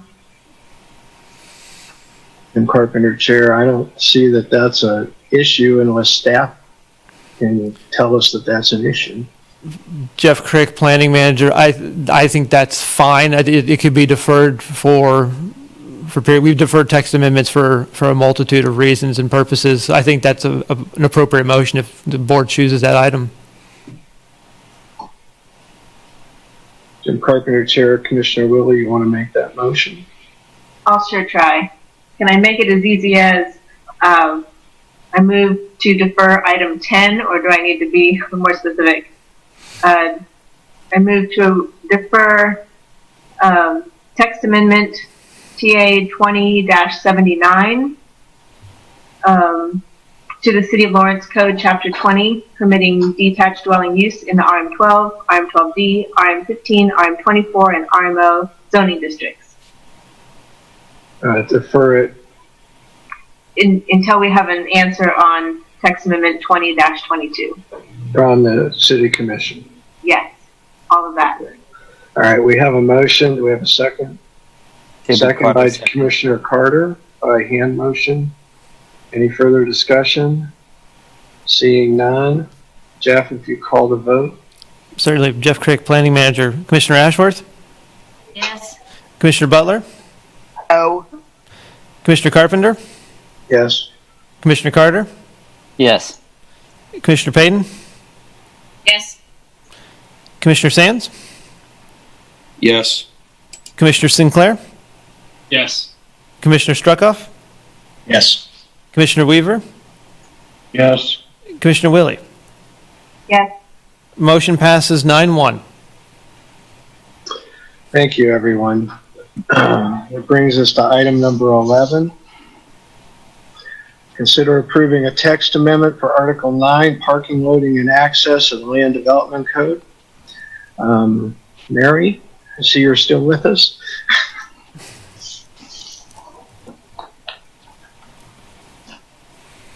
Mary, you need to unmute. Mary Miller, a current planner. This amendment was before you in September of 2019. You took public comment at that time and you returned it to staff with direction to meet with the Multimodal Transportation Commission, present it to them and get their comments. So I met with the commission in December, and then they formed a subcommittee to review it, provided comments to us. And so the memo that's in your packet, that's just a response to those comments, as well as public comments at the September meeting, and then some in my presentation. I'll touch on the comments that were provided in your agenda packet. So in the September meeting, Dean Grobe of Grobe Engineering made the comment about the parking requirement range. Today in the parking chapter, you have a minimum parking requirement. To go below that, you need to get a variance. You can go above it to any amount, but you have to mitigate with stormwater best management practices. What we're recommending is a tighter control, but with more flexibility, which you can have a range of 90% to 110% of the number in the parking schedule. So you can provide a little less or a little more without having to get a variance or do mitigation. Anything above that requires a variance, or anything below that requires a variance. And then the stormwater mitigation is also required for anything above the 110%. Dean noted that if you're a very small business and you only have 10 parking spaces, this range only allows you one additional parking space. And he said if you're a business and you think you need more parking, that might not really be very helpful. So in your in the memo on page 2, there's a table where we reviewed the percentages, how that would affect the amount of parking that could be provided. And it does seem appropriate to create a tiered system where if you're a smaller parking lot, the percentage would be higher because you'd have a fewer number of parking spaces that could be added. So what we're recommending with this change is a range of 90% to 150% for parking areas with up to and including 15 spaces. Anything below or above that requires a variance. And so that means if you had 10 spaces and you wanted 5 additional spaces, you could provide that without having to go through the variance. And that was based on his assumption that small businesses might vary greatly in how they function, and he thought that additional flexibility would be helpful. Between parking areas between 16 and 25 spaces, that range would be reduced, the upper range to 120%. And then from that point on, it would just stay at the 110%. And so staff recommends revising the draft language to include this tiered system so that there really is more flexibility for the smaller parking areas as there is with the larger ones. There was a concern raised about bike parking requirements being based on the number of employees. And it was noted that the number of employees is not always known when an application is submitted. Staff did base parking on the number of employees originally because technically or typically long-range bike parking is going to be used for employees mostly. However, we looked through the type of uses and we found some that we thought could be converted so they did not rely on employees. In some cases, it seems like it's more appropriate to keep that. For instance, if you're a warehouse, you could be a warehouse that's highly automated and have very few employees, or you could be one that's very employee intensive. And so requiring long-range bike parking on the square footage of the building may not be appropriate depending upon how you operate your warehouse. So in the memo, there is a list of uses that we're recommending changing. For instance, assisted living, long-term bike parking, and these are all for long-term bike parking, could be revised from 1 space for every 20 employees to 1 space for every 10 beds. A social service agency could change from 1 per 10 employees to 1 space per 10,000 square feet. Medical facility or mental health could be revised from 1 per 5 employees to 1 per 10,000 square feet. And extended care facilities and hospitals could be revised from 1 per 20 employees to 1 per 10 beds. An accessory bar or restaurant could be revised from 1 per 20 employees to 1 per 5,000 square feet. Fast order food or nightclub could be revised from 1 per 20 employees to 1 per 10,000 square feet. Quality restaurant, office, or general retail sales could be revised from 1 per 10 employees to 1 per 10,000 square feet. Hotel or motel could be revised from 1 per 20 employees to 1 per 200 guest rooms. This was based on an internet search to see, I just looked how many employees do motels usually have based on guest rooms. And it's typically 20 per 200. That's what I came up with. And the urban farm, we could revise that from 1 to 20 employees to a set figure of 2 because that's the minimum number that would be required. And we would probably seldom see urban farms with more than 20 employees in the city. So as long-term parking is intended primarily to serve the employees, planning staff really recommends keeping the recommendations we had earlier, but if the commission feels that that was an appropriate change and to assist in the site planning when the number of employees isn't known with a lot of applications, then staff would recommend the changes that are proposed in the staff memo on pages 2 and 3. Dean Grobe also asked about a reduction in the bicycle parking space requirements, and the spacing requirements that are being proposed are based on recommendations from national bicycle groups. And he noted that sometimes properties will have space constraints and they may not be able to provide the amount of parking or the amount of space we're asking for. But the development code has an administrative waiver provision where the planning director can waive certain requirements if he finds or she finds that appropriate planning principles are being adhered to. And so in instances where there are space constraints, there would be the option for the planning director to approve a waiver to allow an alternate spacing situation. And if that didn't work, they didn't feel that that was appropriate, a variance could be requested. So staff does not recommend any changes to that spacing requirement. We haven't tried it yet, so we don't have any experience to say that it doesn't work. School vehicle parking, that was mentioned in, the commission mentioned that. It was brought up by the Transportation Commission, and I believe it was also in one of our communications for the packet. The comments were that they did not feel parking should be based on the assembly area size, as that might provide additional parking just for infrequent uses. And so there is a table on page 5 of the staff memo that shows many of the schools and what parking is required and what parking they actually provide. And in many of the cases, they provide quite a bit more parking than our code requires. And so staff feels that it's an appropriate parking requirement. However, if you determine you don't want to require the parking for what might just be infrequent uses, and the parking usually can be absorbed on neighborhood streets in those occasions, then planning would recommend going ahead and revising that parking requirement, removing the event or assembly area, but keeping the parking requirement change at 1 space for 1 employee. Currently, it's 1 per 1.5 employees. And if we just change it to 1 per 1 employee, that might be a better parking requirement. There was some concern raised at the commission meeting about school bicycle parking. Was enough bicycle parking being provided for the high schools so that we weren't encouraging them to drive because there was limited bicycle parking?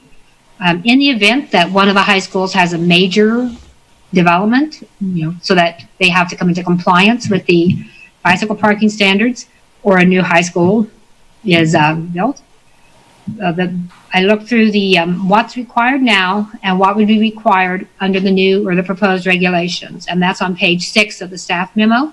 Under the current regulations, Lawrence High School is required to have 85 bike spaces. As proposed, Lawrence High School would be required to have 130 short-term and 65 long-term spaces, or go from 85 to 195 spaces. Free State is currently required to have 97 bike spaces. And with the changes that we're proposing, Free State would increase to 150 short-term and 75 long-term, or 225 total spaces, a little over double. In planning's or in staff's opinion, this is an appropriate amount of bicycle parking for the high schools, and we don't recommend any changes to that. There was a change suggested by one of the commissioners that the surfacing requirement include permeable pavement. And so that has been added. You'll see that in the back part of the memo. There's a section that shows the changes that are being proposed. And permeable pavement, including pervious asphalt or pervious concrete, was added to the list of approved surfacing. Our stormwater engineer has been encouraging that, and we've been allowing it, but it's not explicitly stated in the requirements. So this will be much clearer and provide some upfront information for applicants. There was a question, should we provide a bonus if they utilize stormwater best management practices on parking area islands? And this is an interesting concept, but I think it may be beyond the scope of this amendment, given where we are in the process. We'd have to look at what stormwater management practices and what bonuses. And then this would also require an amendment to Article 10 of the Development Code, which is the landscaping article. So I think it may be a useful and a beneficial change, but I think it would be better to follow that up with a later text amendment. The downtown parking requirement was probably one of the most controversial proposals. It's very highly discussed, and I just wanted to kind of outline it generally here. This requirement would apply only to a project in the downtown area that meets the definition of a significant development. That means it's either undeveloped land, for instance, I can't think of any undeveloped land in the downtown area, but an empty lot, or the construction of one or more buildings or additions that contains a gross floor area of 20% or more of the gross floor area of the existing building. Usually adding a floor to a building or just adding onto the back might meet that requirement, or the installation of 20% more impervious surface than is currently on the site. And so the proposed language would require additional parking only when a project meets that definition, and it would require 1/2 of the required parking to be provided, or an in lieu fee be paid to the city, which would be kept in a fund that they would then use to provide downtown parking for downtown uses. This downtown parking requirement was one of the Multimodal Transportation Commission's concerns, and one of the concerns was that this may stop smaller developers from redeveloping their properties. Staff feels that requiring major developments to provide parking or pay an in lieu fee would maintain required parking in downtown and would help maintain it as kind of a major retail commercial area for the city. No changes to this requirement are being recommended by staff, but the commission could provide different direction if they are so inclined. The parking space width was also mentioned by the Transportation Commission, and it was in one of our public communications. We are recommending it be increased from 8.5 to 9 feet. And this is based on the fact that cars are just larger now than they used to be. We have a few parking areas that were developed with 8.5 feet wide spaces, and they're use the 9 feet. That if space is tight and it's allowed, some of the developers have gone with the 8.5 feet. This change would only apply to parking that is developed after the amendment is adopted, or changes to parking areas that are made through a standard or major site plan. And Joy Ray provided a letter, and she wanted clarification that this would not require restriping with a standard site plan. And a standard site plan is a plan that does not meet that definition of a major development. So you're not adding more than 20% of building area, not more than 20% of impervious area. And so if you, or if it's industrial, it'll be more than 50%. It's different in the industrial districts. So if you're a standard site plan, when we review it, we only look at the changes that you are making, and that's what has to come into compliance with code. If you're changing the parking spaces, they would have to be striped 9 feet wide. If you're not changing the parking spaces, they don't need to be restriped. So it would not apply unless you are making actual changes to the parking spaces. And so just for safety reasons, staff does recommend we retain the 9 foot wide parking spaces. The commission opposes the increase in width in the one-way parking drive when angled parking is used. And the city engineer recommended this increase. They used to be 12 feet wide. He recommended 14 feet, as this would provide some sight distance when a car in the angled parking space is backing up. They'd be able to see the traffic in that drive aisle. And so we do recommend keeping that 14 foot wide one-way drive aisle. Stacked parking on the alley. This, the commission opposed this and made a good argument that when we're trying to increase density in our residential districts, it's likely we're going to increase parking. And we'll have increased parking need, and having stacked parking on the alley would allow that to happen, which would facilitate greater density. And that's a good point, but we also need to balance that with the need to maintain open space and the rural or the residential character of the residential properties. We don't want parking lots on the alleys. So staff feels that when you increase density, you actually create an environment where you may have more sustainable mass transit. So when we actually do get to the point where we have greater density and it's creating parking issues, that may help spur the mass transit. People may ride the bus more. They may use other forms of transportation. And so we're not recommending changing that and allowing the stacked parking on the alleys. Currently, it is allowed through an interpretation. It's not in the code, but that was an interpretation. And with this change, it would be in the development code that would not be allowed unless a variance was granted.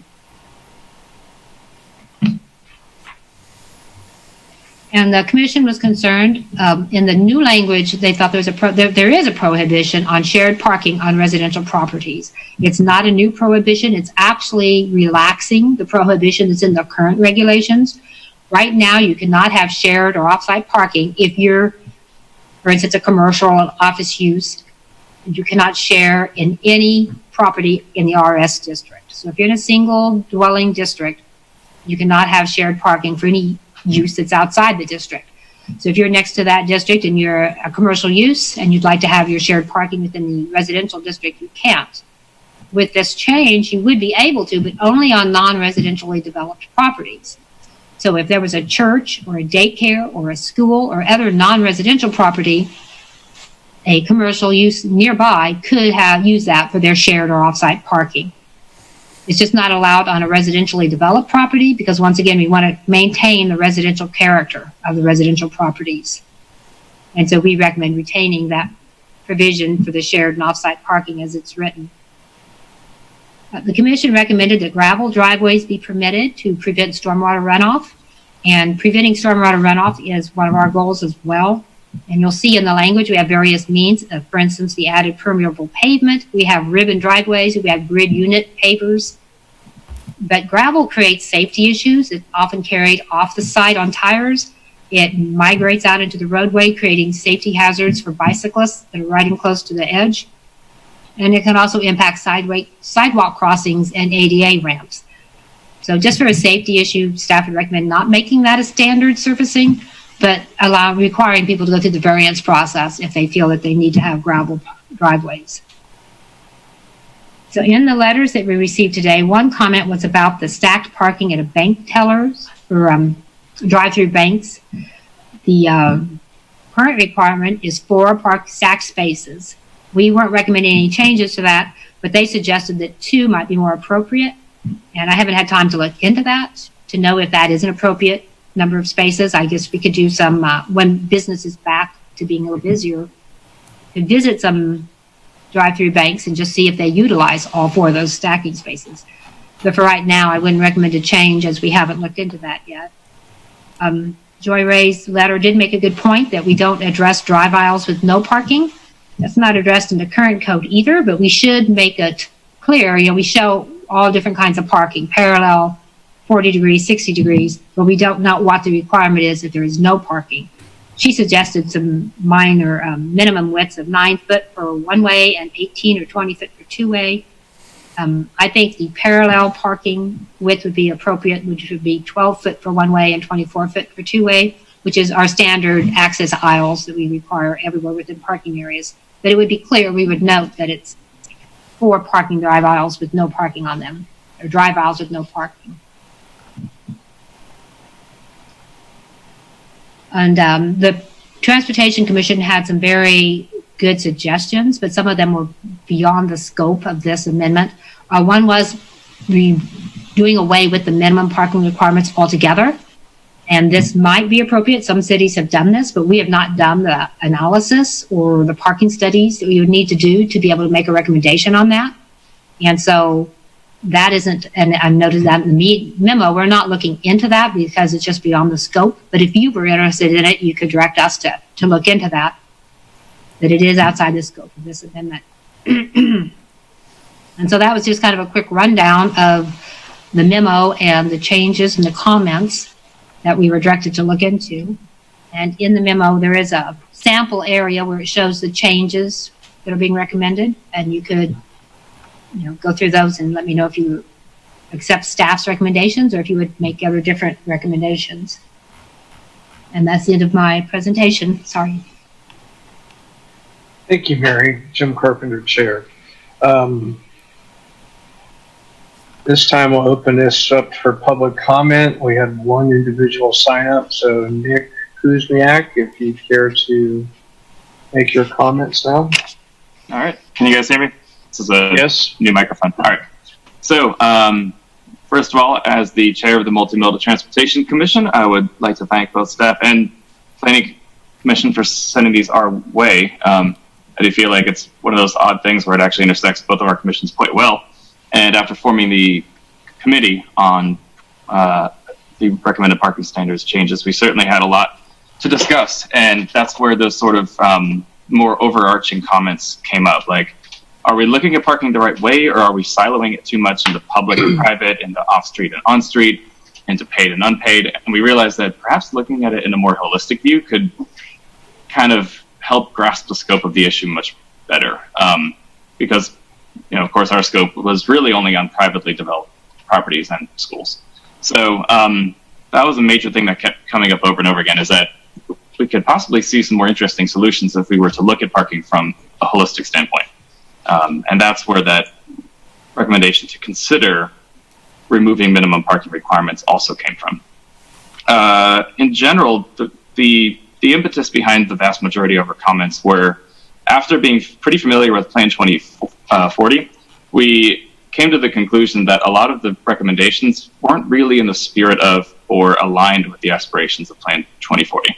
And that really has to do mostly with, encouraging mixed use and more mixing of housing types, such as duplexes next to small apartments next to single family, with trying to reduce usage of personal vehicle trips for every single trip, and for just kind of thickening up and building up Lawrence instead of sprawling out over the countryside. And we felt that the recommendations that we made with regard to the updated standards basically fit in that spirit, that we are trying to adhere to Plan 2040 as best as we can. And we weren't entirely sure that the initial recommendations were following that. So if any of you have any particular questions, there was a lot of comments that we gave. I understand it's a pretty lengthy document. And I won't go over any of those individually, but if you are interested in them for some reason at 11:10, then let me know. Thank you, Nick. Jim Carpenter, Chair. This time we'll bring it back to the commission. Anybody want to start? Questions, comments? Commissioner Payton? Sure. Aaron Payton, Commissioner. I'll just piggyback on some of what Nick said. We discussed sorry, hold on a second. I have some notes here I gotta get to. discussed that some of this didn't feel like it aligned well with Plan 2040. Some of it I feel like is a step in the right direction. But you know, as I went through this, I looked at a kind of what's going on around the country in places that I always feel like we're trying to emulate. I mean, I've gone back and forth between, you know, it is a balance, and we live in a mostly suburban community that people are mostly going to drive. But I think we also have a lot of people who are interested in biking and interested in using those other forms of transportation, and either can't or don't feel comfortable doing that at this point. And so I kind of looked at it from where does the parking fit into this, because it does have a pretty big impact. And as I was reading through the staff report, I actually have a couple of questions and a comment. My first question, and I'll let you answer that, Mary, just because I was kind of interested in looking at this more. But you had said the rationale for going to 9 feet is that cars are getting wider, and I was just wondering where the evidence for that is. Like, what's the where's that? Where can I see that? Well, I don't know what the evidence is, but I know the previous code actually had parking spaces for compact cars. And then that was taken out and it was increased to 8.5 feet. And I think our evidence is basically, if you've been to the Dillon's on Mass parking area, that was built with 8.5 foot wide parking spaces. And it just seems extremely tight. And if you're in there with a van or a pickup SUV, it's very hard to get in and out of those spaces. And we are trying to make convenient and efficient parking spaces. So while it's nice to have as little parking or little pavement as possible, we also want to have a space that people can park. It's a very desirable location to go to. The parking area is usually quite full, but it is very difficult to park. And so we used just our experience with different parking areas. Areas that are 9 feet wide, usually it's not as hard to get in, get your door open without dinging your neighbor's car and go about your business. So we kind of used our experience looking at the different parking areas that had different widths.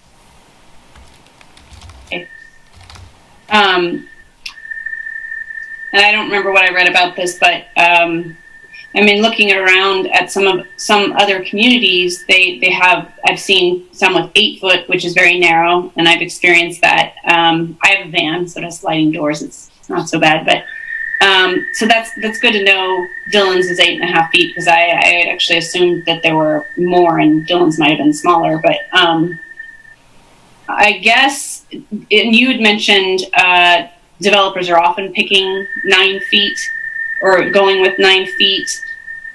So I guess I would be inclined to say, but if a developer wants to go ahead and do 8.5 feet, then they would have to apply for a variance, I assume. Under this. Okay. So I guess I would be inclined to just say we can go with 8.5 feet, and they can either apply for a variance, or can they, still pick 9 feet if they wanted to. Sure, they could make them 9 or 10 feet if they wanted to, but I think it's a case where if you have a set area and we say you need a certain amount of parking spaces, and if you need to be 8.5 feet in order to meet that requirement, you're not likely to get a variance just because you say, well, I think, even though that's what code requires, I want wider parking spaces.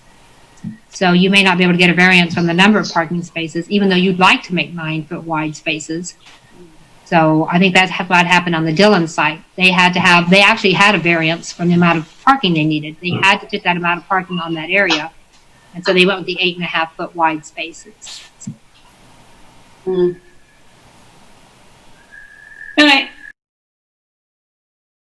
that's one question I had.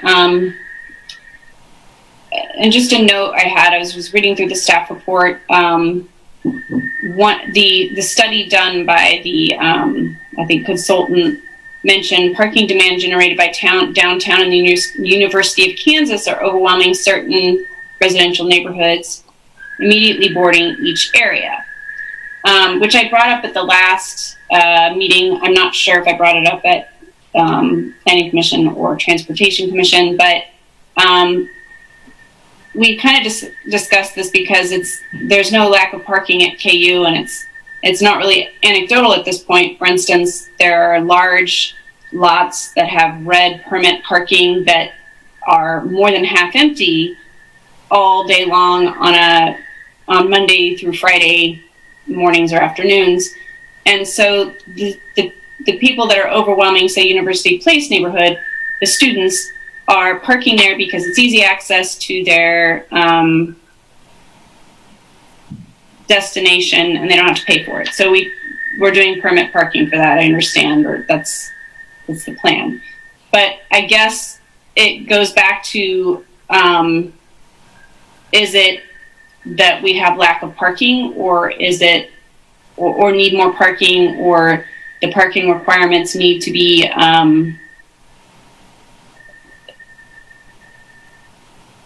I guess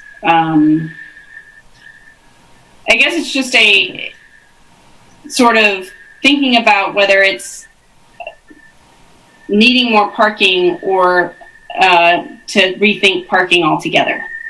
And I think that's what Multimodal Transportation Commission, we kept coming back to, and that is that in a lot of communities around the country that are sort of the communities we want to emulate, which is to say walkable, bikeable, seem to be going away from parking minimums. And so it was outside of the scope, but maybe it's something that needs to be discussed. So long-winded way of saying maybe it's time to discuss some of those things. Yeah, it could be. I think we want to discuss it, and I think we also want to do some serious research and analysis and some parking studies, because the last thing we want to do is jump in and make a big change and then discover a major problem. You know, sometimes little changes, you can just do another text amendment, but right. So something like that, I think maybe if the commission thinks it's the time to look into it, it would be good. I absolutely agree with that. Sorry, Erin Payton, Commissioner. So the possibilities I considered, because part of me just wants to say, hey, this is a step in the right direction, let's approve it. But the other possibilities are, discuss and approve with some changes, or perhaps a collaborative meeting with Multimodal Transportation Commission and looking into some of what you suggested, Mary. I have a couple other things, but I think that's for now. That's it for now, because some of them were just little small things that we discussed that somehow didn't make it onto the staff report. So, thank you, Commissioner Payton. Jim Carpenter, Chair. Any other commissioners with questions or comments? Rob Sands, Planning Commissioner. Question for staff real quick, and Mary or Jeff maybe knows about this one. Have we ever done a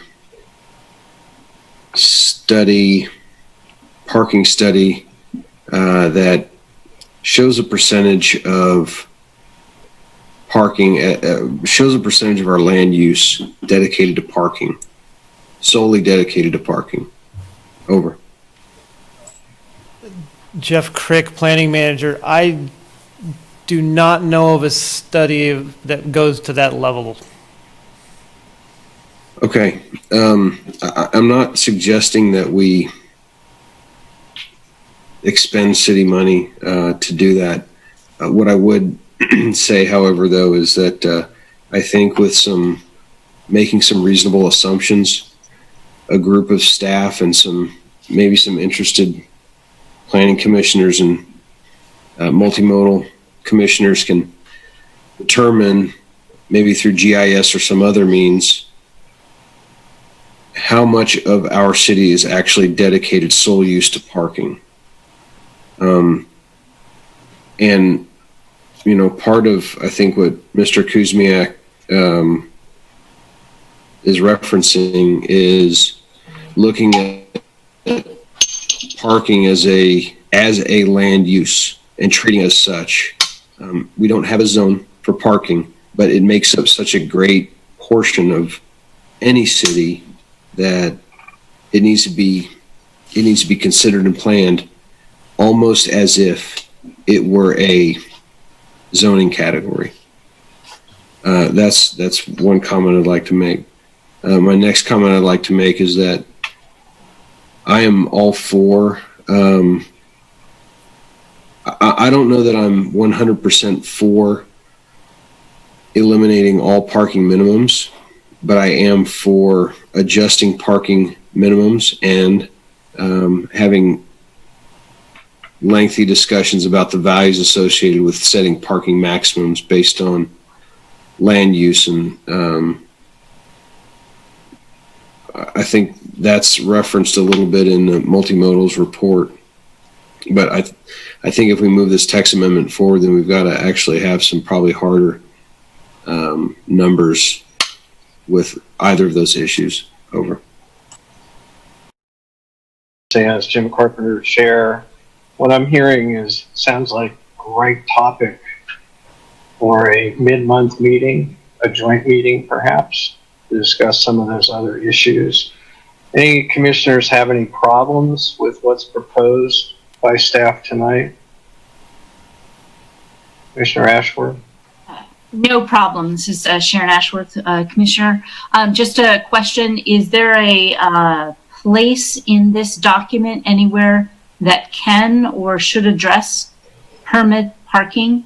Or is this not the appropriate document for that? I think most permit parking is done in the right-of-way. It's for on the street parking. Mm-hmm.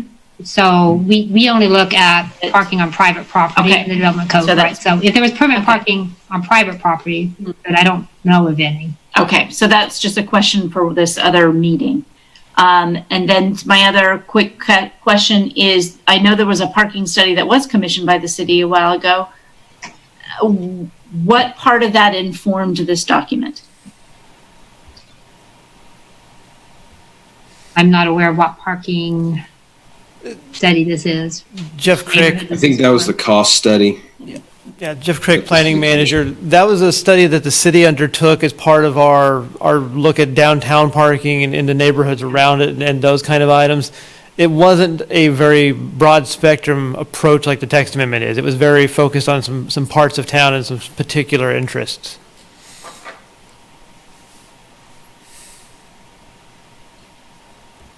Chairman, or Mr. Chairman, Rob Sands, Planning Commission, I had a quick question for staff. With the ignoring what has happened with VO Ride, et cetera, personally procured e-bikes are gaining in popularity. And I guess the question in regards to that is, or maybe this is for Commissioner Payton or Mr. Kuzmiak, whoever wants to answer, I guess. But are there different space requirements for the frame of an e-bike as opposed to a stand-up pedal power? Over.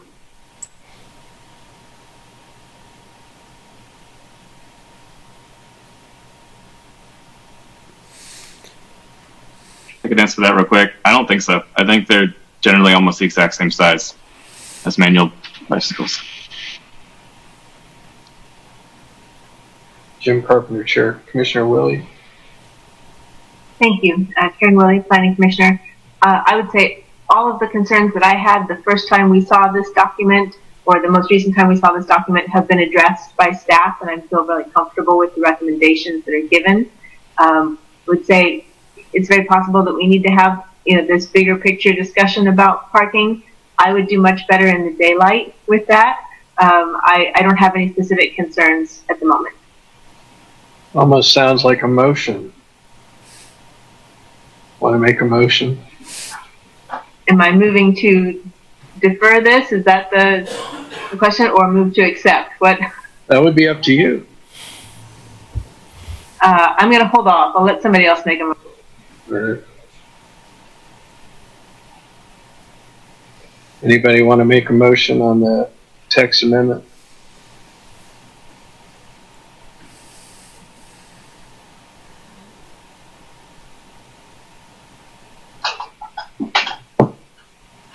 Commissioner Sands? I'd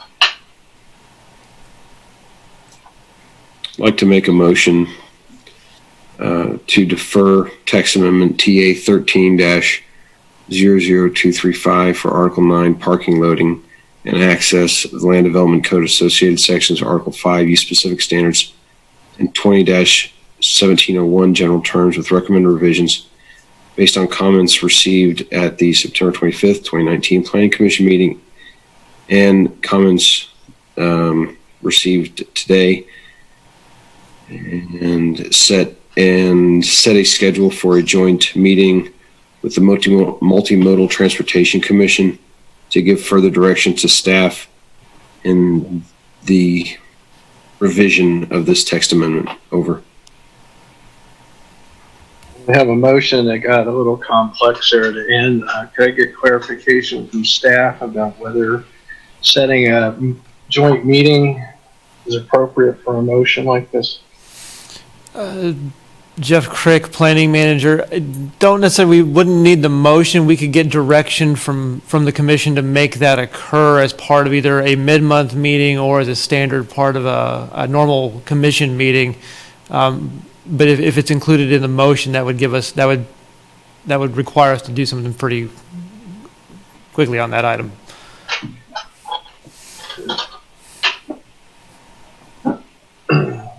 With that information, Commissioner Sands, do you want to modify your motion or keep it the way it is? So amended. All right. So the motion right now is to essentially adopt the text amendment as presented by staff, and separate from that, direction from the Planning Commission to have a joint session with the Multimodal Transportation Commission at some point in the future. So with that, I'm sorry, I motioned to defer. Do I need a motion? Now you're motioning to defer? No, I said defer the first time. If we can still change portions of the text amendment after that process, then I can amend my motion to approve. Okay. So we have a motion to defer on the table. Do we have a second?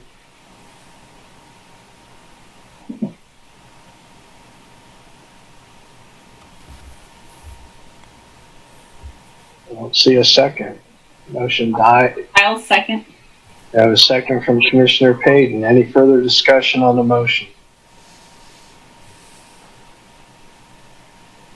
Seeing none of Jeff, if you call the vote quickly in 2 minutes. Jeff Crick, planning manager, yes. Commissioner Ashworth? No. Commissioner Butler? No. Commissioner Carpenter? No. Commissioner Carter? Yes. Commissioner Payton? Yes. Commissioner Sands? Yes. Commissioner Sinclair? No. Commissioner Struckoff? Yes. Commissioner Weaver? Yes. Commissioner Willie? No. 5-5. All right. Before we go anything else, I need another motion to extend the meeting. We still have another item, which is substantial, coming up. So if I get a motion to extend for some amount of time. David Carter, Commissioner. I'll make the motion to extend for half an hour. I have a motion to extend for half an hour. Do we have a second? Seconded by Commissioner Struckhoff by an affirmative hand motion. Jeff, if you call the roll. Certainly. Jeff Crick, planning manager. Commissioner Ashworth? No. Commissioner Butler? No. Commissioner Carpenter? Yes. Commissioner Carter? Yes. Commissioner Payton? Yes. Commissioner Sands? No. Commissioner Sinclair? Yes. Commissioner Struckoff? Yes. Commissioner Weaver? No. Commissioner Willie? Yes. Motion passes 6-4. All right. So we have a half hour to go. We still have to deal with this motion, this one. So we have a 5-5. Where does that put us?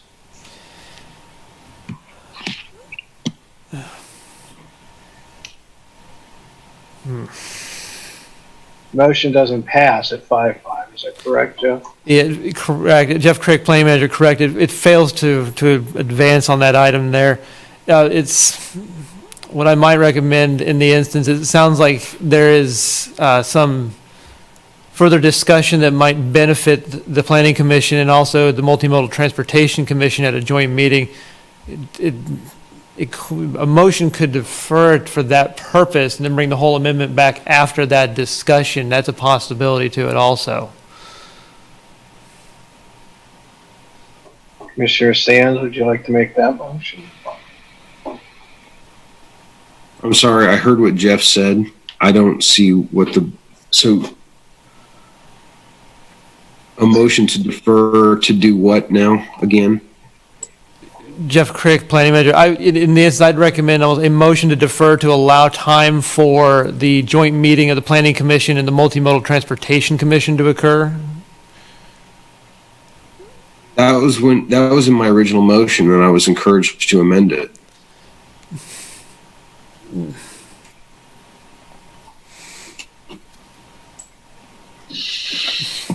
Mr. Chair, is there perhaps room for a motion to approve what the staff has given us, and then also have a joint meeting to determine some larger issues? As part of the motion or separate, just a recommendation to set up that meeting? I suppose a recommendation. Okay. Would you like to make a motion then?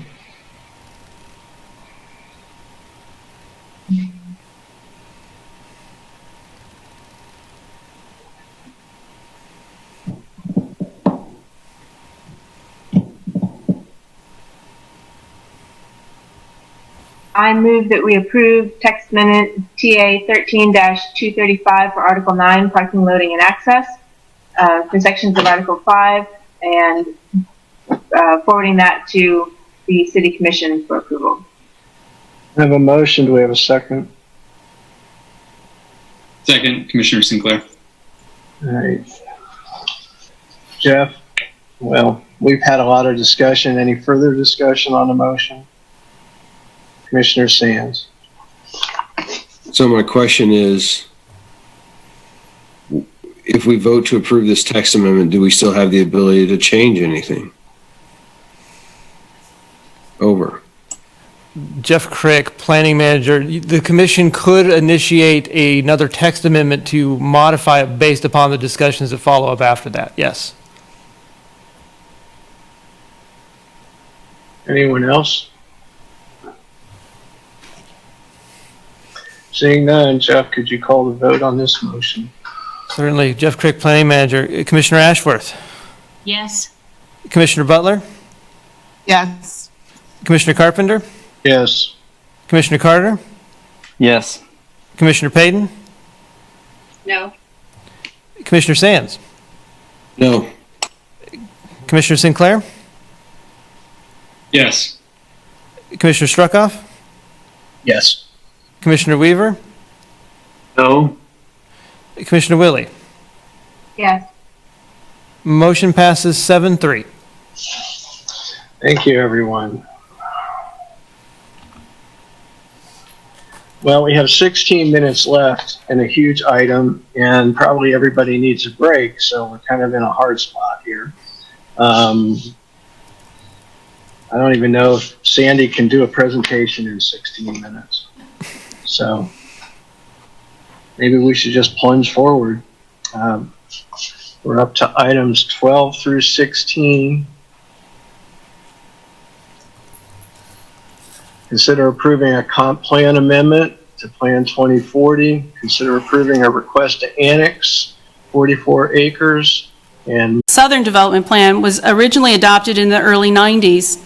The plan included the same property in this request and designated it for either planned industrial or planned office uses appropriate for that corner. The plan was revised in 2007, giving it its current title of the Revised Southern Development Plan that altered the boundaries of the plan area and revised land uses. Both plans and zoning in the 1990s through the early 2000s relied heavily on planned developments as the primary tool to implement good design through public process. It's resulted in unique planned unit developments with very distinct set of land uses for each and every development that contain the planned development or PUD zoning. This is reflected in the lack of adequate design controls that we find in the current regulations, which is why that tool was so heavily used. The Land Development Code, along with the Community Design Manual, provide far more details in how we look at the aesthetics and other design controls. These documents both allow and encourage quality design in conventional zoning and do not rely as heavily on the planned development overlay districts to establish the base set of land use regulations and use entitlements. The request for the change to the revised Southern Development Plan focuses narrowly on the property in the southeast corner of K-10 Highway. A more thorough and comprehensive plan amendment is needed and is identified as a future item in the department work plan. Plan currently identifies a type of land use, auto-related commercial, that is inconsistent with Plan 2040 and with the Land Development Code. There's no such commercial category in the land use in either document. CC and CR are the most representative zoning districts that would accommodate an auto-related commercial development. Furthermore, in the past 10 years or so, staff has seen multiple applications for the redevelopment and reinvestment developed property along South Iowa Street and the 23rd Street corridor for automotive-related uses, or car dealerships, where those existing businesses have established infrastructure. There's no indication from these applications that those existing businesses are going to relocate to another portion within the community. Regarding KDOT, KDOT is an active review partner in this application. Well, KDOT has been advised of the current request for annexation and rezoning. They do not have any comments about the application currently. Issues related to the transfer of land located for the 25th Street axis, interim intersection design, and full build-out of the intersection are key considerations for KDOT. In no way does the annexation or the rezoning grant the applicant permission to begin construction, nor does it assume city or KDOT approval of key transportation considerations. If approved, the development application must include full complement of studies required for any development, including the detailed traffic studies that would be submitted and reviewed by KDOT. Regarding the market study, Jeff Crick, Planning Manager, is also here this evening to help answer some of those questions. The staff prepared for the market study that's included in your packet. Staff used the current available data following our adopted practices and procedures for that review. The three specific zoning requests that you have for consideration this evening are the CC 400, with a portion of that to include a floodplain overlay district. It's an appropriate zoning district for future commercial uses at this intersection of two highways. It's consistent with the broad land use policies indicated in Plan 2040, and as I mentioned, there's no zoning district called or labeled auto-related. In the CC 400 district, it allows a wide variety of commercial, retail, office, medical office, recreation, and vehicle sales and services, transit accommodations, some limited industrial and research services, and limited manufacturing uses. The CC 400 district does not allow a truck stop, and that's the only use in the vehicle service categories that's not permitted in the CC district. CR zoning district would be required for that particular use. The RMO district also includes a portion of land that is encumbered by floodplain and is a separate zoning application, but was included concurrently in the same staff report for the RMO. The district allows for mixed-use residential and office with slightly higher density than noted in the plan. However, mixed-use development with residential and non-residential uses are combined and integrated, allow for residential uses to be clustered. Combined with the dedicated open space, the overall density is moderated. The open space floodplain development is one piece of the application that does not require any amendments to the revised Southern Development Plan. It stands on its own, regardless of the development application that we would see coming forward. Project includes almost 69 acres of land that would be restricted to open space uses. The property is entirely encumbered by the regulatory floodplain, so also carries that FP overlay designation.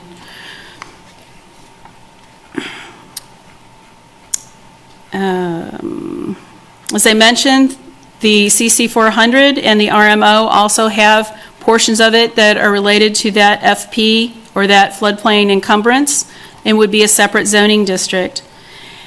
You have a number of different motions to consider with this application. You have a comprehensive plan amendment, which includes a revision to the revised Southern Development Plan, and if approved, Planning Commission resolution. Those are two separate motions that you would need to take. Annexation. You have then 5 separate zoning applications to respond to with motions, one for CC 400, one for CC 400 with the FP overlay, one for OS with an FP overlay, one application for the RMO, and another application for the RMO with the floodplain overlay district. I'm happy to answer any questions. We've gone through this quite quickly. There's a lot of information in your packet. You received a lot of communications. One of the things that I would comment again about this application is we are dividing this project to address the very broad land use questions before a specific development application would come forward. The applicant provided a couple of concept plans. They are intended to be concept plans and should not necessarily be the definitive determination of what this project will look like at the end of its development application process. Again, I'm happy to answer any questions. Thank you, Sandy. Jim Carpenter, Chair. This time we open the floor for the applicant's presentation. Under our bylaws, because you've got so many different items going, you've got a maximum time limit here of 30 minutes. Thank you, Mr. Chairman, members of the commission, and let me first say Cord Maxwell with the Polsinelli firm 10 LLC. And Mr. Chairman and members of the commission, given the late hour, let me first say that there is no chance we will use 30 minutes of everyone's time, even though this is a long and complex application. We think the staff did an excellent job in their written staff reports, and Sandy worked through the applications well and quickly. So we're really going to use our time, and hopefully only a portion of it, to just highlight some of the components that staff brought up. Before I get to that, though, I want to let everyone know that here with me in my office, but appropriately socially distanced, is Chris Chalice, representative of the development team. I have Brian Sturm, landscape architects with Landwork Studio, that's been part of our application team for years. And then following along with the public are members of the Collett development team, Lockwood development team, and Sooner Investments, all of the folks that come together to make K10 LLC. We're going to rely for most of my presentation on the written PowerPoint that we provided. It's going to be a little bit stilted as we're not able to show you the exact slides, but if anyone wants to follow around with the images that we're looking through and the things that we're bringing up, you'll find all of those in the PowerPoint. And we're also going to rely heavily on the staff reports. And I'm going to try to work through the 3 main components of this that we look at, being the annexation, the comprehensive plan amendment, and then the rezoning request. And I'm going to spend most of my time on the annexation and the comprehensive plan amendments, and then lightly touch on the rezoning request, because we believe in the annexation and the comprehensive plan amendments is where you find the main policy components about our applications. But before we get to that, many on the commission have been here for this and many are new to this, but just to give a little history about this application, the K10 team put this piece of property under contract in August of 2012 and began working with the city of Lawrence in approximately 2013. So this is better than 7 years that we have been working on this project and on this proposal. And in that 7-year period, we have had no less than 4 applications we have submitted and worked with city staff, with this planning commission, with the city commission, and the community as a whole. And I can undoubtedly say in all of those applications and all of that time, we do not believe we have come forward with any stronger application than what we have here today. We've heard the community through all of these years of time and effort, and we have also reacted to the market realities of retail and the changing economic environment out there, and now tailored this plan to what we believe can all be feasibly developed and developed quickly in the city of Lawrence, and also, and most importantly, that fits very, very strongly with already the current controlling area plans and land use plans and comprehensive plans that govern this area in the city of Lawrence. And before I leave that, if there's one point we could make and one point that we could forward to this commission, and Mr. Chairman, to you and all there, is there was a lot of commentary and communication that came in, some from competing developers and others,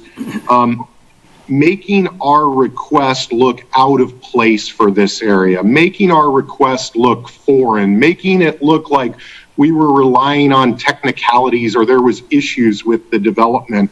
And we really want to try to put a pin in that, because one of the most important things we think anyone can take is that no matter what plan you look at, what comp plan you look at, or what area plan you look at, going back as far as 30 years, as Sandy just talked about, whether it's the revised Southern Development Plan, whether it's Horizon 2020, whether it's the recently enacted Plan 2040, 30 different years, every plan has shown this site to include commercial development, a mix of development and commercial development.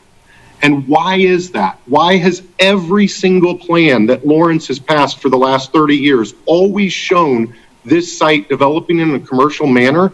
It's just Planning 101. We're located next to the intersection of two major highways. There is intense public investment that has been made around this. There is heavy transportation infrastructure that has been made around this site. What would you develop at those sites? What you develop at those sites with Planning 101 is commercial development.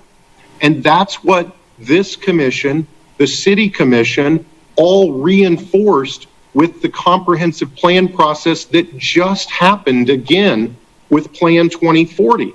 2040, we just worked through that process, and we once again confirmed that this site and this area was appropriate for commercial development. That being said, we do have to come in and make minor amendments to the plan, and Sandy outlined those. We have to make amendments because when 2040 was passed, there is no longer auto-related commercial. And we also have to tweak some of the edges or smooth some of the edges to go from what's in the current revised Southern Development Plan to a plan that can actually fit and work with the type and kind of commercial development we want to put on the site. So we are coming forward to ask for these annexations, comp plan amendments, and rezoning requests of this commission, which we believe is a small burden to carry, but because of that, we believe that there's substantial public benefit that comes along. And that substantial public benefit is 2.4 miles of new public sidewalk and multi-use trails, 60 plus acres for open space preservation and passive recreation uses, an attractively designed and graciously landscaped southern gateway to the city, new dollars and increased sales and property tax revenues, and a substantial number of new job opportunities for Lawrence residents at a time when our country, state, and city desperately need same. So with that, Mr. Chairman, I want to go straight into our first component of our application, and that is our annexation. So we are asking for approximately 95 acres of the approximately 160 acre property to be annexed into the site. 67 acres, the part in the roughly northwest area of our site, is already annexed in. It was annexed in 1979. That area is a tier 1 development under the 2040 plan. That area, that 67 acres, is also the area where the main and the majority and the balance of the community commercial is located. The community commercial that we're asking for is already in a tier 1 development area and already annexed into the city. The 95 acres that we're asking to be annexed into the city is generally where our office development is going, where our multifamily development is going, and where our open space is occurring. And what we think is important in that is that when you look at the new 2040 criteria of where do you look at annexing in property, you look at a couple of different things. First, is it in the Lawrence urban growth area? This area is in the Lawrence urban growth area. It's ranked as a tier 2. It can be served with utilities. The subject property is already served by sanitary sewer, and water can be extended to the property as well.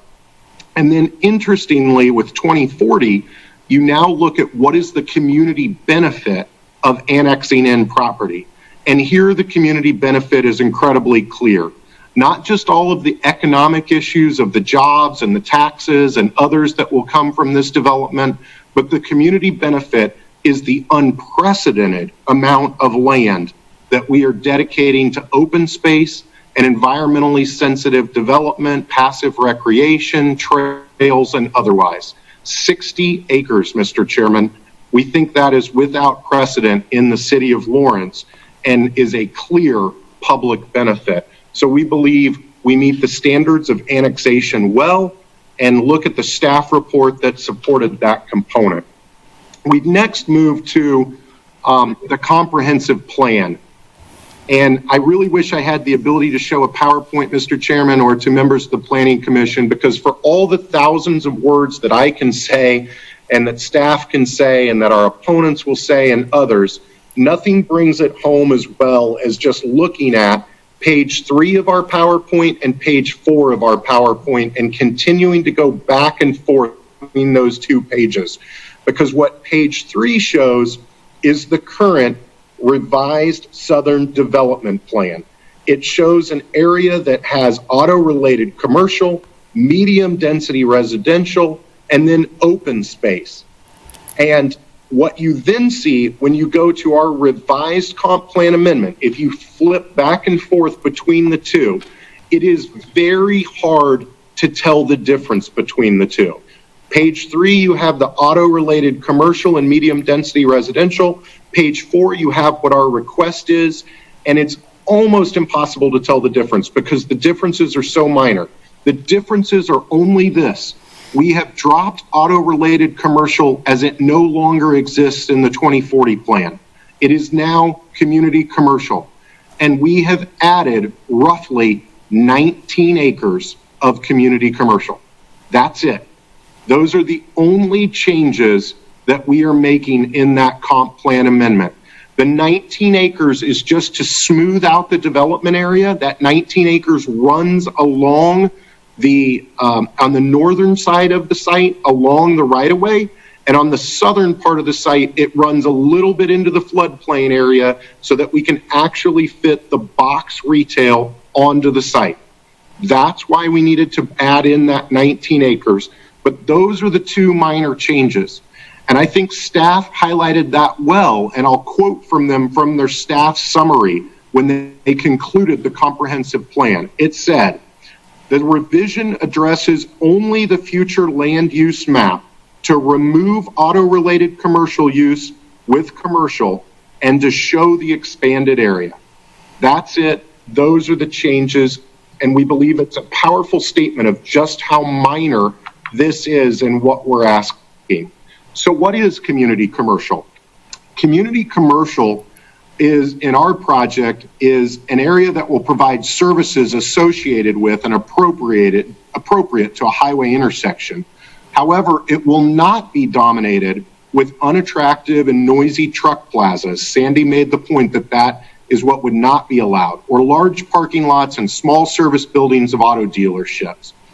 Instead, the proposal provides a mix of retail, restaurant, office, hotel, residential, recreational uses, and neighborhood environment where folks can shop, eat, work, live, and play. And it creates an attractive southern gateway for the city of Lawrence. The project will serve as the primary southern gateway entrance for Lawrence. It's going to have beautiful new retail architecture in conformance with community design standards. Will provide attractive landmarks for shoppers from across the region. And it will create opportunities for the community to sign the project to show that this is Lawrence. Included also will be enhanced vegetation, appropriate landscape buffers, and otherwise. And while we're talking about planning and architecture, I want to bring up something from a letter that came in of someone saying that basically the Planning Commission was giving us, or the commission, if they approved this, carte blanche to do whatever we wanted to. That there was just, this was the last chance. This was it. This was all that you got. I think everybody on this Planning Commission knows, from sitting through an agenda now of 16 different items to midnight, that planning is not a carte blanche process in Lawrence whatsoever. Your staff is rigorous and is going to work through it, and this Planning Commission is rigorous and going to work through it. If this application is approved by this commission and by the city council, we still have to come back to this Planning Commission for our subdivision applications. With those subdivision applications, we'll have to have right-of-way figured out. We'll have to have traffic studies done. We'll have to have stormwater studies. We'll have to have utility studies. We'll have to have floodplain studies.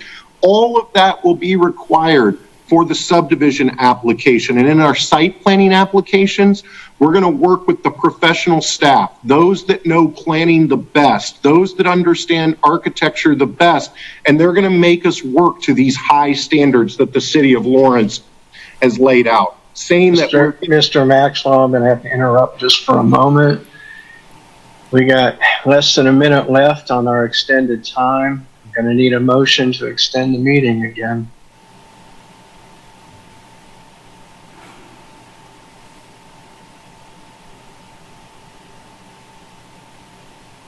Anybody?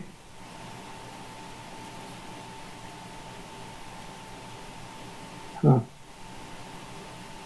right, I'll make the motion to extend the meeting another hour. Have a second?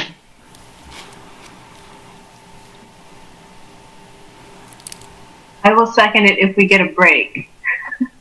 All right. Got a second? All right, Jeff, could you call the roll? Jeff Crick, Planning Manager, certainly. Commissioner Ashworth? No. Commissioner Butler? No. Commissioner Carpenter? Yes. Commissioner Carter? Yes. Commissioner Payton? No. Commissioner Sands? No. Commissioner Sinclair? Yes. Commissioner Struckoff? Yes. Commissioner Weaver? No. Commissioner Willie? Yes. 5-5. So, Randy, where does that leave us? Well, we either need another this is Randy Larkin, Deputy City Attorney. We either need another motion or we have to work it out a little bit. Got to come to some type of conclusion here or some type of resolution. Mr. Chairman, if I could offer, I can wrap up my comments in 5 minutes or less. Well, we're out of time on our meeting. We're past the time we extended it. We just had a failed motion to extend the meeting time. So this hasn't happened before, so we got to try to figure out what our actual process is here. Wondering if we can do less than an hour. I don't see it. We got 7 items on here. That's 7 votes. We've got public comments that still have to come, plus whatever comments or questions from the commission. I'm looking for any suggestions from staff. Anybody experienced with this? I mean, it's up now. Do we have to vote on something, right?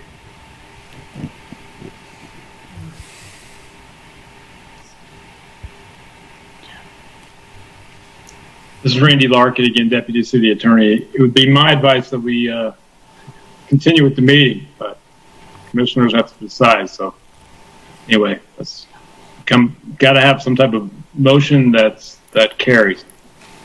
All right. Commissioner Struckoff.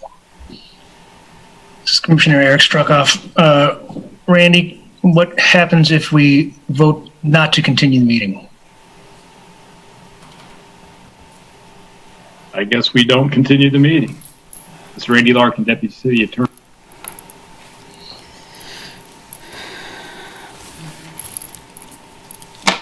Thank you. I have a question for staff, Commissioner Rob Sands. So can we change it to a vote to recess to another date and continue the presentation? Over. Yes. Jeff. This is Randy Larkin, Deputy City Attorney. Yes, you can always defer, but we've had people waiting for hours to handle this matter tonight. This is Karen Willie, Planning Commissioner. I think we have an obligation to finish what we started. I would make a motion that we extend the meeting for a half an hour with a 2-minute bathroom break. I have a second. David Carter, second. All right. Jeff, you call the roll. Certainly. Jeff Before we did, could I just ask before we call the roll, I would just like to reinforce what Randy said. Out of fairness to the applicants, I mean, we're all tired, but I'd rather not be here till 1, but I'm willing to be, because this is a rare occurrence, and we got a lot of business, and it feels a little unfair, but I feel like this is what we signed up for. So, I'd just like to say, I think it feels a little unfair to have to not give this its due diligence with all the commentary we have. I just don't see us finishing it.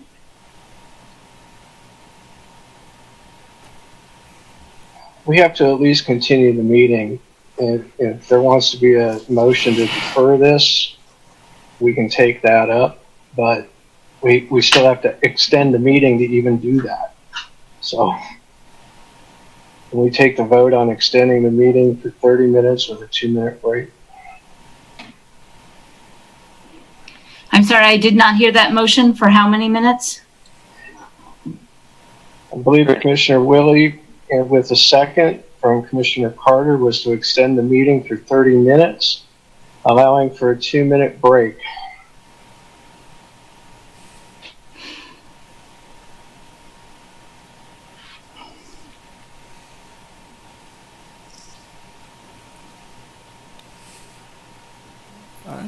Any further discussion? Jeff, can you call the roll? Jeff Crick, Planning Manager. Commissioner Ashworth? No. Commissioner Butler?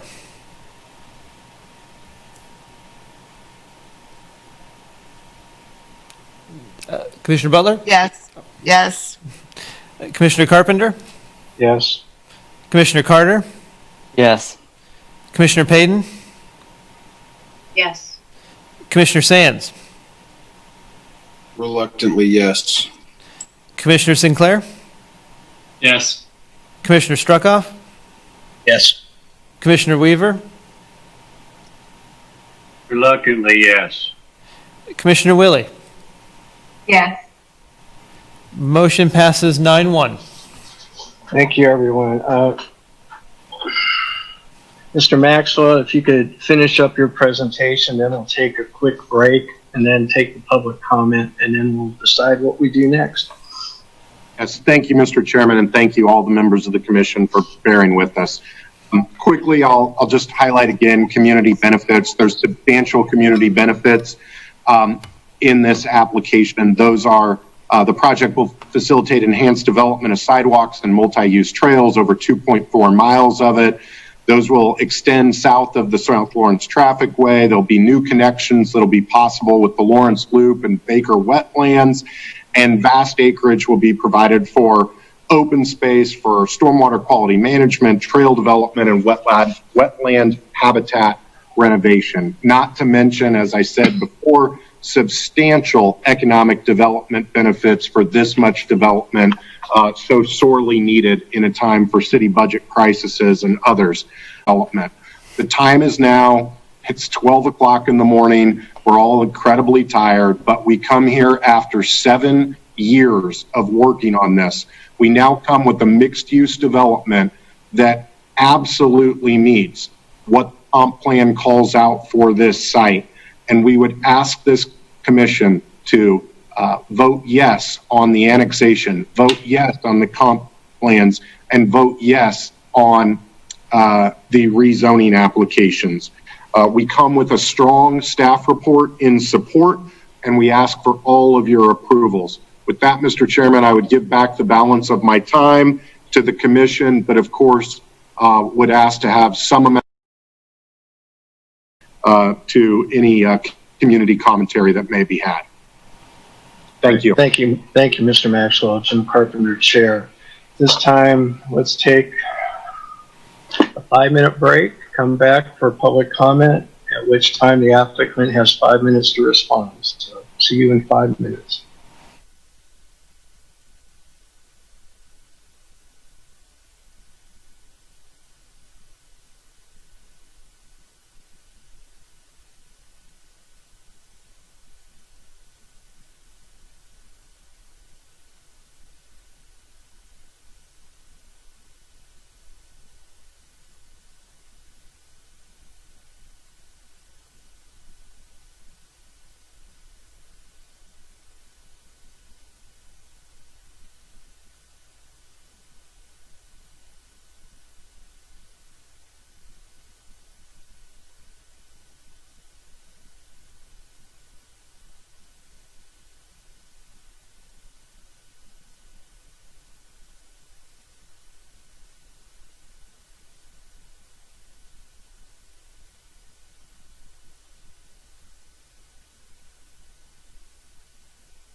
Roger that.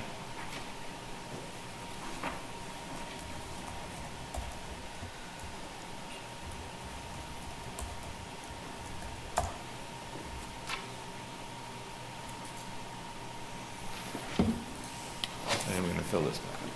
All right, we're back. Let's get started. We're now up to public comment. We have 2 people that have signed up, who would like to comment. Is Mary Jo Shaney still with us? No. Corb Maxwell. No. Chair Carpenter, Mary Jo is on the Zoom. She was just unmuting herself. I think she's okay. I know she's been here all night. So I have watched the entire evening. Yes, sir. I know you have. So be my guest. You have 3 minutes here. Thank you, Commissioner. Members of the Planning Commission. Actually, I was going to say good evening, but good morning. My name is Mary Jo Shaney. I'm an attorney at the Rouse Spretz Law Firm in Kansas City, Missouri. I represent K1040 Development, LLC. It's a developer in the city of Lawrence, a longtime committed developer to the city and to Douglas County. We oppose the 7 applications. You have our May 26th 2020 letter as part of your packet. That letter goes into detail about how the K10 crossing plan veers from the city's 2040 comprehensive plan and other policies. And as I said a few minutes ago to Mr. Carpenter, I have watched you this entire evening through the entire agenda. I know following the city's plans and procedures are vital to this commission. I have seen you agonize over these things all night. And I'm going to ask you to please continue to follow the city's policies and procedures. I got to make a couple of comments right out of the chute off of my remarks that I was going to make, so I can respond to Mr. Maxwell just briefly. Number one, when you hear somebody say something is minor, a very minor, just a little tweak, be cautious. These aren't minor changes. These are major variations from your plans. Number two, commercial has not been comprehensively planned for this 95 acres for 30 years. Auto-related has been planned, but that is not the zoning of this particular property. The property is presently zoned as residential, and auto-related zoning is not equivalent to the 400,000 acres of retail that they're asking you to approve in this lightning quick meeting that we're having here tonight, headed into the wee hours of the morning. Number three, Mr. Maxwell was right about the number of times they've been before the city to ask permission for approval of these plans. Each time they have been denied, and for good reason. And this plan that you're presented with tonight, yes, a concept plan, they admit, gives you less detail than any of the prior plans that have already been denied. So, with that as a kind of a nutshell, let me just highlight a couple of things. And I hope that you can refer to the letter that we sent. It gives you details, it gives you specific policy numbers and pages. I'm not going to try to capture all that tonight. Chair Carpenter? Yes. Benny, you are planning staff. That's 3 minutes. All right. Well, I'm sorry. I'm sure there will be questions once we get to questions. So, sorry, I can speak for this commission. If things have been submitted in writing, they've been read. Could I take 20 seconds more? Okay, 20 seconds. Thank you. This is one of the largest projects this city has been presented with in many, many years. I've already said it's past midnight. The speed with which this approval is being urged is not consistent with the way you conduct your affairs and your planning. I urge the commission to deny the request. It's not consistent with what the citizens of Lawrence contemplated in the 2040 comprehensive plan. Thank you, Ms. Shaney. Mr. Maxwell, you still here? Yes, Mr. Chairman, I am. Oh, I'm sorry. I was looking for Mr. Bowers. Mr. Bowers is the other individual in the public. So, Mr. Bowers, can limit to 3 minutes. Yes, I am here, Mr. Chairman. Can you hear me? Yes. Mr. Chairman, members of the Planning Commission, my name is Jim Bowers. I'm an attorney with the Roush Fretz White Cost Law Firm. We have offices in Kansas City, Missouri, as well as Leawood, Kansas. Tonight, I'm representing Mercado landowners in opposition to five items on your agenda, items 12 through 16, concerning the K10 Crossing Shopping Center. I am aware of the 3-minute rule and will comply. As you've indicated, you have looked at and hopefully read our May 26th letter outlining the request that Mary Jo Shaney told you goes into some detail, so I won't belabor that point.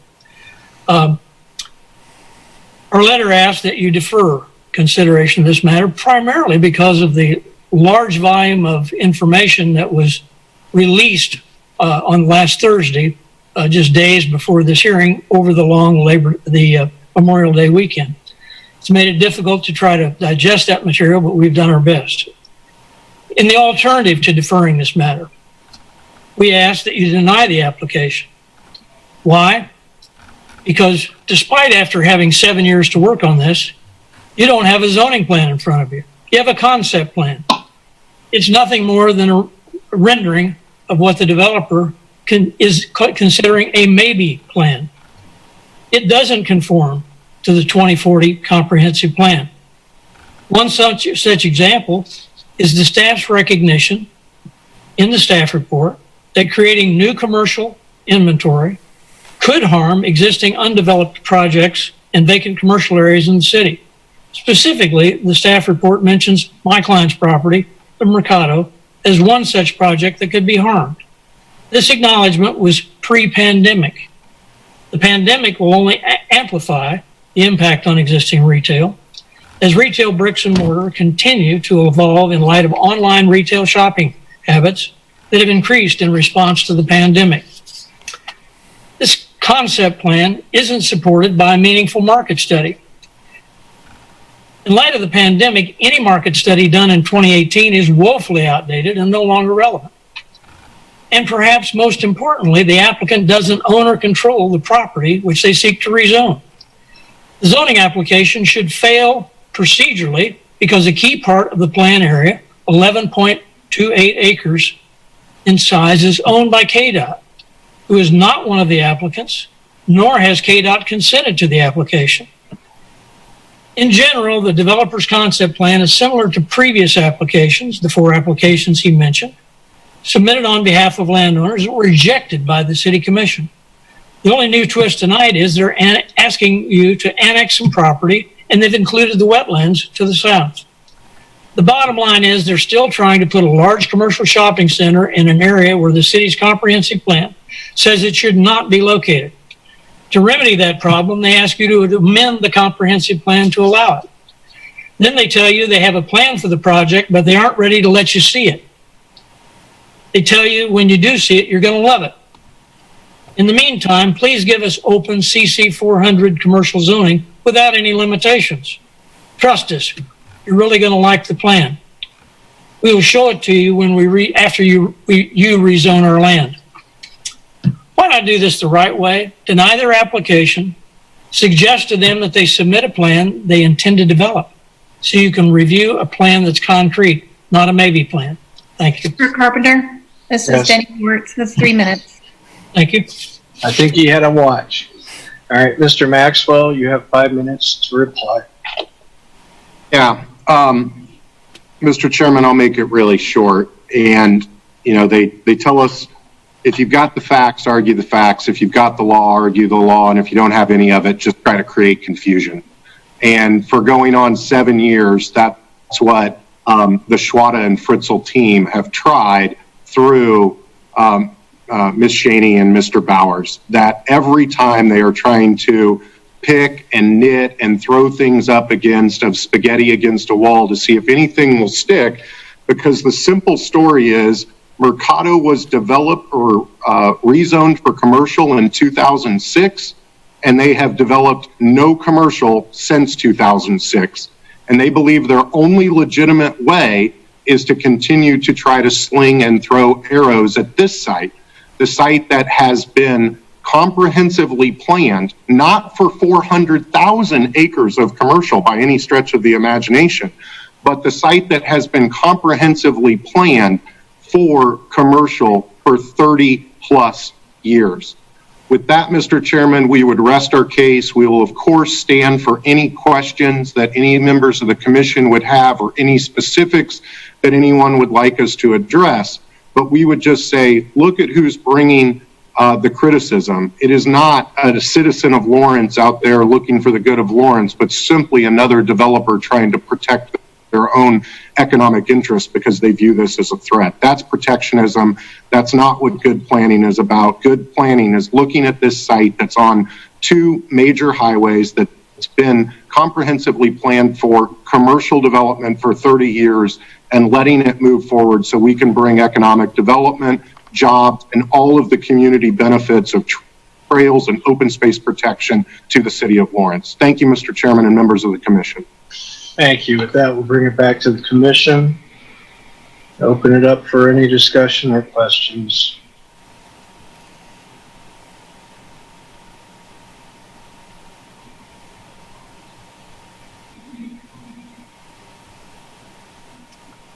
Commissioner Ashworth, you had a concern about us being able to adequately consider this evening. Could you elaborate? Just given the late night and all the commentary and the pages and pages and pages of documents that we've had a short time to deal with, I just don't feel like we can give this adequate attention.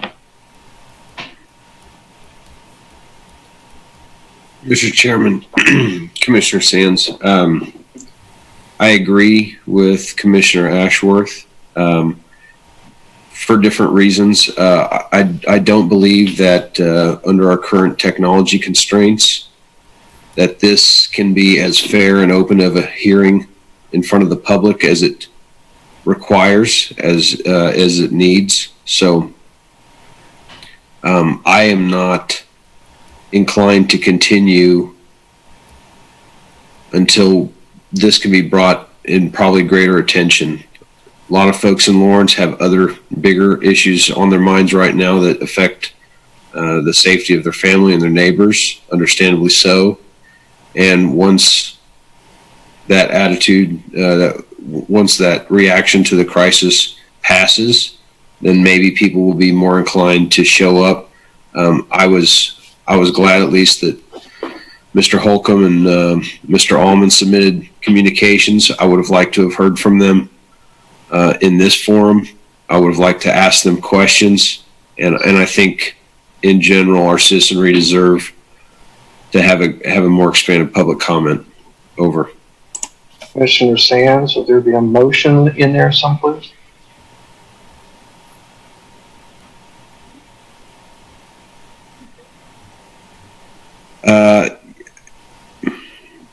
Maybe a question for staff. Is it more appropriate to request a recess or request deferment or recommend deferment? Over. Procedurally, this is probably a question for Randy. Over.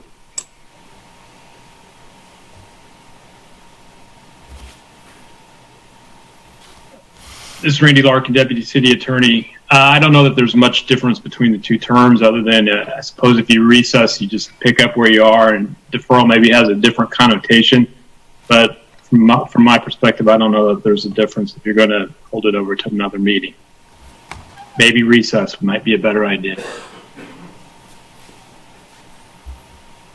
Another question for Randy. If we go with a recess motion, does the applicant have, obviously the applicant truncated their presentation based on our timeline. Would the applicant have an opportunity to expand to do their fuller presentation if it were a recess over? Randy Larkin, Deputy City Attorney. That would be up to the chair and to the Planning Commission if they wanted to allow additional time for people to present their fuller case and maybe other public comment. Jim Carpenter, Chair. Our bylaws do allow us by a majority vote to reopen or comment from any party, in addition, also public comment. So if we do either defer to a future meeting or recess this meeting to complete it before a future meeting, I think there's where the difference might be. Maybe we get clarification. If we recess this meeting, we're still in this meeting when we come back. But if we defer this item, we can put it on another meeting agenda. Would that be a correct interpretation? Yeah, there's Randy Larkin, Deputy City Attorney. Yes, that's the difference between the two, but for all intents and purposes, because you can open up the hearing again, it might not make any difference. It's just 6 of one, half a dozen of another. It will make a difference because at our June meeting, we elect a new chair and vice chair. Well, if you choose to recess, I suppose that the situation would be that you would take this up before you would elect a new chair. Okay. All right, with all that being said, do we have a motion somewhere? Because I doubt we're going to pass another motion to extend our meeting. So what do we want to do?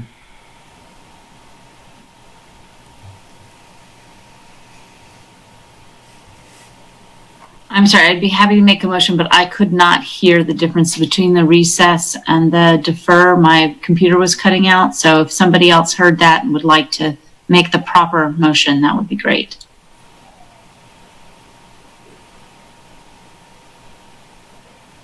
Mr. Chairman, I think potentially understanding the differences on the effect of the applicant and getting further wider public comment, I think I would like to make a motion to defer items 12, 13, 14, 15, and 16. Or do I need to make motions to defer each of them individually? Over. This is Randy Larkin, Deputy City Attorney. You can defer them all in one motion. Then so moved. We have a motion to defer those items and to when? Our next meeting? Our June meeting? Do I need to add that to the motion? I think we have to let people know when we're going to come back. This is Randy Larkin, Deputy City Attorney. It would be the practice to defer to the next meeting, so I think the June meeting would be appropriate. Make a motion to defer items 12 through 16 to the June meeting. Over. And we have a motion. Do we have a second? Mr. Chair, David Carter, may I ask a clarifying question of staff, please? Sure. I just want to ask Jeff if this is going to have an effect on existing applicants and a backlog for next month's meeting. Jeff Crick, Planning Manager. We recently put the legal out for the June meeting, and that meeting is pretty full from what I can remember at this point in time. This would just be adding to that other agenda. We wouldn't try to be pushing too much around to compensate. So at this point, I would expect June to be a rather lengthy meeting also. Possibly over 2 days, Monday and Wednesday? This is Denny Ewert, planning staff. We have advertised it for one night, June 24th, and it's a pretty long meeting already.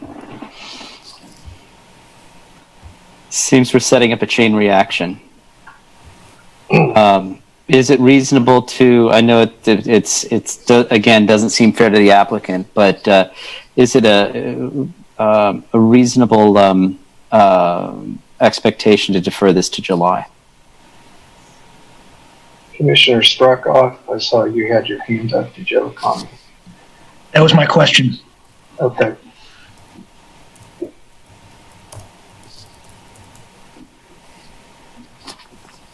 Was that directed to anybody? I guess that was directed back to Jeff, and I see Mr. Maxwell. I mean, commissioners and Mr. Chairman, we understand the late hour. We understand how hard the commission's worked, and at the risk of overstepping, we fully understand the need to defer and the look on everyone's faces here, but we would ask to go to the June and next meeting, be at the front of the agenda, and be able to knock this out and get it done. This is Randy Larkin, Deputy City Attorney. Now, this is just a suggestion, but perhaps if we're only going to have a Wednesday in June, defer this till the Monday meeting in June, and just hear this on that Monday, and then come back Wednesday and hear the rest of the stuff. Just an idea. I'd be in favor of that, David Carter, Commissioner. Rob Sands, Commissioner, as would I. Over. This is Amy Miller, Interim Planning Director. I'm looking at Denny, even though she doesn't know that I'm looking at her, because I want to double check, but because we're deferring this item, we could still send a legal to the newspaper, not necessarily having to meet that deadline since we are deferring it. This is Randy Larkin, Deputy City Attorney. Yes. So it sounds like our motion is morphing into a motion to continue this to a Monday meeting, and this would be the only item on the agenda. Only 5 items. Well, okay. The only topic.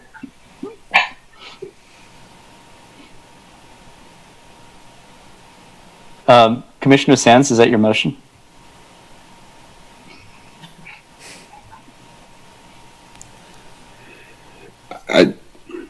However it is executed, my motion was to defer to the June meeting. Over.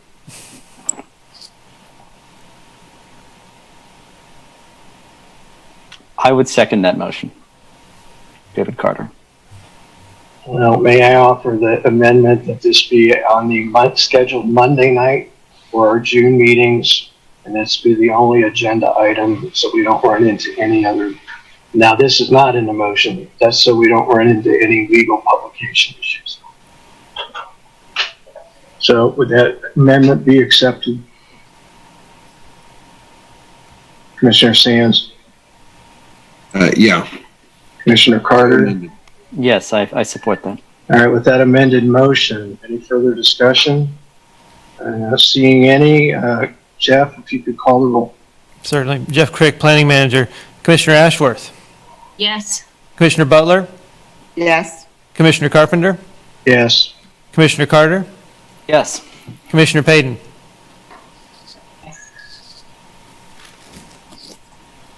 Commissioner Payton. Yes. Commissioner Sands. Yes. Commissioner Sinclair. Yes. Commissioner Struckoff. Yes. Commissioner Weaver. Yes. Commissioner Willie. Yes. Motion passes 10-0. All right, thank you everybody for bearing with us on those items. We'll see you again on these items and for our Monday night meeting in June, which I don't have the date in front of me, but somebody might be able to offer that quickly. The 22nd. So June 22nd. All right, we got 2 more items quickly. Any other business that come before the commission this evening? Seeing none, I have a motion to adjourn. So moved. David Carter. Do I have a second? Second, Sharon Ashworth, Planning Commissioner. Jeff, one more vote. Certainly. Jeff Crick, Planning Manager. Commissioner Ashworth. Yes. Commissioner Butler. Yes. Commissioner Carter. Or excuse me, Commissioner Carpenter. Yes. Commissioner Carter. Yes. Commissioner Payton. Yes. Commissioner Sands. Yes. Commissioner Sinclair. Yes. Commissioner Struckoff? Yes. Commissioner Weaver? Yes. Commissioner Willie? Yes. Motion passes 10-0. Thank you, everybody.